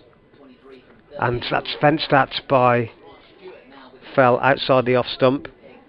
So just needs to just get himself together here, Tom Fell. A couple of loose shots in the last few deliveries. Again outside off stump, which is where he can be susceptible to just nicking the ball. They did put a slip in for him earlier in the innings, but he survived. He's still there and looks to work this next ball away on the leg side, but is wrapped on the inside of the pad. Just gave it a little bit of rub, but end of the over, he's still there. 21 overs completed, 116 for 1. Haynes 43 will have strike at the start of the new over. Fell on 49 from 49 deliveries. Batting still to come. Jake Libby will be next. Ed Barnard, Gareth Roderick, Joe Leach, Charlie Morris, Jack Banton, Adam Finch, Josh Baker. Banton probably batting at 7. James Logan is the 6th man to come into the attack. First time we've seen him today. Didn't bat. Now has ball in hand.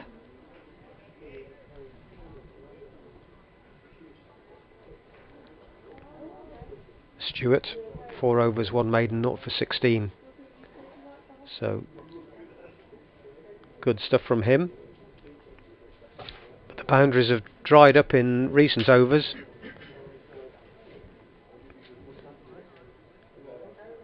And they can't afford for this run rate to drop any more than it is at the moment. Run rate, the required rate's gone above 7, as I said before, so need to just keep it ticking over.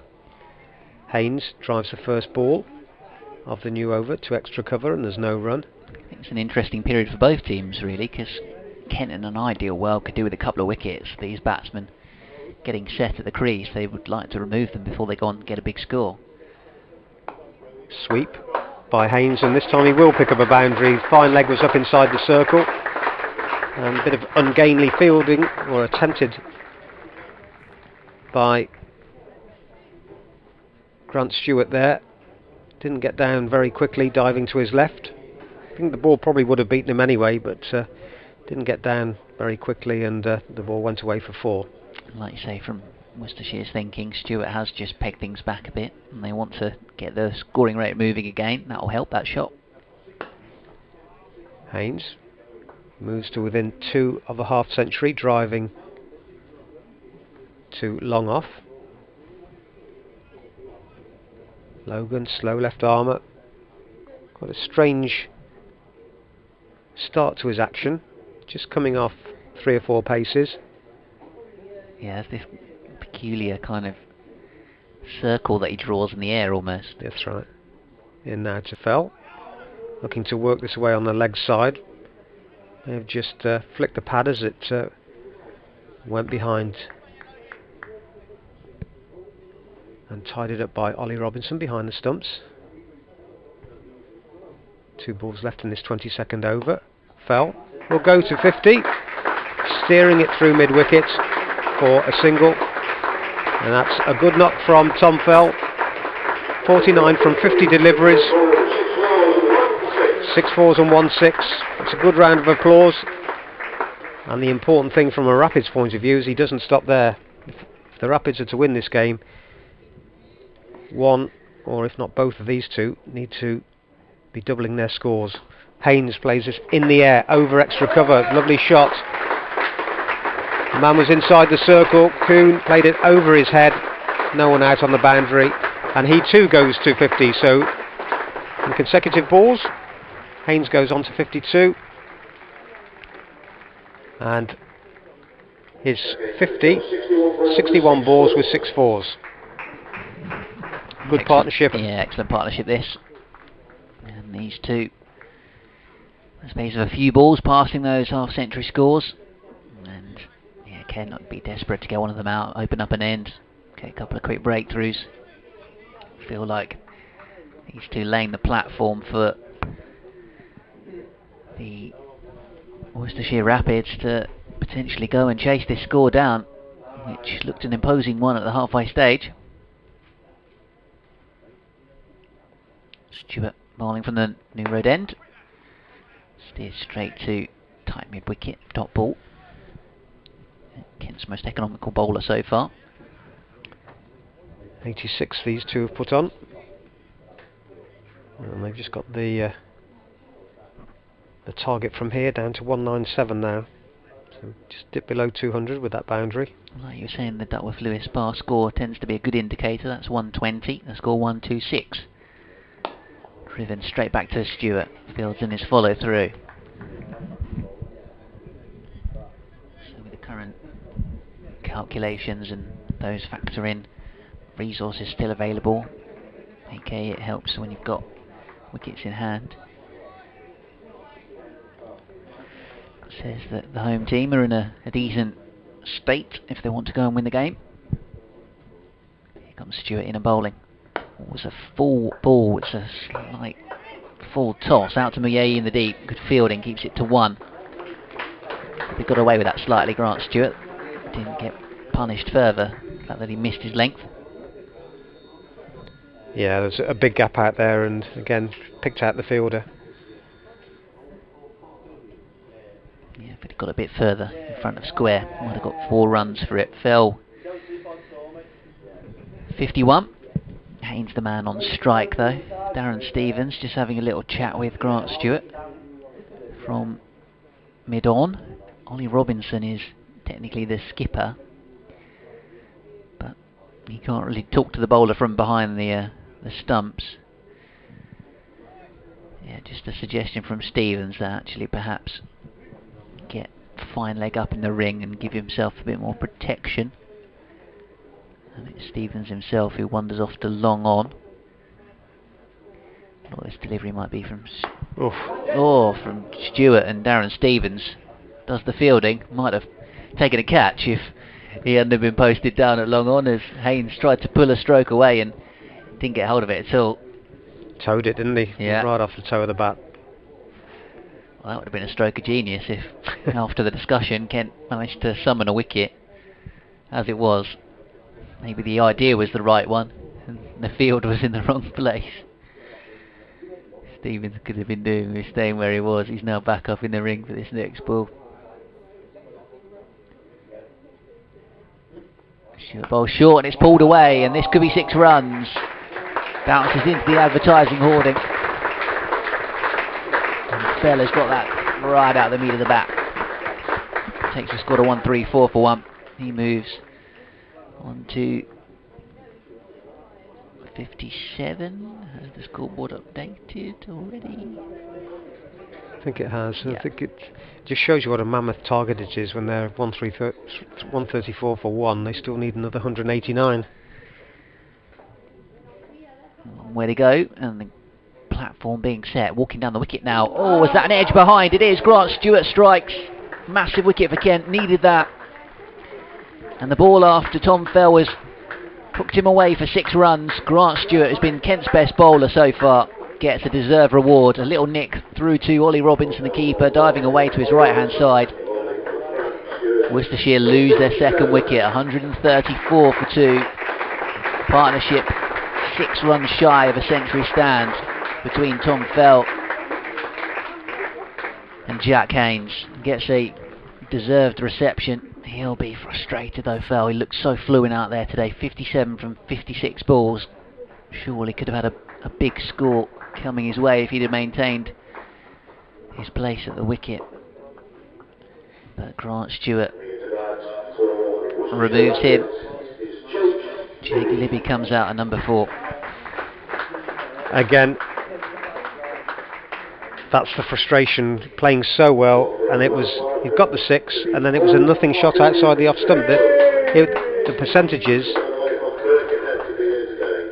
in that the most he was going to get was a single, running it down to third man. Could have left it alone, I guess. Yeah. Could have looked to run it. And I'll tell you who was probably more frustrated was Jack Haynes. As the catch was taken, he thrust his head back and Yeah. in disgust. He'd have wanted the 100 to stand between the two of them. Yep. Knew how important that partnership was to the team's hopes of going on and winning the game. Knew how well his teammate was batting out there with him. Fell too, you could see the frustration etched on his body language as he walked off, knowing that he scored a very fine 50, but had the potential to be a really good 100 or a really big contribution towards a successful run chase. But credit to Stewart, he's been Kent's best bowler. Yes, he has. Gets the breakthrough.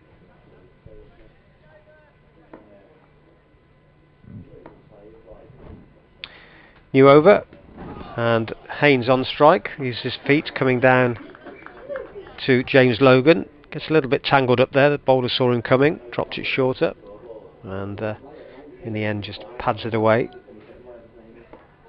Haynes, even more responsibility on his shoulders now. Uses his feet again, drives along the ground to long on.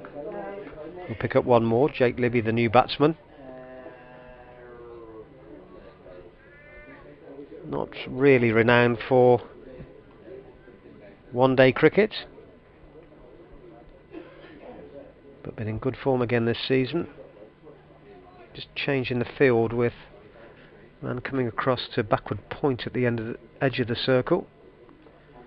Libby goes back and finds that exact fielder, so good captaincy. Plugged the gap there. Libby was stepping back, just trying to cut through the gap. Right-handed batsman Jake Libby. He's slight, turns comfortably through mid-wicket for a single. He's off the mark. 136 for 2. So Dell and Feld, the two men out for 20 and 57. Fell 57 from 56 balls, 6 fours and 2 sixes. Haynes steers this next delivery up to mid-wicket, and there's no run. Required rate up to 7.2 now.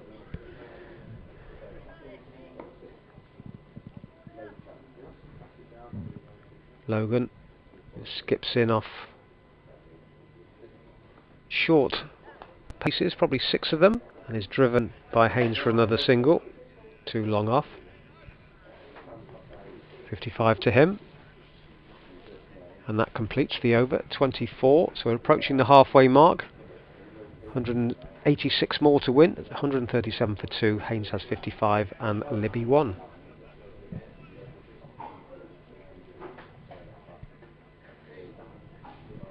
Stewart to continue. He and Stevens with the Kent wickets so far. Yeah, Stewart 5 overs, 1 maiden, 1 for 24. Logan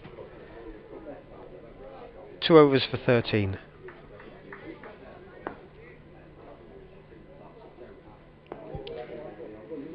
Haynes on strike. Stewart bowls. It's forced away nicely, square of the wicket by Jack Haynes. Towards Marcus O'Riordan and the deep. Brings Jake Libby onto strike. Regularly opens the batting, bats 3 in Rebel cricket. Is that where he tends to bat for Worcestershire? He has done in T20 this year, yeah. 138 for 2. Had a really good partnership in the one game with Brett D'Oliveira. Big partnership, those two.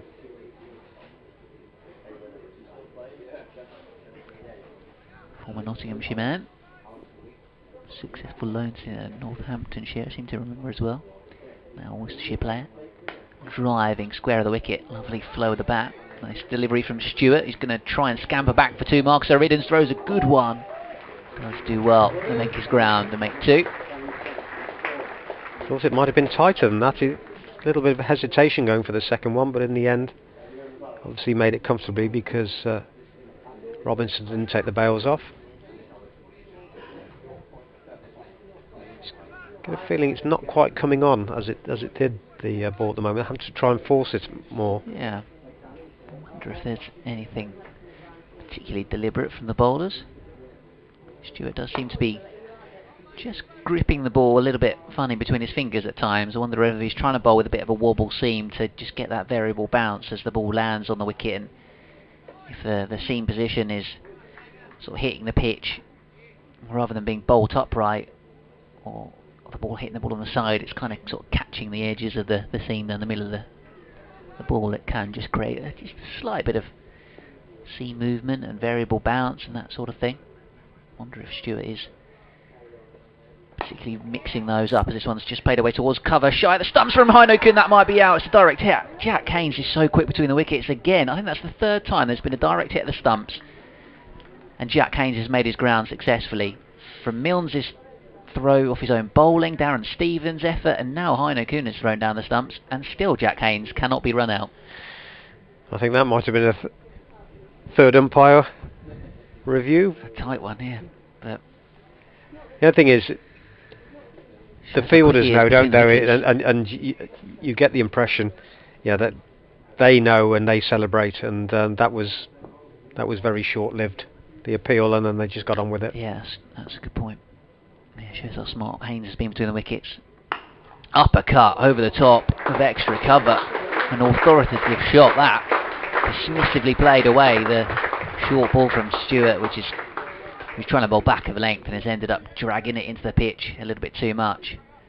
Haynes, rather than kind of going into his shell when Fell departed, has actually looked to almost boss the situation even more, try and allow Libby a bit of time to play himself in, perhaps. I think Haynes, not so much this game, but he's been close to centuries in the Championship. After this ball, seems determined at the moment. Drives up towards mid-off, and that was tight. Yeah, that was again. That would have been another tight one. Milnes, though, you don't need to be doing that. But I sorry, it's the end of the over, halfway mark. 1-4-6 for 2. Worcestershire score. Yeah, I just have a feeling with Jack Haynes. He is still young. He's 20, coming up 21. He needs that first century. Get it behind him. He's come through the ranks, and that can bring its own pressures. His dad used to play here. I don't think that's necessarily brought its pressure, but to be his own person, it's about getting that first century, because I think when he does, he's going to be pretty prolific. Yeah, I think he looks great. Really smart looking batsman. He's on strike for the start of the new over. That was a little warning from Inokun to Jack Libby there, to take no liberties, get back in your ground. He's determined to run someone out today. He's an angry man that he got run out himself. He's trying to get one back, isn't he? Yep. It's a sweep from Haynes, and another shy in at the stumps at the bowler's end. There was no run. MVE this time. Either from the sweep or the potential overthrows. They've got to get one in a minute. Surely. Logan swept square by Haynes for another single. Fielded out there by O'Riordan.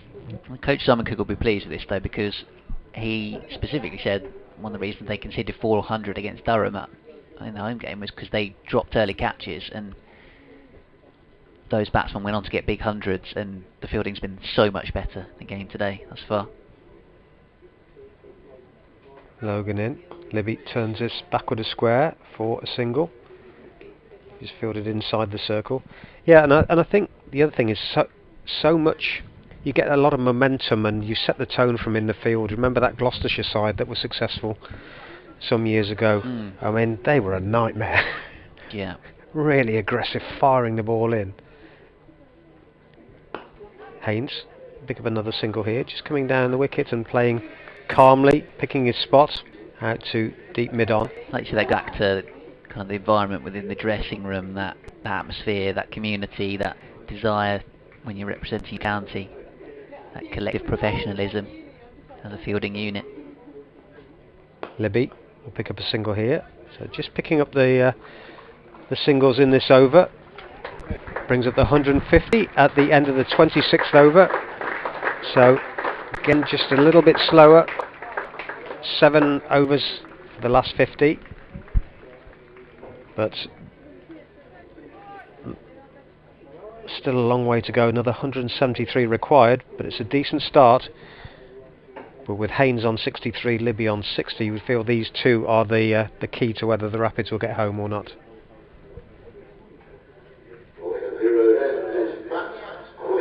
Quinn coming back on as Kent go in search of a wicket. Quinn was expensive earlier on, whereas Stewart's been a lot more miserly, but they feel like the Essex Loney is a potential route to a breakthrough and a wicket. Tall, slim bowler, clipped away out towards backward of square on the leg side. Oh, there's a misfield indeed from Nathan Gilchrist, I think, who's on as a sub-fielder. I don't know who's gone off, but pretty sure that's Gilchrist out there who's misfielded. That's the last thing you want. You're only on the pitch as a sub-fielder, and then you've let your team allow the opposition to get an extra run because you've misfielded. Is Munsey on? Here's Quinn bowling. It's lower end of the bat of Jake Libby. He can't drive it past him. I think that's a because he was fielding a backward point, wasn't he? That is a very good shout. George Munsey's not out there. Centurion either taking a comfort break or feeling a bit of tightness or something. Getting some treatment from the physio, possibly. Here comes Quinn again. Ian bowling. Clipped away out towards deep square leg again. He's got a sleeve along, sort of under sleeve on his right arm. Big sweatband on his left wrist, but definitely wearing a short sleeve top. Libby is turning the ball towards square leg regularly since he's been out there, uppishly. Yeah. I wonder if they might just bring somebody in, because at the moment he's just picking up a single every time, so that's not a bad thing. He's not scoring boundaries, but I think virtually everyone he's played there has been in the air. Man goes back at long on, cut away to me a point. He's sharp, isn't he? Yeah, he is. Gets a really quick throw in, quite a low, skiddy arm in the field, a sort of round arm throw just to release it nice and quick. Yeah, I've seen him fielding a few times in the Championship and not quite had the same intensity about his fielding, but in the One Day Cup so far, seen a different animal in the field. They look determined to try and bring about a possible wicket through their efforts in the field, Kent. There's Quinn. Looks like he's had a little bit of a tidy up of his mop of hair and cut out towards the deep. Marcus O'Riordan scrambling away in the muck on the cover boundary. Does really well to just smuggle the ball away from the boundary rope and keep it to 2. Well, that could have been a tooth rattler, couldn't it? The way the ball was bouncing as he got towards him very quickly. Did well, got his body behind it, saved a couple of runs. It looks like Quinn's had a little shave of the sides of the hair, little moustache, mop on top. New Zealander, Ian bowling. Now to Haynes, twists it into the onside, straight to Finch. Dot ball to close out the 27th over. Worcestershire 155 for 2 here on BBC. Hereford and Worcester, BBC Radio Kent, Chris Williams and Ben Watts. I'm off to briefly do an update. 155 for 2, and the Duckworth Lewis score required at this stage 155. So on target, the Rapids, but there's still a long way to go with 168 needed. It's Logan to continue from the Diglis end, the far end as we look at it. And Libby on strike has 9 from 10. Turns this to mid-wicket, just meaning that Munsey is back on. Has to move to his left to do the fielding, allows them to pick up a single. So Libby into double figures. Haynes vital that he stays there for the Rapids. Sweeps, but finds the man inside the circle, Quinn, and called through quickly by Libby. Allows Haynes to pick up one more. Vital they just keep this scoreboard ticking over. The required rate is up to 7.3 now. Started at 6.4. The ball is getting softer. Slow left armour in. Libby in the air. He'll pick up 4 here. Was short. All he had to do was clear the man at mid wicket, which he did with ease. And that was a pretty effortless shot from Libby. Not a big man by any means, but it was short enough with all the time to just pull, make sure he cleared Munsey at mid wicket, which he did, and away for 4. 161 for 2. They're halfway there. 161 on the board, 162 required. Better delivery from Logan, and they'll pick up a single because of the misfield by Munsey. Moving around from mid wicket to wide mid on. As he went down, I think the ball probably just struck his knee and ricocheted. So Haynes moves on to 66.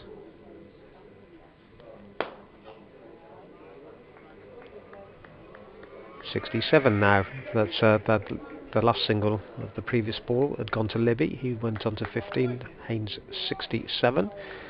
One ball left in this 28th over, so they're starting to tick by now.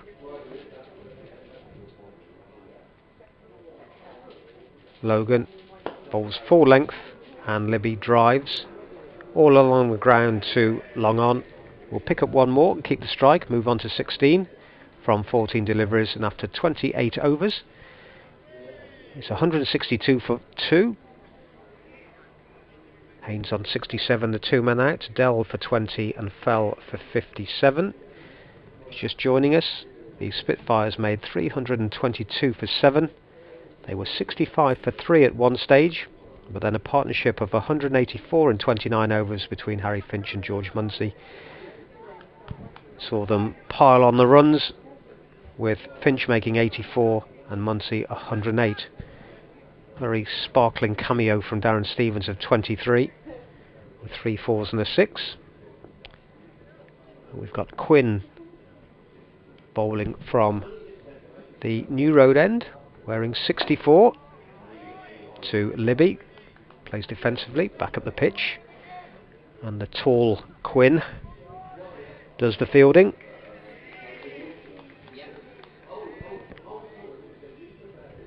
Decent crowd in here today. People in the hospitality marquee to the right of the ladies pavilion, if you're familiar with New Road. Quinn right arm over, just clipped to short mid wicket, and there's no run.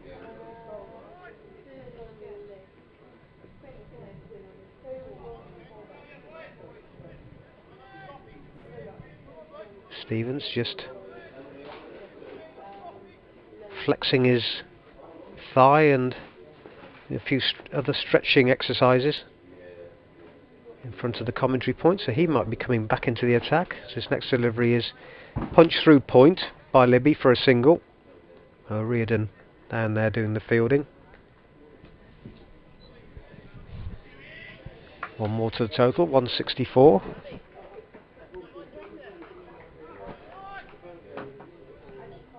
Leaning is fielding at mid wicket at the moment, so I'm sure who he's come on for. A fine leg has just come up into the circle. Stevens is out at long on.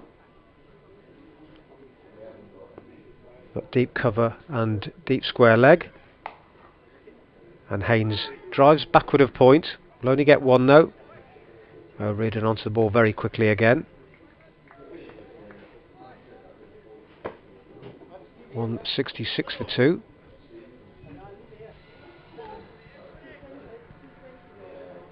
For Libby, fine leg goes back. Stevens comes up into the circle to mid on.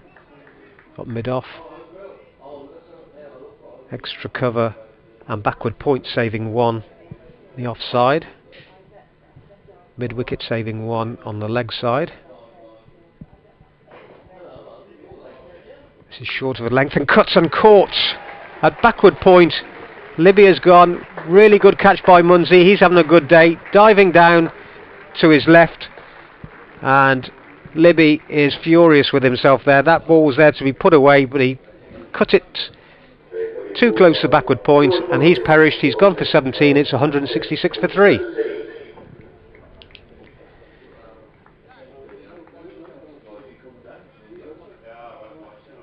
Excellent catch, as I said. Libby looking disgusted as he makes his way out, and probably similar to how Darren Stevens felt earlier on when he middled the ball and perished to Jack Haynes.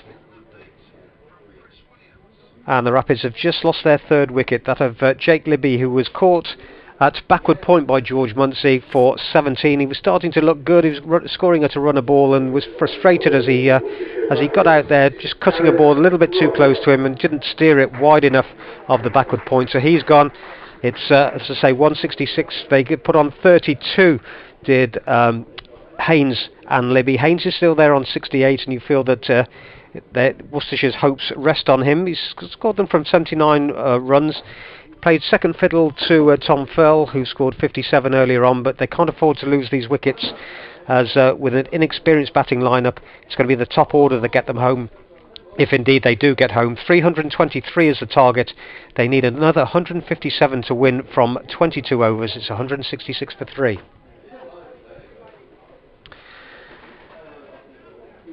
New batsman is Gareth Roderick, and well, this is an opportunity for him, because he really has had a disappointing start to his career here at New Road. But if ever there was a time to announce yourself, this would be it.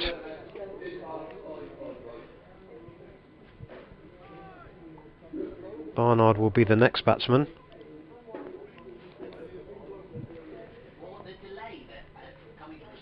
So right-handed Roderick, former Gloucestershire man, plays defensively off the front foot into the offside, and him coming to the wicket meant that an extra man has come into that offside to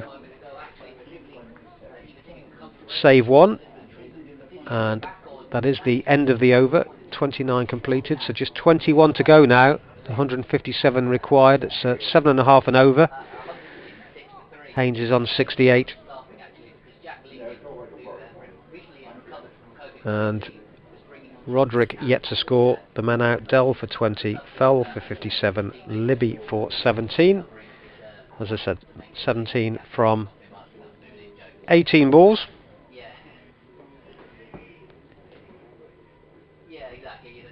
With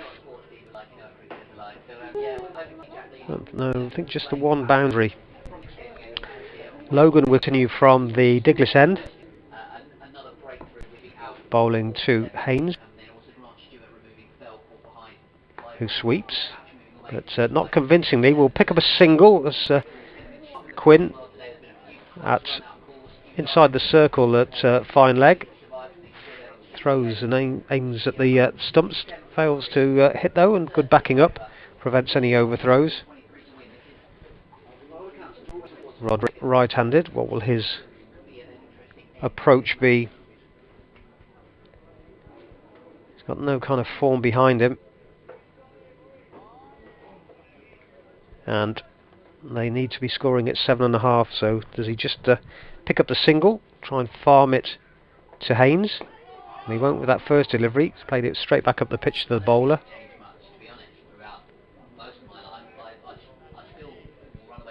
Libby faced 18 balls with 1-4.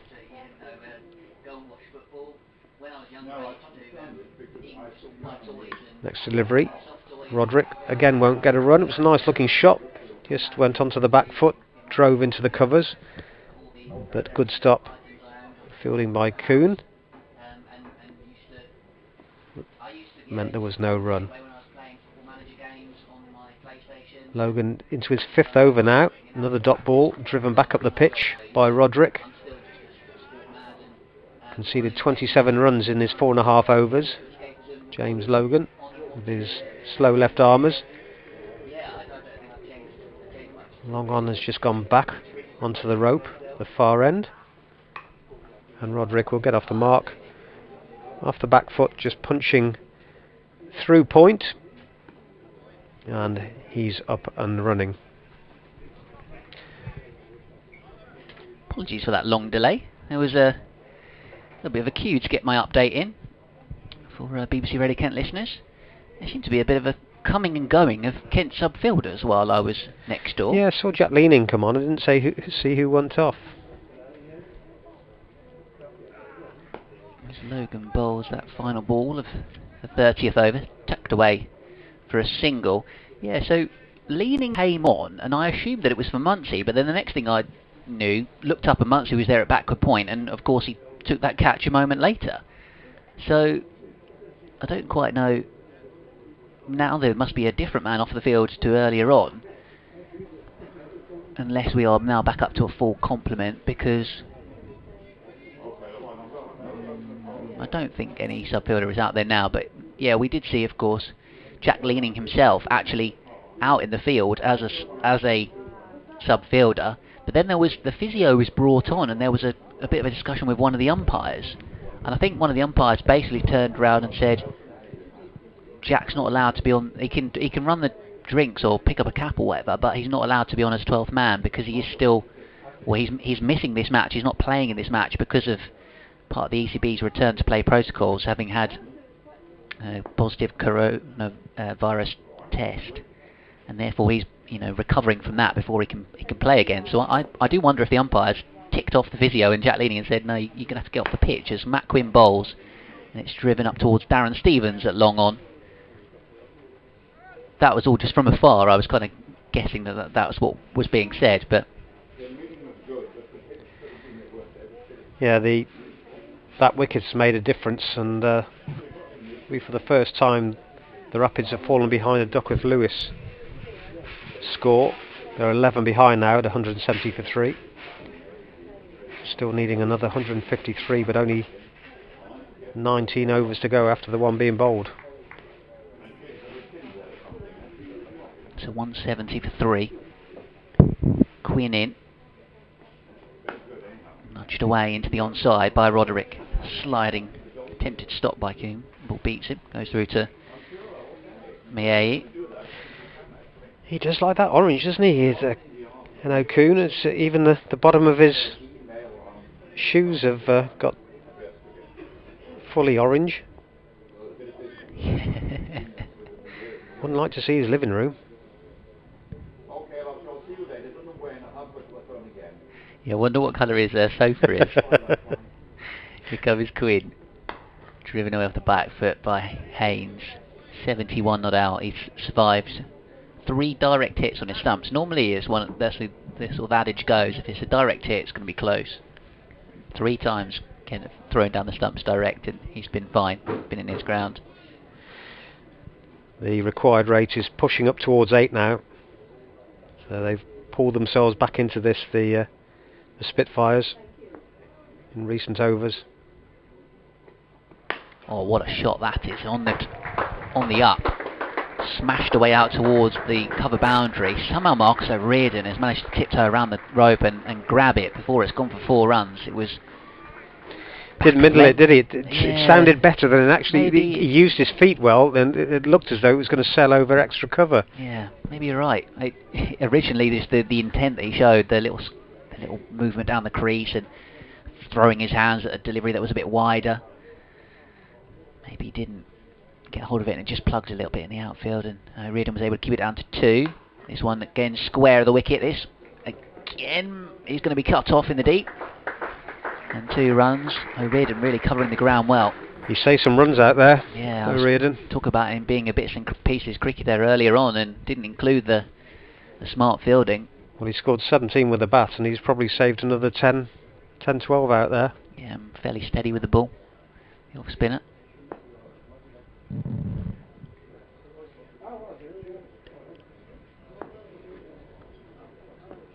Quinn once more with 1 delivery remaining in this over. Slower one cut away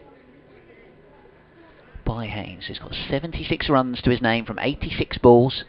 Roderick there on 2, 175 for 3, 148 to win from 19 overs remaining in the game. So it almost feels like a 2020 game from here on in for the Rapids to go and get this victory.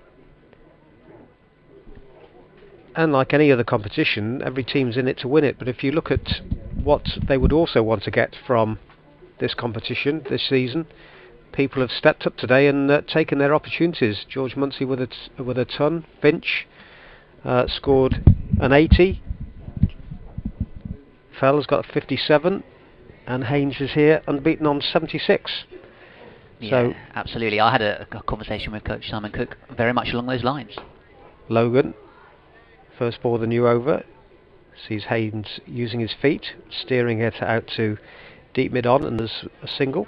To paraphrase, it was, yeah, we want to win the competition, we want to win games, but at the same time we want to use this competition to develop players into potential T20 players for us, and you know, to better them and improve them. Yeah, so some good performances all around today, and I think, you know, good for the crowd that's come in. As this is tight. Roderick is an appeal and not out, says the umpire. Can't believe they've hit the always stumps going to be again. tight, that Roderick. He played the shot, running to the bowler's end. He drove it to mid-on. It's a direct hit, and that must have been tight. Matt Milnes has thrown down the stumps, and his reaction was one of disbelief. Well, as I said with the previous one, you get a feeling that the fielders know if someone's home or not, and that time there's a lot of hands on hips, people down on their knees. Yeah, that was extremely close, and well, Roderick's got away with it. Did Roderick and Logan collide as well? I didn't see it. I'm just going to look at the replay on the stream. I feel like he actually ran into the bowler. This column in front of me, so I'm previously always pitching from side to side, trying to get a view. Anyway, Roderick's still there. He's on 3. Haynes is on 77. It's 178 for 3. Logan is in, driven straight to the fielder in the covers though by Haynes. I don't know whether the obstruction at all from Logan has played a part in that. Well, he bowls here, and that's in the air, and he's going to perish. It's O'Riordan, he won't drop it, out at deep mid-wicket, and Haynes has gone. Just got too much underneath that one, got a top edge on it, trying to sweep it away on the leg side, and O'Riordan pouched a very comfortable catch. Haynes has gone for 77, and you would feel probably the Rapids' chances have gone with him. Now, and Logan strikes, and is he celebrating that one? Cool, he is celebrating that one, is he, James Logan? Massive roar from him, and running over to go congratulate Marcus O'Riordan on the catch. The top edge sweep from Haynes means he perishes for 77 and slinks off. A warm reception from the home crowd.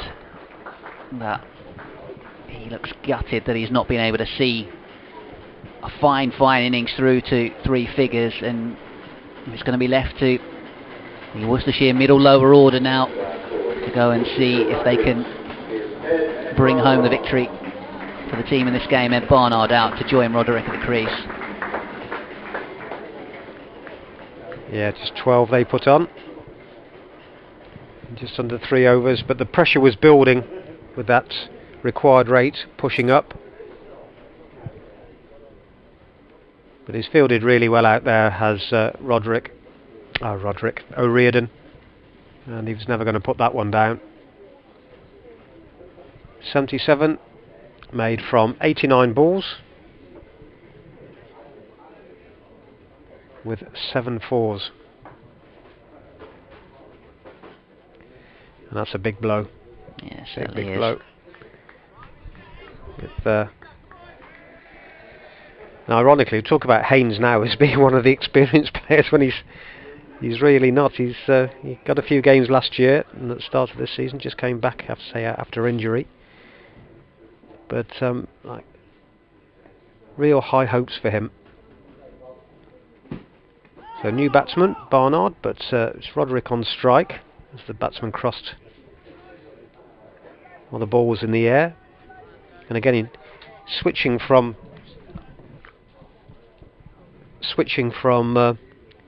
tournament to tournament. Of course, if you cross in the 100, the new batsman all the time is the man on strike for the next ball, regardless of whether they cross or not. Roderick picks up a single there. Yeah, a few of us, Marcus tweeted me, Steve tweeted me, a few of us have been on the live stream and slowed it down, and Roderick should have been given out. Umpires got that wrong, and we suggested that that was probably the case from seeing the reaction of the likes of Milnes and Logan, the bowler, who ended up getting ran into by Roderick as he was trying to make his ground. I don't know whether the umpire maybe sort of believing that Logan was blocking him from making his ground, and that was why he didn't give it out. I don't know, but he certainly didn't look like he made his ground. And then Haynes, the very next ball, perishing anyway. And I'm definitely with you though on Jack Haynes' future. Really sensible batting at times and some classy strokes, and then some authority when he lost his partner in fell. Was Quinn is in and bowling, and this is pushed up towards Stevens at mid-on, and Worcestershire continuing to run things a little bit close on some of these quick singles.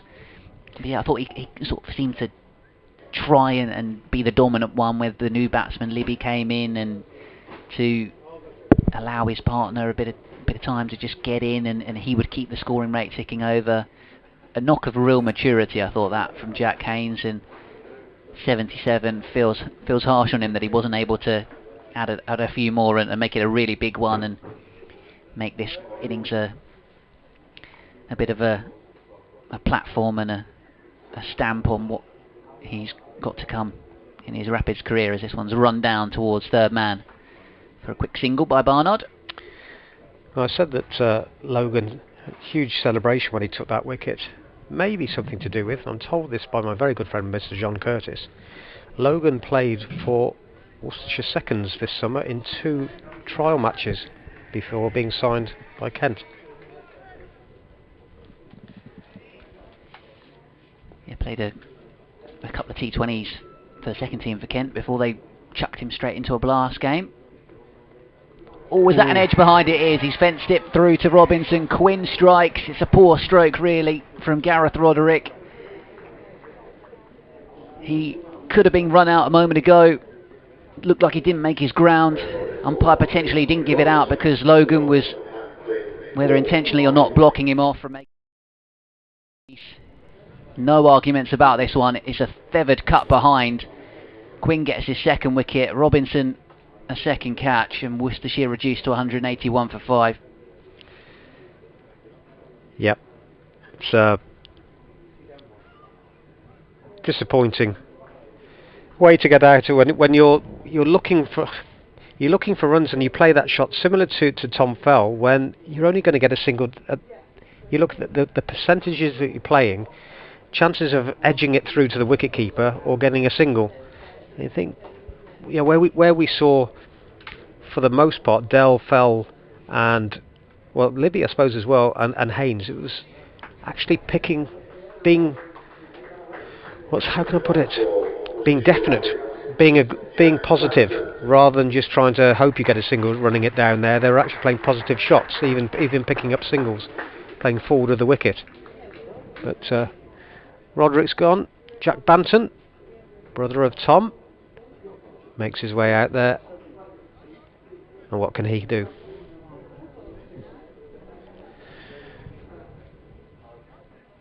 Roderick making 5 from 11 balls.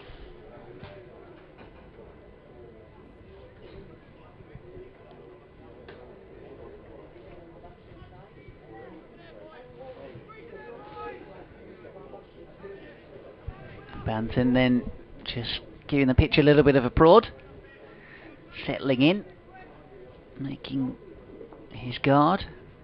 Now waiting for Quinn, who's come back well in his second spell after an expensive start, bowled 2 overs and was taken out of the attack. He's come back and taken 2 key wickets. Bowls a dot ball to start with to Banton. Lost 3 wickets for the addition of 15 runs.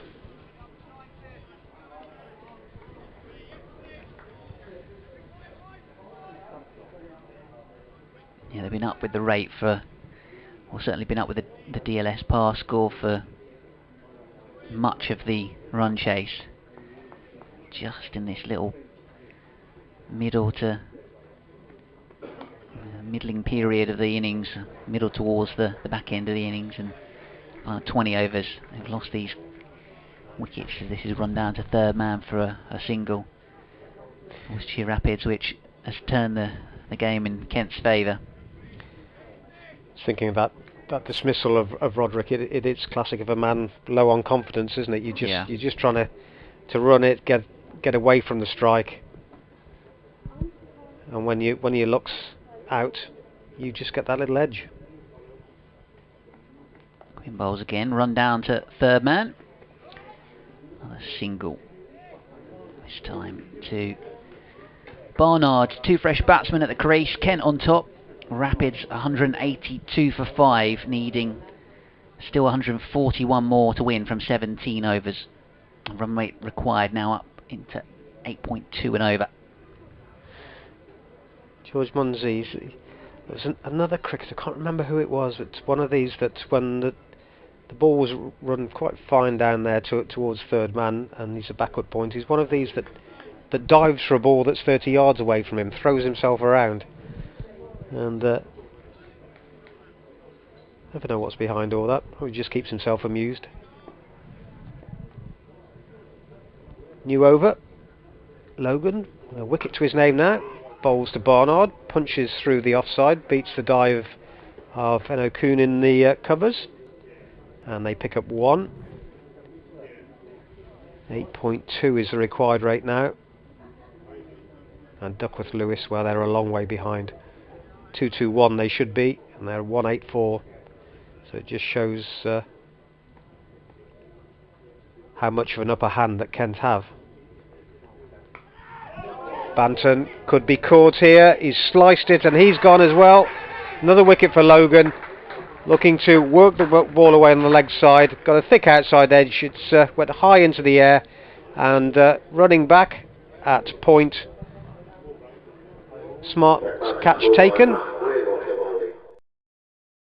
Was the man that took it, and Banton has gone very quickly for a single, and the Rapids really are falling apart now. They're 184 for 6.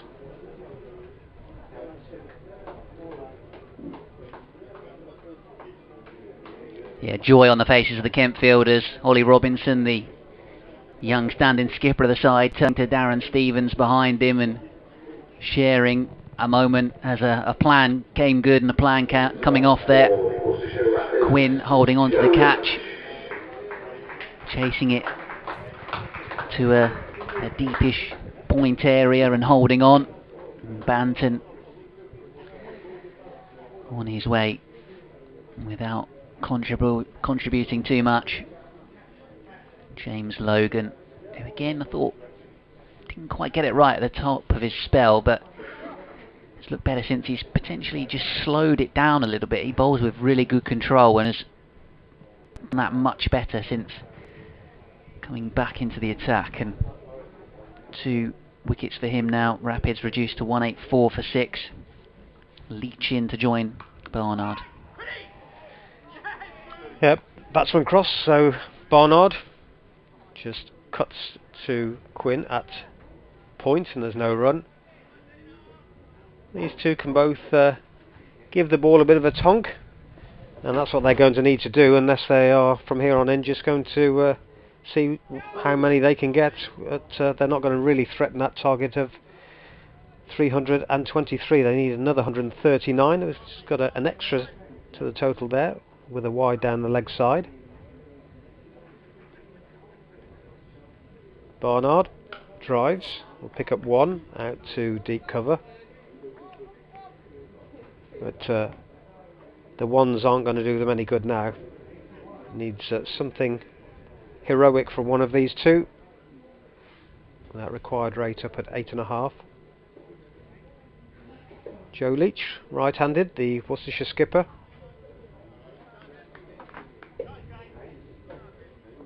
It's got a slip in. Darren Stevens has come up. That's something you don't normally see in the 34th over. And he plays a model forward defensive into the offside, and there's no run. Somebody is walking along the D'Oliveira stand in the distance in a very bright pink t-shirt, as this is driven back to the bowler and there's no run. I think Aino Kuhn would probably like that. That's his kind of fluorescent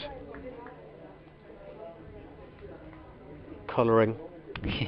that would go nicely alongside his orange, I think. But, end of the over, 186 for 6. Barnard has 4 and Leach has yet to get off the mark, and after what was looked like it was going to build up to an exciting finish here, it's all gone a little bit flat in the last 20 minutes or so. Not if you're a Spitfires fan, because it looks as though your side are on course for what in the end will be a pretty comprehensive victory. Still though, 16 overs, who knows? Yeah, Kent definitely on top, but all it takes is one partnership of note. As Quinn bowls to Barnard and he times it well to Milnes at mid-off. Kent's standard in the field today has been so much better than the Durham game. Really good intensity, a real hunger about them. I feel like that eventually has told, and some good catching and the pressure with some of the throws that have hit the stumps have led to mistakes.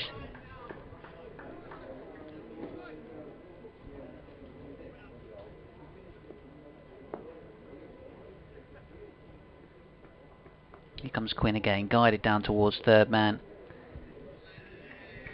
for a single by Barnard. What's Leach like with the bat? He probably has never scored as many runs as he should. I just think that there is a batsman in there.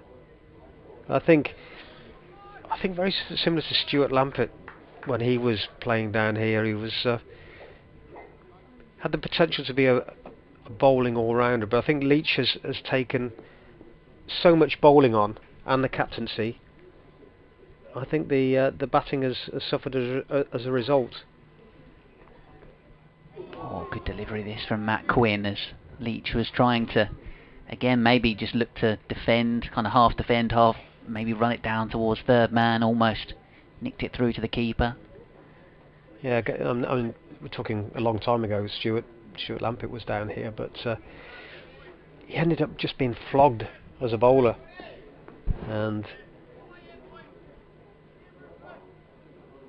in the end you just can't keep churning it out year after year in you know, the batting and the bowling. In again, Quinn bowls, pushed away towards extra cover. Yeah, one of those as an all-rounder, I guess, where you...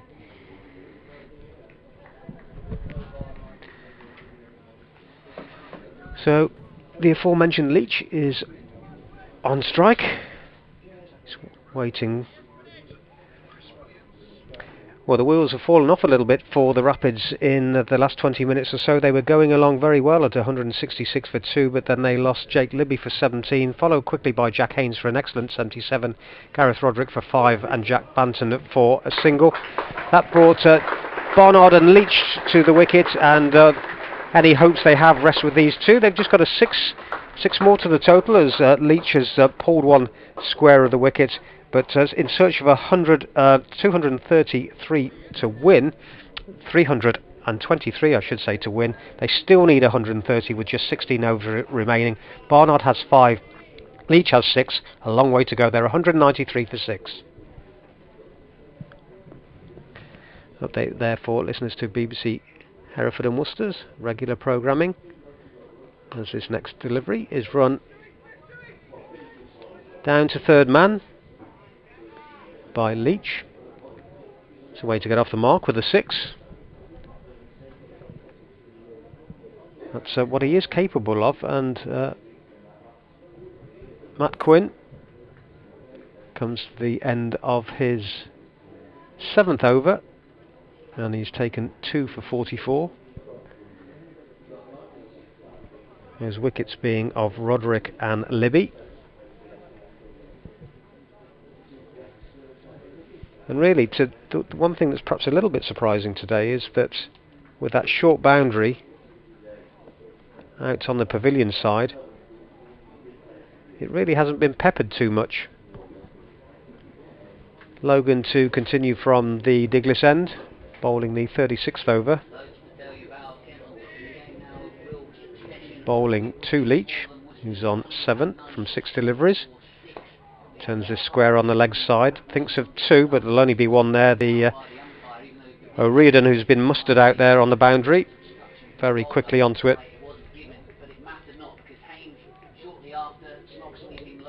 And keeps them to 1. Barnard sweeps, but again it's O'Riordan out there again on the mid-wicket boundary. Just makes his way to his right, a couple of paces, takes it cleanly and fires the ball into Ollie Robinson.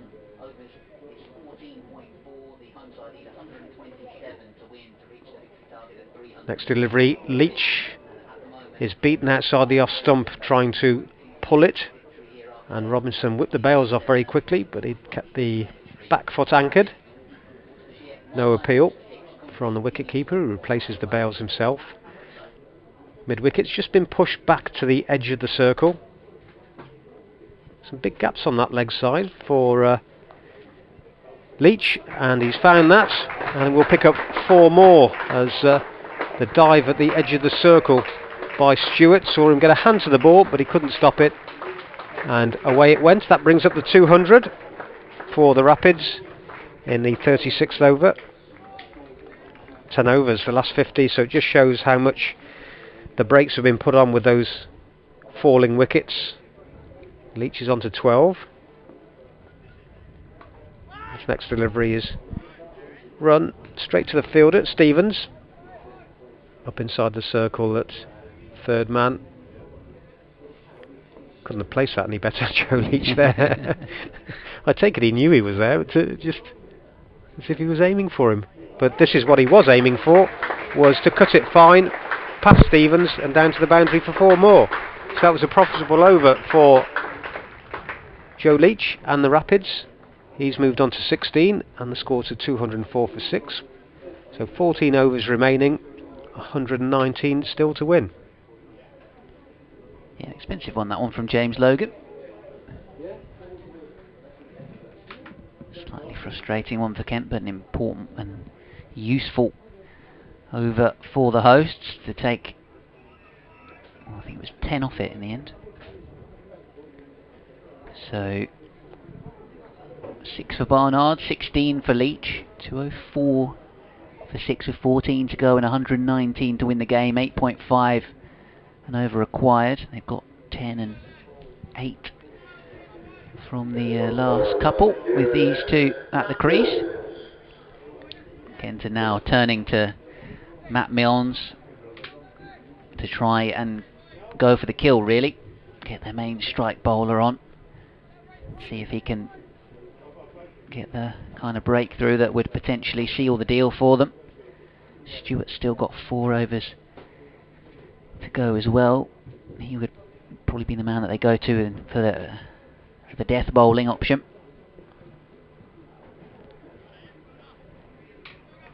So, like you say, Chris, potentially not as close as we expected it to be at this stage, but still hope for the home team. Kent thinking that 1 or 2 more wickets and the points will be secured. As this one's pushed out towards deep cover for a single.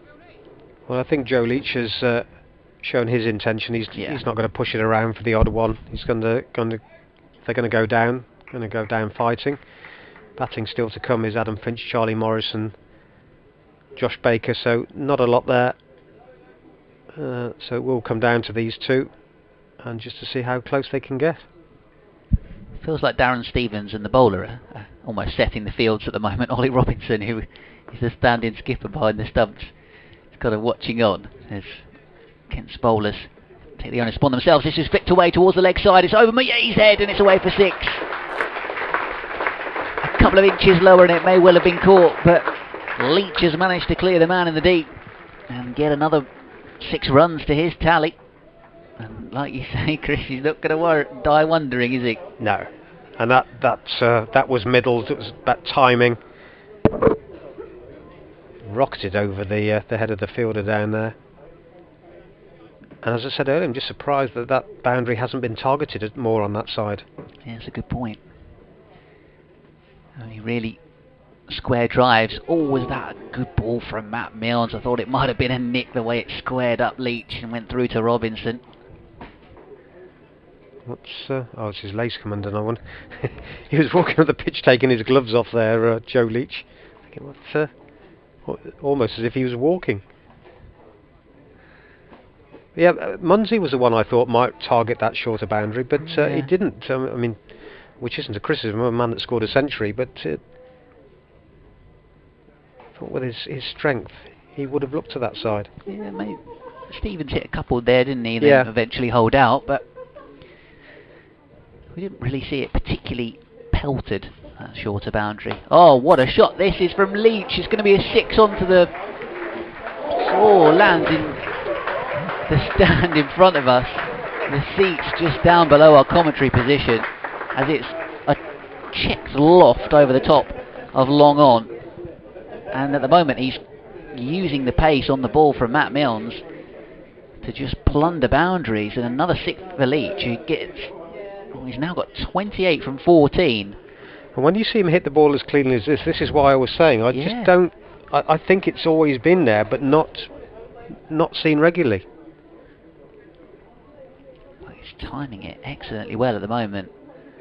As Milnes runs in, surely going to have to take pace off here. It's a cutter wide outside the off stump. And it is played away square to Reardon in the deep. 2:18 for 6. Just the sort of innings that could turn the tide and make this game close again. Barnard on 7 from 9. Is a dangerous man at the crease too. Milnes with 1 ball remaining in the over, defended by Barnard and collected in his follow through. 2:18 for 6. After 37, 13 overs remain. The required rate has come down. It's now a touch over 8 and over. 105 to win. For Worcestershire, 4 wickets for Kent. The light isn't great at the moment, is it? It's certainly it does feel darker, got darker. No floodlights here at New Road. No, and never will be. With anything that might block that cathedral. Yeah, absolutely. So the views are better off for it. Yeah, who knows? But I say never will be. Planning regs may change and allow, but I think there would always be objections. But that said, we'd have probably said that about the hotel that's away to our left. Yeah. And the old pavilion being replaced by the new one. So who knows? Things do move on. And I think if it did come down to it was a threat to the club by not having floodlights, then perhaps a more sympathetic view might be taken. Looks like the hotel could do with a bit of a scrub. Yeah, it is looking a bit like you could write the words "clean me" into the side of it. Marcus O'Riordan, is it? No, it's not. It's Grant Stewart coming up, wearing 9.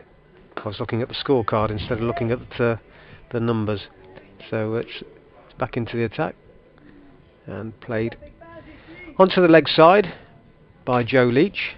Kent's most economical bowler today, along with Darren Stevens actually. Yeah, still got a few overs up his sleeve, Stevens, who's standing right in front of us down at third man as Leach picks up another single. Feels like an important period at the moment because these final few overs, until we get to the final phase of the game, that final 10 over period when an extra fielder is allowed out in the deep. So maybe Kent going to Milnes and Stewart for these overs because they know that it's just that touch harder to defend than when you can have the extra man back. Yeah. Barnard, 7 from 10. He needs to be mirroring what Leach is doing at the other end, which is easier said than done. Fine leg has just gone back. And he does have these occasions where in one-day cricket he can have a big innings, score very quickly. He'll only pick up a single here, running it down to Stevens. Fires in one bounce to wicketkeeper Robinson. 220 for 6. Leach doesn't need this to be a cameo, it needs to be more than that. 30 from 17.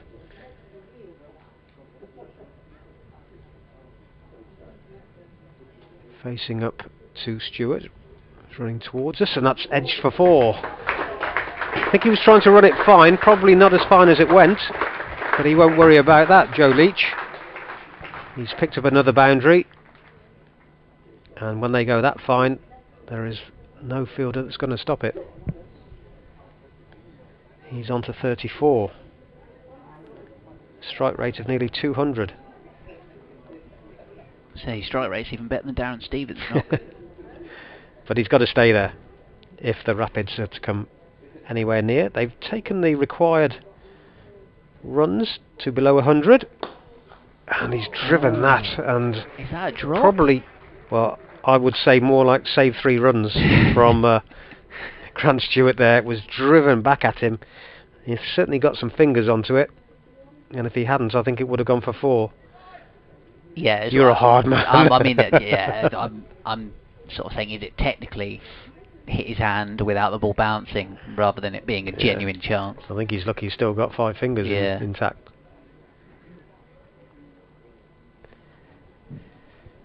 Barnard, what can he do? He's just quite happy to pick up the ones at the moment and let Leach fire away at the other end. The problem is he's kept the strike, having picked up that single off the last ball of the over. He's on to 9. Leach 35.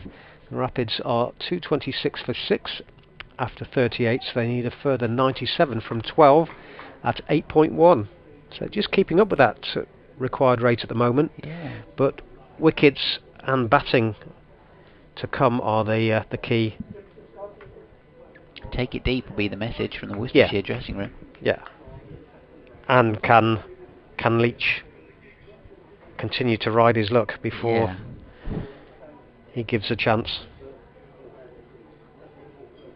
Yeah, because to come, it's Morris, Finch and Baker. Yeah, Morris isn't the worst with a bat. But to come out and score at 8 and over is a different matter. Yeah, tricky. Milnes continuing from the new road end. Oh, going for another run out of his own bowling. Barnard stretching for his crease. Kent are desperate to get a run out in this game. They've looked good in the field, I have to say. Very sharp. Yeah, really have been impressive. About as well as you could hope, particularly in response to a tricky 50 overs at chasing leather against Durham in the first game. Milnes hurrying in. Barnard on strike. Driving square. O'Riordan has been doing some fabulous work out there all day long. How good has he been out there? So good. Barely think of a blemish from the amount of runs that have gone out to him today. You know, if there's been 2s, he's been saving 3s, and if there's been 1s, he's been saving 2 every time. Yeah, very impressive. Quinn and Milnes having a discussion, thinking about the field. Even with the 45 drop, they haven't been carrying anyone in the field, have they? No, Stevens is still mobile enough and got that good arm. Oh, Yorker length from Milnes, that's a really good delivery. Perhaps that was the discussion from Quinn, just saying, yeah, try the Yorker, mate. Throw that in there, and it was well blocked by Leach. So the other impressive thing with Stevens, he's been cute enough, he's got all that experience to know where to be, and he hasn't had to chase a ball. No. No, he hasn't, has he?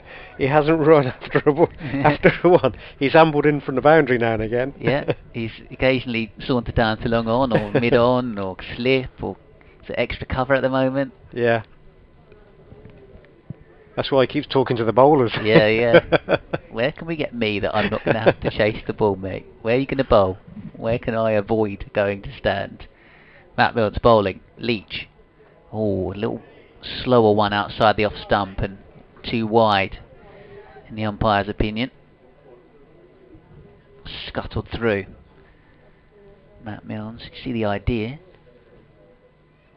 He's trying not to give him anything to swing away to leg, although he has protection at mid-wicket and long on. Third man and deep cover. 3 balls remaining in the over. 95 to win for Worcestershire. Driven away square. It will be just 1 out to O'Riordan at extra cover. Bowled to the field well, I think. On the whole, Spitfires. Yeah, it seems to be well planned, and it's purposeful when they're changing it around. Haven't seen too many balls flying over fielders' heads that have just moved. This one's pushed by Barnard into the covers once again. Maybe can they scamper back for 2? They're going to take on O'Riordan's arm. He goes to the bowler's end and misses. And I think that's the first time all day long that Marcus O'Riordan has been ousted or been bettered. And it's mainly because Barnard didn't middle it. It wasn't like watching Jack Haynes and Jake Libby between the wickets then. He got home. Yeah, Joe Leach won't be thanking him Barnard for too many more of those. Thank you very much, mate. People are thinking that's why I don't bat much. I don't need those. This is why I stand and hit boundaries. Milne's final ball of his over. Yorker length. Barnard squeezes it out straight to point. Dot ball to finish with 2-3-1 for 6 with 11 overs remaining. 8.4 the required rate. 92 the required runs. Where it would be interesting now is to, well, for obvious reasons, to see a close finish. But they've bowled well to the field. The field has been sharp. But it's to see them under pressure. If these two could stay together and really start to accelerate, just to see how it all holds together then, because they haven't throughout. There's a good partnership there of 77. Was it 77? 94 between Fell and Haynes. But other than that. And that was early on, so they haven't been under the cosh. Just to see. Yeah, see whether this inexperienced group without a regular captain, how will they hold up? It's new from the Diglis end. Stewart. Into Haynes. Haynes, he's gone. Joe Leach, who gets a bit of pad onto it and deflects it down the leg side for a single.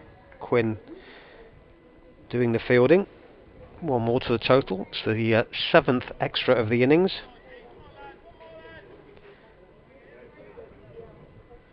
Fine leg has now gone back for Barnard, who does need to start pushing on. 12 from 16. As the light fades, this is on leg stump, helped on its way. Backward a square by Barnard. Good running from him. Picks up 2 more. Never looked as though they get 2 there, but the place, not sure it was deliberate, the placement, but it worked for him. Yeah, it's to the left of Quinn, and it ended up being that O'Riordan got there quickest. But he'd covered a lot of ground to get there, and was always 1 on the throw in that sense. Next delivery short of a length, turned square on the leg side by Barnard. But boundaries needed. The required rate 8.3, 88 still required. 10 overs after the one being bowled. We're halfway through the 40th.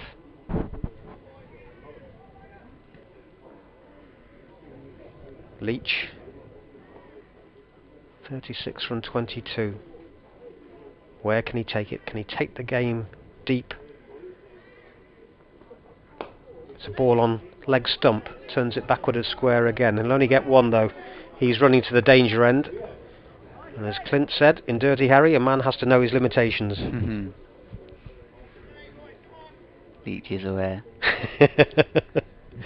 Another good Yorker though from Grant Stewart. Just on about leg stump, took it out well. Yeah, he has definitely gone leg stump line in this over. And Kent have chucked in a couple of Yorkers in the last two from Stewart and Milnes. Yeah, anything short has been punished today.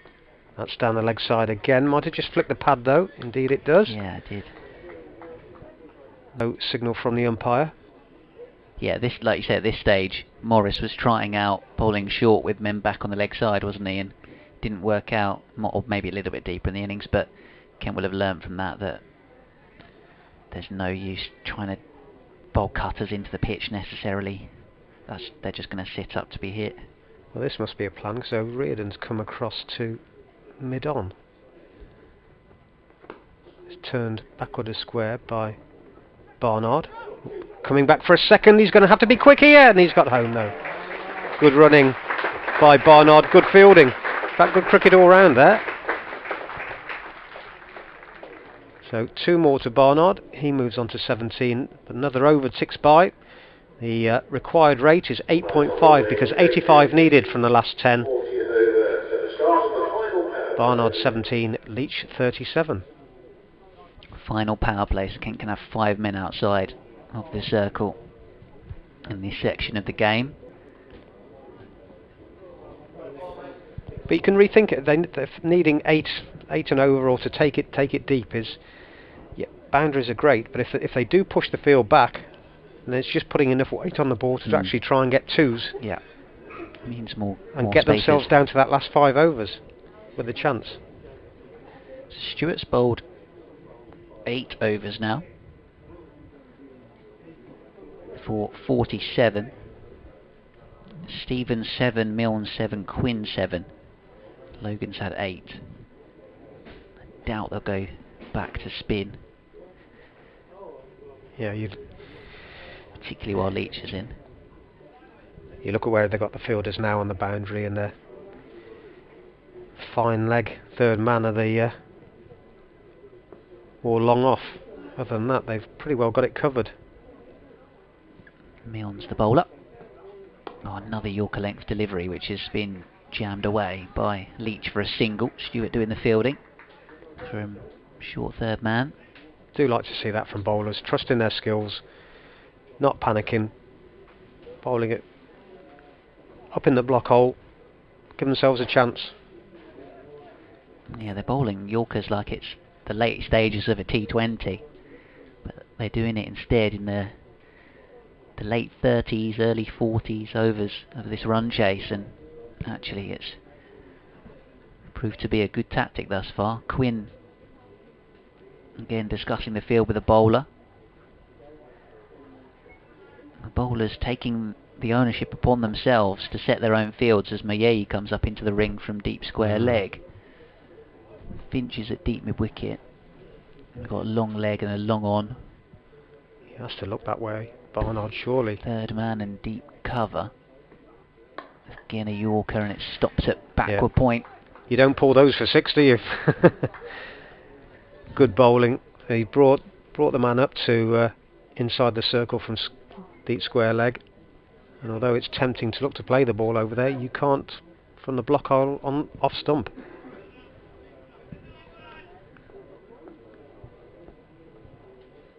Two 3-9 for 6. Run weight 8.7. 84 to win. Slower ball from Milnes, and it's a play and a miss from Barnard trying to cut square.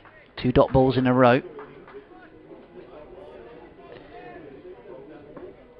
He's trying to stay orthodox, isn't he, Barnard? He's not trying. He's not trying anything funky. No. He's not trying to ramp anything. Or no. And I think the time is coming. The time is coming. They are going to have to try something different. Particularly if Kent keep bowling Yorkers. Yeah. Milnes fires it in. He's running this one up towards O'Riordan at long on, but there's only going to be one there. So quick as O'Riordan is to the ball. So I think he needs to try to actually put that. They're in rhythm now, aren't they? So they're hitting those Yorkers, and it's trying to do something that knocks them off the stride. For Leach, square leg goes back onto the boundary. Mid wicket is out, long on. Deep cover. Deep backward square. Fine leg and third man up. Gets a full delivery, which turns backward as square. Will only pick up a single. Probably missed out there, Joe Leach. Took him by surprise, I think. A thick inside edge. And pick up one more.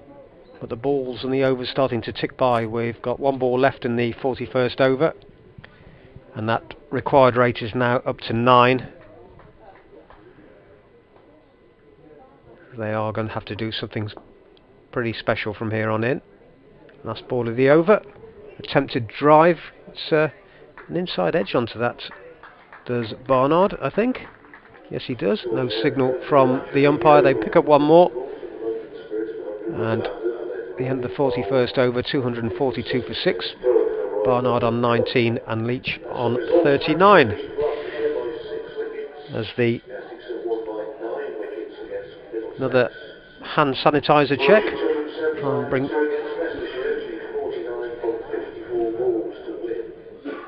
and spray all around on the hands as we get towards the business end of this innings now. Update for listeners to BBC Hereford and Worcester coming up. Something recovery for the Rapids at the moment. They were 184 for 6. They're now 242 for 6, needing another 81 from the last 9 overs. So 9 and over required. Joe Leach is the man that's keeping it together at the moment. He's on 39 from 25 balls. Ed Barnard's on 19. These are the last recognised batsmen out there. But good innings so far from Leach. A long way for them to go with just Finch, Baker and the last man to come. So been good bowling by the Kent bowlers out there, and extremely good fielding as well. The light's just starting to fade at the moment, but we could be in for an exciting last 9 overs. 81 to win. The Rapids are 242 for 6.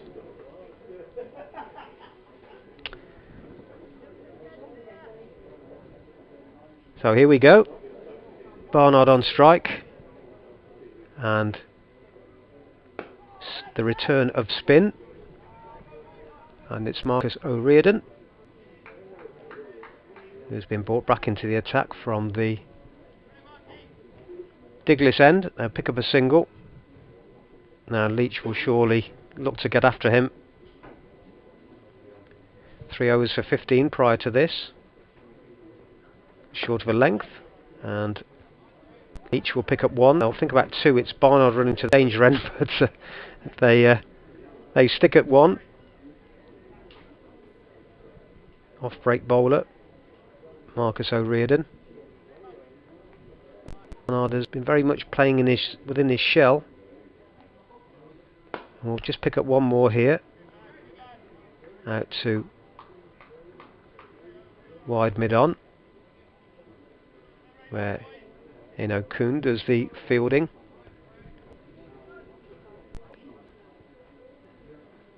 Leach gets a short ball, looks to work it away fine down the leg side, but there's a misfield there. It means they should have come back for 2. That wasn't great running. I think, well, 1 is a bonus, but there could well have been 2 there.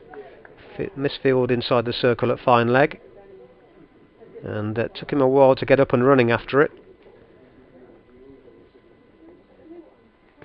Attempted sweep here by Barnard, but it was well down the pitch. It was an appeal, but the umpire would always be guessing from there. Barnard, I think, thinks there might have been a run there, but Leach didn't want to know. So we're already 5 balls into this 42nd over, and they'll just pick up 1 more. That's the thing with the spinners coming on. They fire through these overs quickly, and before you know it, another has ticked by, and that required rate pushes up even further. 9.5 required. So it's 247 for 6. 8 overs remaining, 76 required, with Barnard on 22 and Leach on 41. Good thinking by the captain there. 4 overs for 20 runs. O'Riordan, when these 2 batsmen looking to get after the bowling. It's Quinn. Bowling from the New Road end now, the man that just was responsible for the misfield in the previous over. Bowling to Barnard. Deep square leg has come up inside the circle. Deep mid wicket, long on, deep cover, mid off, inside the circle, extra cover, backward point, fine leg and square leg. First ball of the over. Just waited for that Barnard, dropped the bat onto it, ran it down to third man, but singles won't do it for them at the moment. 75 still to win, but the overs and the balls ticking by.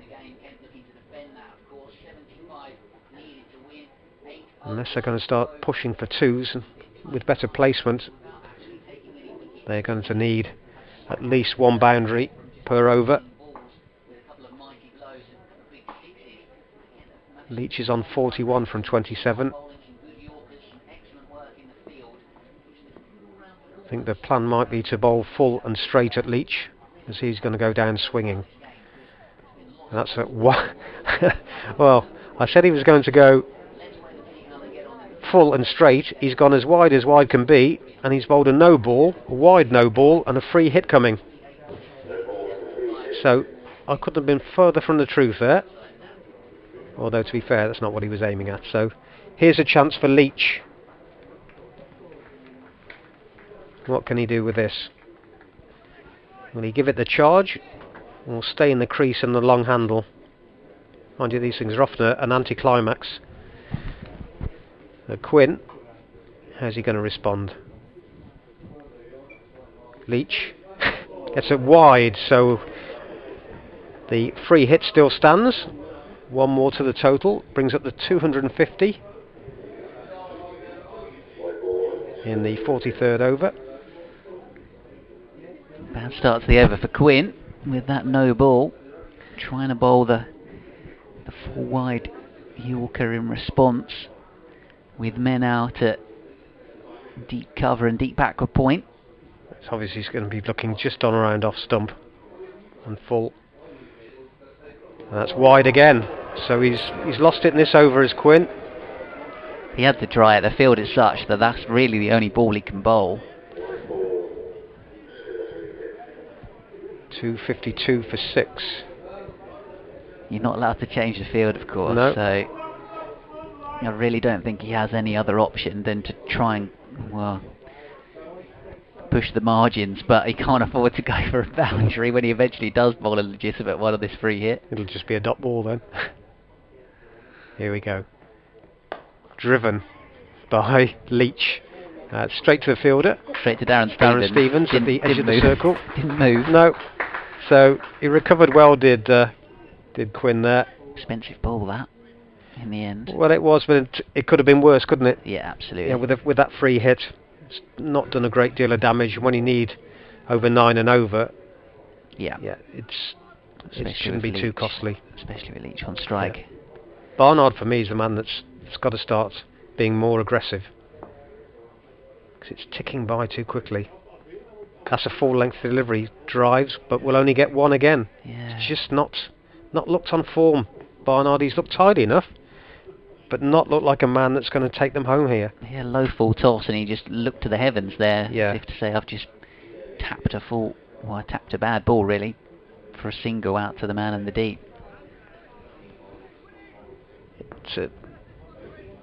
It works so long as you've got Leach firing at the other end, but it's just become a little bit becalmed in the last couple of overs. Although that's in the air, and it could be out on the boundary. It's not. It's been tipped over the bar for 6. I think it's 6. Just look, the umpire looking to the fielder over there. Who never got set, and still 4, in fact. Is it 4? I thought that had gone for 6, I must admit. And no, well, when it first went out there, I thought Heineken doesn't drop catches. I can assure you that the crowd over there would let you know. Yeah. So I think it must have been probably not as close as we thought. Yeah, maybe it just couldn't quite get there quick enough. When it originally came off the bat of Leach, I thought that's going to get pouched. think O'Riordan would have probably taken that. Leach on 46 moves on to 47 with a full-length ball that he drives out to mid-wicket.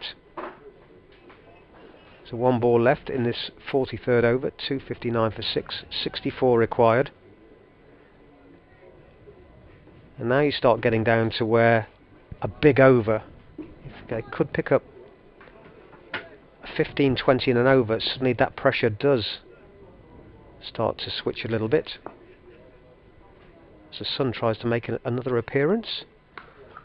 Barnard cuts, but down to deep point, where it's fielded by Kuhn, and he picks up one more and will keep the strike. 25 now to Barnard from 31, 260 for 6. Leach is 3 away from a half century, and we've got 7 overs remaining, 63 required at 9 and over. Quinn manages to get out the over with 12 from it in the end. One of those where you felt like it could have ended up being worse, really. Well, that free ball, had that gone, they'd have managed to put that over. Then, as I said, it just gets them perhaps a little bit twitchy, knowing that big over there, and it shows that the batsmen are capable of that big over. Yeah. In 100 countdown terms, it's 63 from 42. The equation. Discussion taking place in the middle between Barnard and Leach. Kent's continuing to go with Marcus O'Riordan, responsibility being placed on his shoulders. This is what I was saying earlier on about spin being trusted in these late stages. Because of the extra man allowed out, he drags this down the leg side and a wide ball. Bowling from around the wicket, the off spinner trying to push it through to offer no opportunity to elevate the ball for a boundary. A dot ball as Barnard unable to force it anywhere other than straight back to the bowler.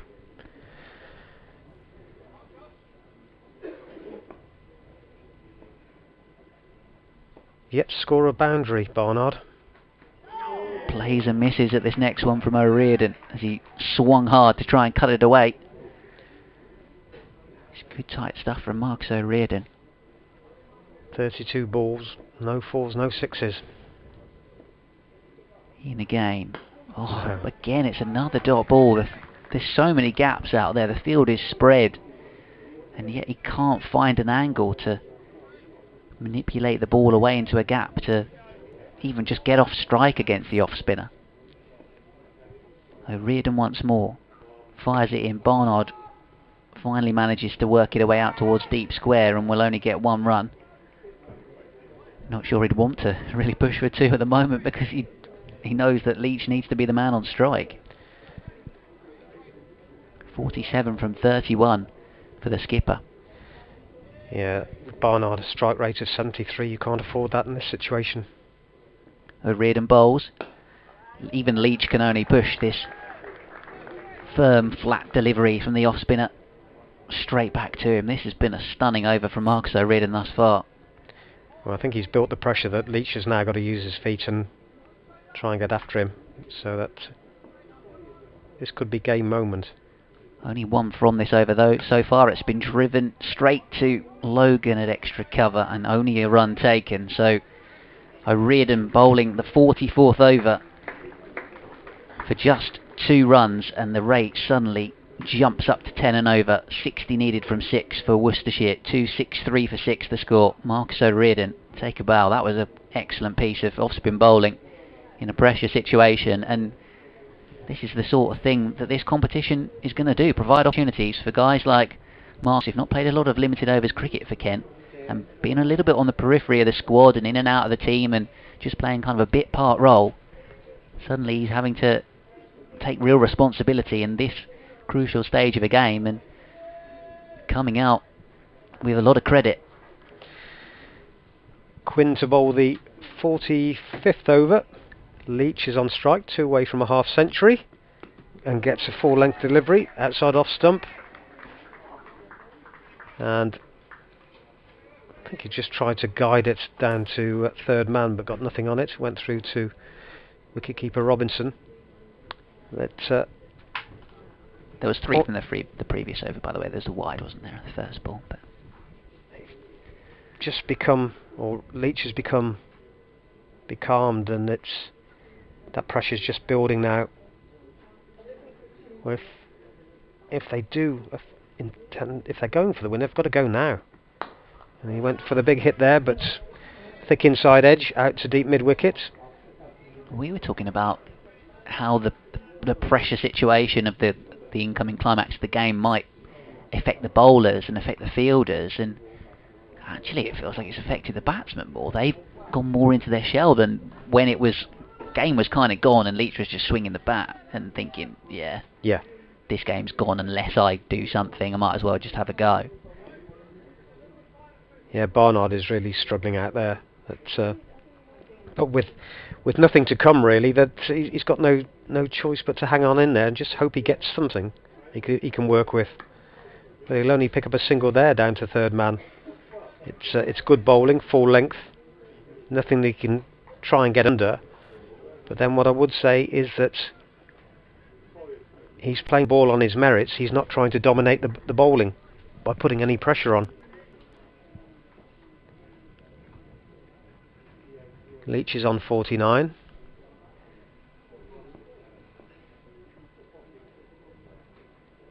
Good knock from him, but that's required rate building every delivery. This is in the air, should drop safe though, over the bowler's head.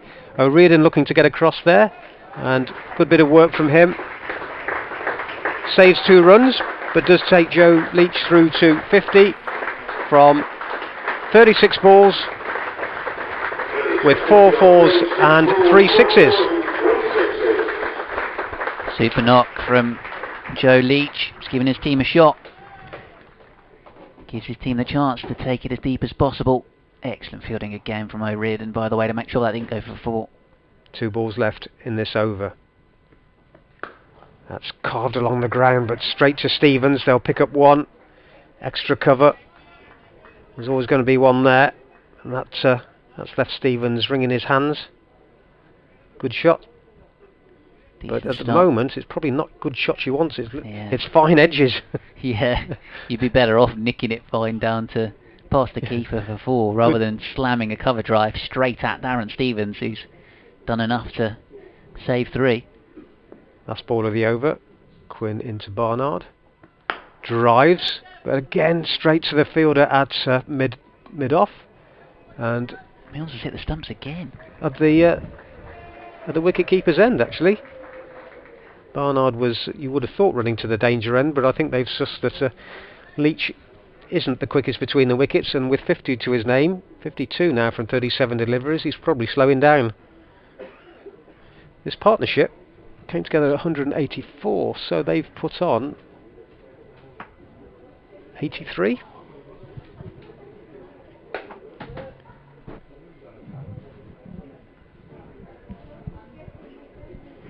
.269 for 6, 5 remaining, 54 required. Yeah, 84 partnership. 84, 85, I think. Yeah. Such is my maths. Oh, I haven't even attempted to do the sums. I've looked at the app on my phone. So Reardon carrying on, Kent persisting with this tactic. The off spinner bowling around the wicket. Only went for 3 in his previous over, and that included a wide. Well, they've got to get 12 from this for minimum. How do Worcestershire find a way to get him away? This is a drive out towards mid wicket off the back foot by Barnard. 1 run, 270 to 6. It's a really good partnership, but I'm struggling to understand Barnard at the moment, because he can hit the ball a long way. Yeah, maybe just not in the best nick, and the timing not quite there for him. He's trying to feed Leach the strike. O'Riordan bowls, he slams it down the ground and gets it all the way for 6. Leach, the main man for Worcestershire, keeping this alive with a forceful stroke straight back over the bowler's head. 58 from 38 for him. In contrast, Barnard has 29 from 38. They faced exactly the same amount of balls, and Leach has scored double the runs that Barnard has. That just shows about the relative comfort and form of the men at the crease. 2-7, 6 for 6. 47 to win. 10 required and over. As this one's pumped down the ground, this could be 4. Few bounces, not going to be cut off. 10 in 2 balls from Joe Leach. Jack Leach definitely wouldn't be able to hit 10 in 2 balls. Joe can. I'd say he'd be proud of that, Jack Leach. 280 for 6. The home crowd just starting to lift their voices and give their support to their skipper, who is on a one-man mission to try and pull off the impossible. Reardon, how does he respond, having been hit for 2 boundaries? Down the ground, it's high. Is it over the head of the fielder? It is for 6. When it first came off Leach's bat, I thought it might balloon up for long on, but he just looked towards Harry Finch down there. And he was always backpedaling and thinking, actually, this ball might be going over my head. And 6-4-6 from Leach takes him to 68 off 40.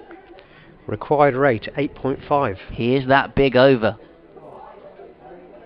And it worked in the previous over for Kent, with O'Riordan going for just 3 runs when they strangled Barnard and had him at the striker's end.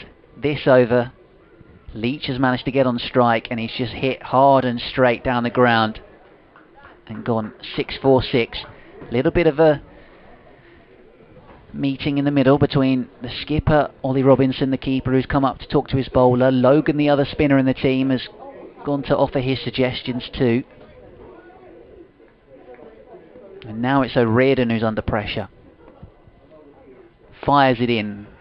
Leach accepts that he's done enough for now. Gets a single out towards mid-wicket. What a time for your first boundary for Ed Barnard, this last ball of the over. He'd rather Leach was on strike for the start of the next one. He's got a free hit at it almost.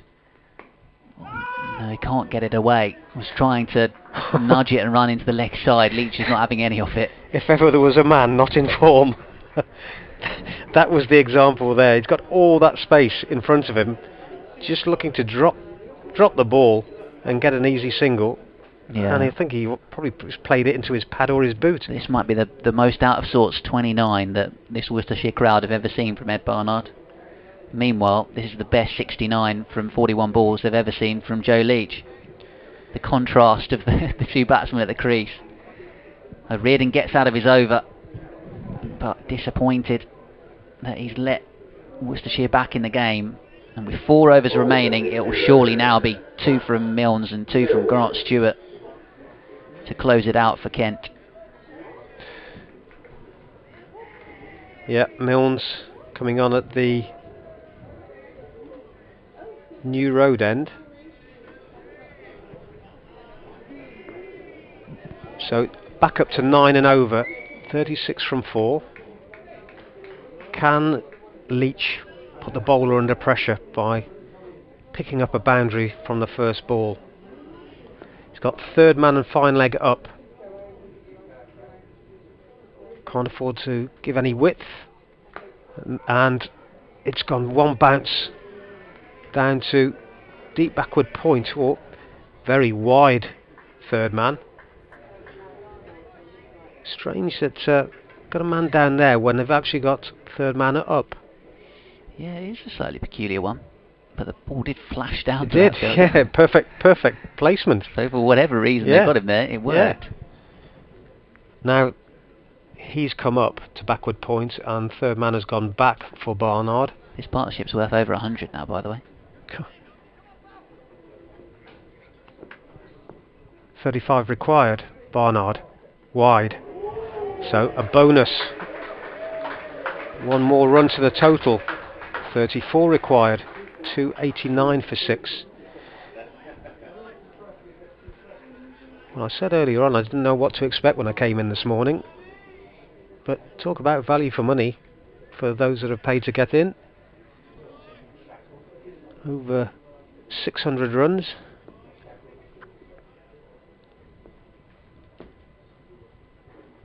Quiet around the ground, and this could be the first boundary for Barnard. It is.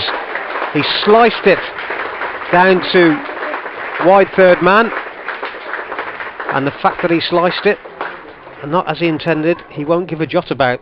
The important thing is, he's got that boundary. 30 to win from 3 overs and 4 balls. 30 off 22. 8.2 required. What a finish. Square leg is up. Barnard on 33. Waits. Scoops. And he's got 4 more. 2 in a row. Well, I say scoop, it was a reverse sweep that ended up as a reverse scoop. And it went very fine. 4 more. 26 now required. 7.4 and over it's come down to. Quite an astonishing partnership this from Leach and Barnard. Barnard, until those 2 balls, looking absolutely lost at sea. And all of a sudden, fine margins. Matt Milnes has got a wide slower ball wrong, wide. Next ball just didn't quite land his Yorker. Going for 4. And then again, a little bit of innovation from Barnard, buoyed by his boundary. Manages to get another 4. The discussion going on between Milnes and Quinn. Robinson and Milnes almost communicating to try and think about where they want to put the field. Deep square leg, deep backward point of the slots. But I said the fielder came off the bottom of the bat there, looking to drive. The ball was there to be put away for Ed Barnard, but found Stevens at extra cover. Every dot ball makes such a difference. They're back ahead of the Duckworth Lewis. Par score now. Amazing what these two have done. Kent need a wicket or 2 quite quickly, I would say, otherwise they're going to lose this. Barnard gets a full length ball, which he turns onto the leg side. Only get 1 though. It's Finch coming off the boundary, deep mid wicket to field. 25 required. 1 ball left in the 47th over.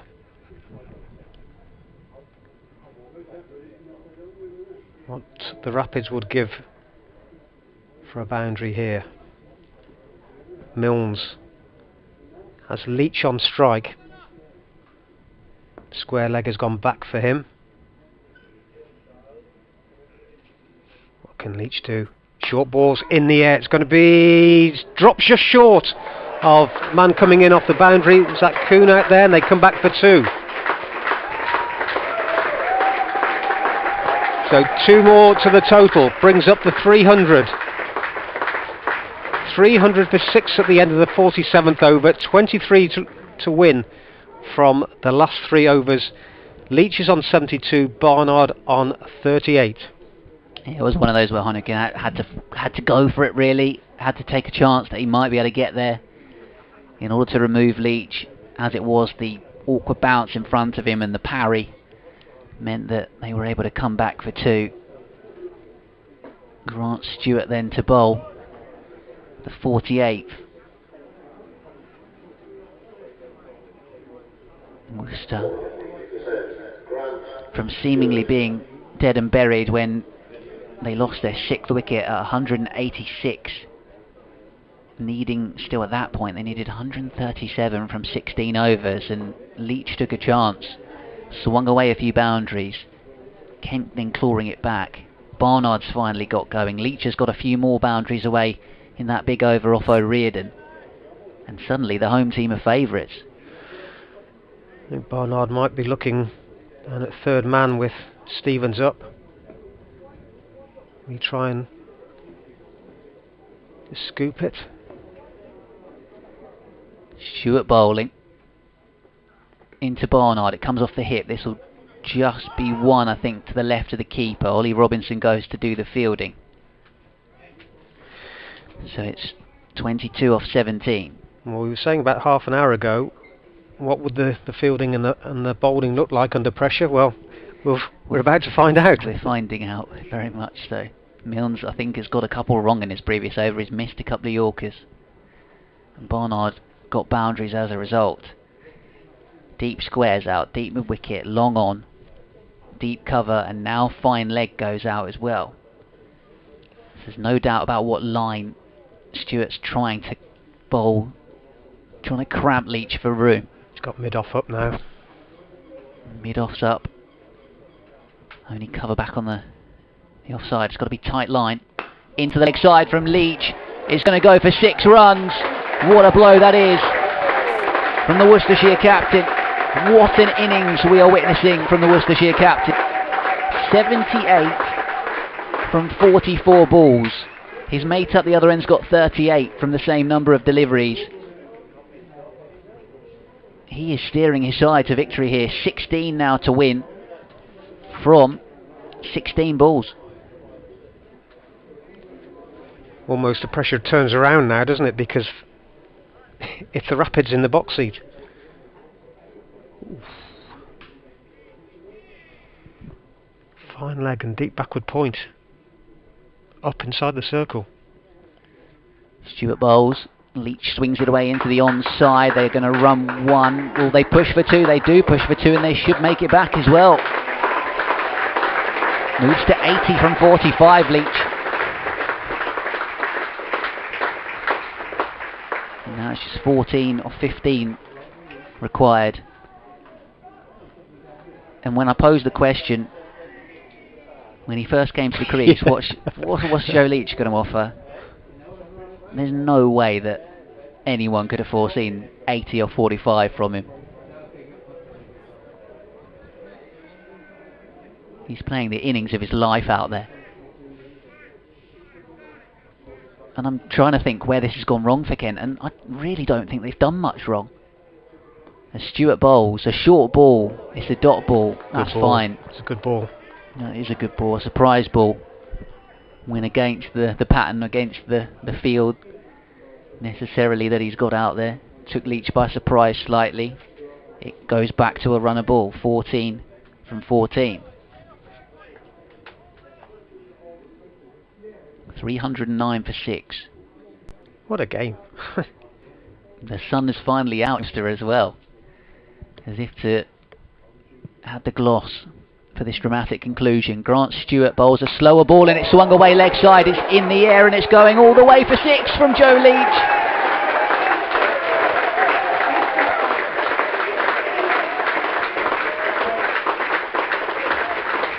What a shot. I didn't think he got hold of it. I thought that was going to balloon up and go into the hands of... It went... deep square and mid-wicket out there. 10-15 yards over the rope. But it was never in danger of being caught. 8 required. Astonishing innings. You know what happens here? They suddenly lose a wicket and the batsman that's been sat in that pavilion watching all this has got to go and try and get them over the line. I originally thought it was going to be it from that ball. When it came off the bat, it didn't sound like he'd got hold of it. 86 from 47. Well, all your forward planning that Kent have done, all the tactical work and preparation and everything they've got right in this game, none of it factored into a Joe Leach day out. Fine legs come up.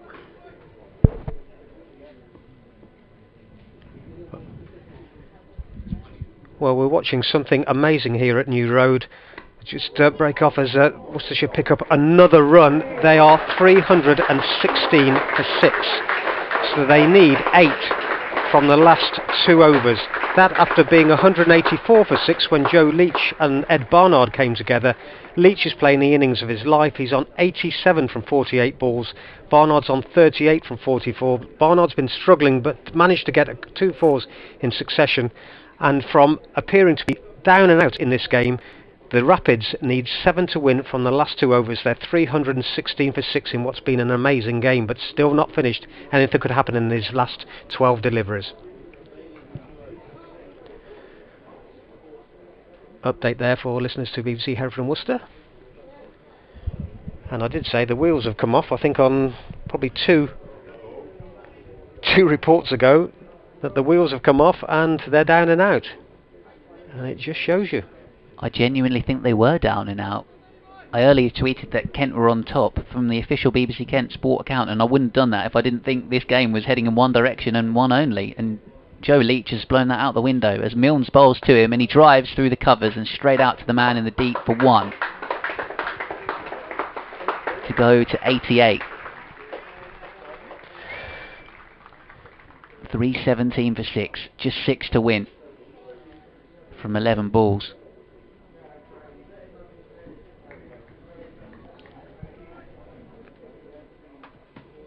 Just an amazing turnaround. It's going to take something yet amazing still if Kent are going to find a way to stop Worcestershire from winning this game now. They came together at 186 for 6 with only 16 overs to go. Had absolutely no right to get to this position. But Barnard has played an anchor role, even though he's not looked in the best nick out there in his best form, but he's found a way to make 38 from 44. And then Leach has just played a match-winning knock. We thought George Muncie's 100 might be the match-winning knock. As it turns out, it's going to be Jack Leach's 90 not out potentially, as Milnes bowls a short ball into the pitch, which Barnard thuds down towards O'Riordan for 1 at long on. And he's picked up 1, which is really valuable, but again, it was just the shot was so out of form, wasn't it? It showed he got it off the bottom of the bat, but he's got 1 and he's got Leach on strike. How about a hat-trick to win it for the Spitfires? They'd need something like that. After what we've seen today, you wouldn't bet against it. 10 balls to go, 5 to win. Milnes to Leach. He's going to finish it with a flourish. Short ball, hits the stumps. Milnes didn't get a hand on it. Or if he did, Barnard was home. Dot ball. I think Leach thought he'd tied the game with that shot. He middled that. And it was going straight. I don't think O'Riordan, as well as he's fielded, would have got to that. Down at long on. And a dot ball.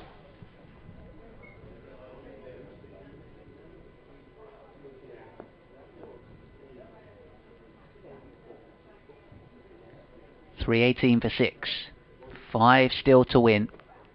Milnes bowls. That's a big shout for LBW. And Joe Leach goes for 88. He will get an astonishing ovation from this New Road crowd who rise to their captain.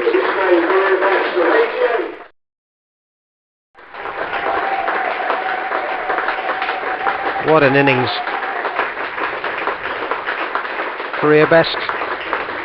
Nice to see him acknowledging the applause he's getting. And as pleased as he will be, he knows he hasn't finished it off.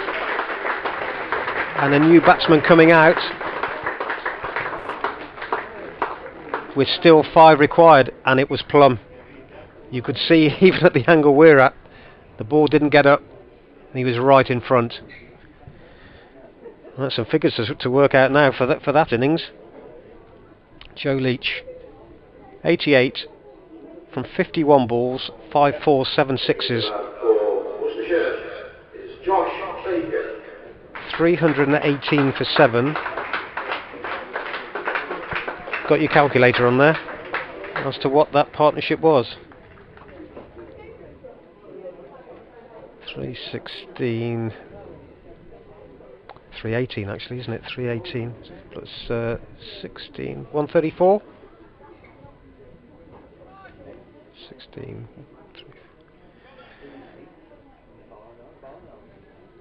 So the inexperienced Josh Baker has come out. Still 5 required. Could go either way. Milnes has got his wicket with the leg stump Yorker.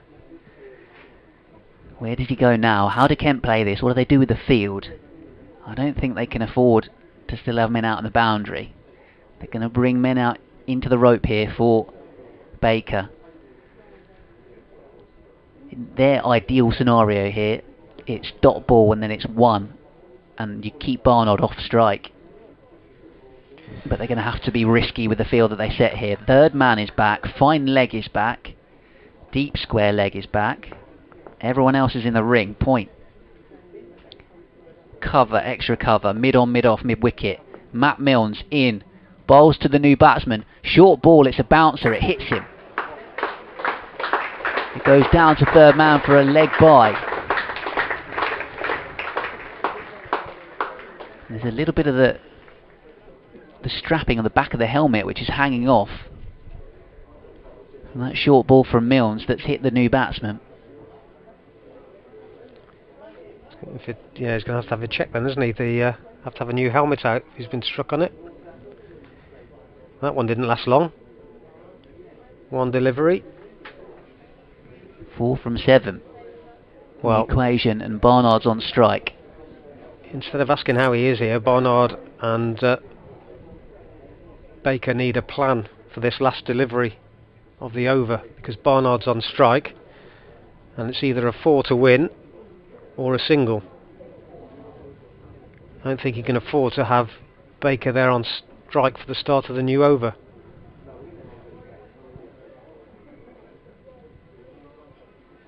Yeah, what day is it? It's Sunday. Going through all the protocols.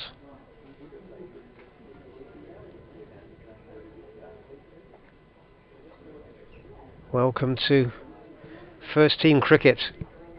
Josh Baker.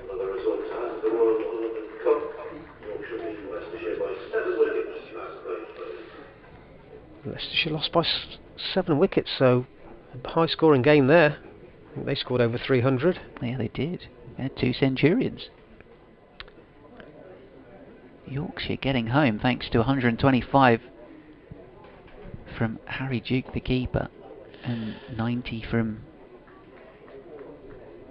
George Hill. Well, talk about pressure now. Pressure for the bowler, pressure for the batsman, pressure for the fielders. Just shows what you can do in a run chase. Essex knocked off Middlesex score by 9 wickets. 92 from Cook, 87 Wesley. 77 Haynes here, 57 Fell, and 88 Leach might be enough, along with 40 something red from Ed Barnard. They're plugging the gap, they're stopping the one on the offside. Deep point has come up inside the circle. Oh, this is risky. I guess it is a necessity at this point. Yeah, gap at extra cover.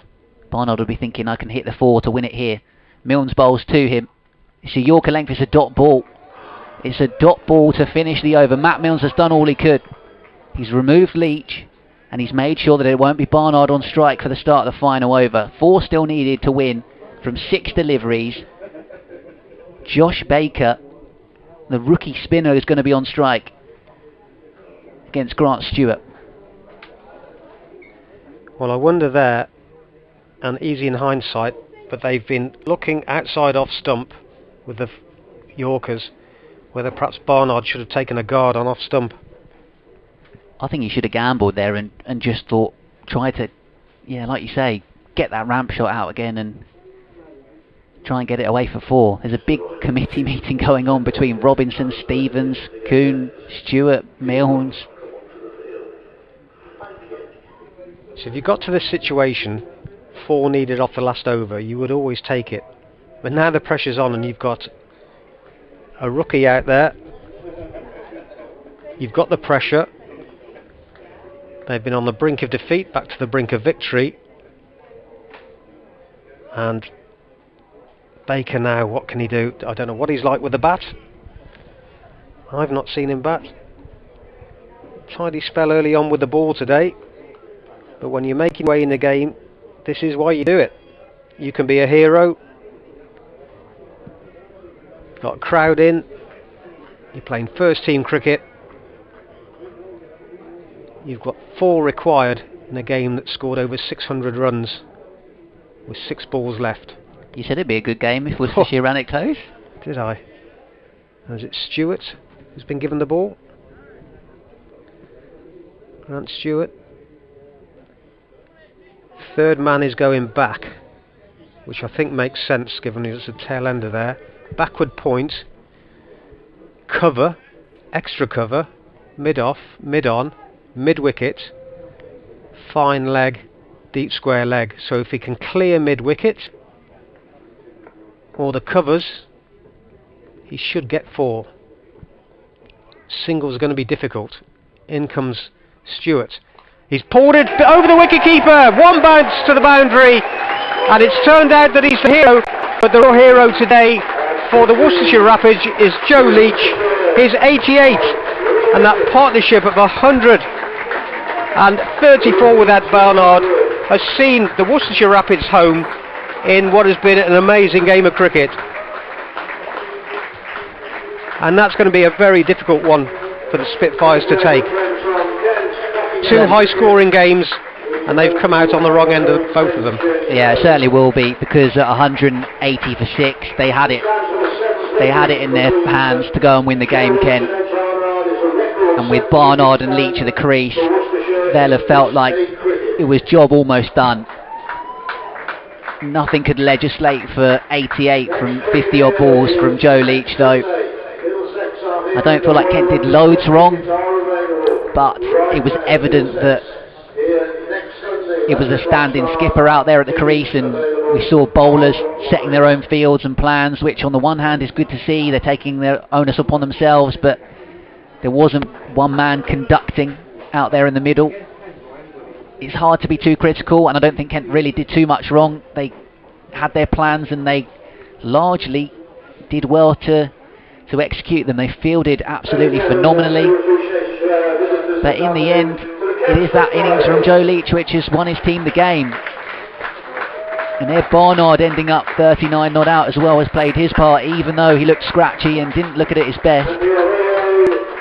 This one will definitely hurt Kent. They were not particularly good against Durham and got heavily beaten at Beckenham. This one, all the way home on that coach back to Kent, they'll be thinking, how on earth did we lose that? They will. That's going to be a long journey back. There was a record 7th wicket partnership for Worcestershire in List A cricket, 134 between Barnard and Leach. And, well, as I say, amazing game of cricket. And I said a couple of times, I came into the ground today not knowing what to expect, thinking it could be poor, fair, and whichever side had come out on top of that, if the Spitfires had just got home by a couple of runs at the end, it would have still been a great day's cricket, and that's what we've seen. Hey, who needs 100 balls each when you can play 100 overs in a day and get that kind of a finish? Yeah. Do you want to run us through the Worcestershire card just to wrap things up? Yeah, so the Worcestershire card, Josdell made 20, caught Finch, bowled Stevens. He was at it with a score on 40 in the 7th over. Tom Fell made a very good 57. Caught behind by Robinson off Stewart with a score on 134. Jake Libby made 17, caught off the bowling of Quinn, 166 for 3. We then saw this flurry of wickets with Haynes going for an excellent 77, 178 for 4 when he went. Roderick only made 5, Banton 1. So we had 184 for 6 in the 34th over, and then that partnership of 134 between Barnard and Leach. Leach almost saw them home with 88, with 5, 4, 7 sixes, took them up to 318 for 7 when he went in the penultimate over LBW to Milnes. Barnard scratched around for those 39, but how valuable were those 39 in that partnership of 134? He was 39 not out, and then Josh Baker at the end. It was a streaky shot, but probably the best streaky shot he'll ever play over the wicketkeeper's head. He was 4 not out, and the Rapids got home with 3 wickets and 5 balls to spare. Kent figures with the ball: Stevens 7 overs, 1 for 29. Milnes 10 overs, 1 for 75. 9 overs, 2 for 63 from Quinn. 9.1 overs, 1 maiden, 1 for 66 from Grant Stewart. Marcus O'Riordan bowled 5 excellent overs. It all went wrong for him in his 6th. Went for 41 from his spells. Logan 8 overs, 2 for 45. And just looking down at those bowling figures, there was plenty of good things from the Kent bowlers, plenty of things they did right.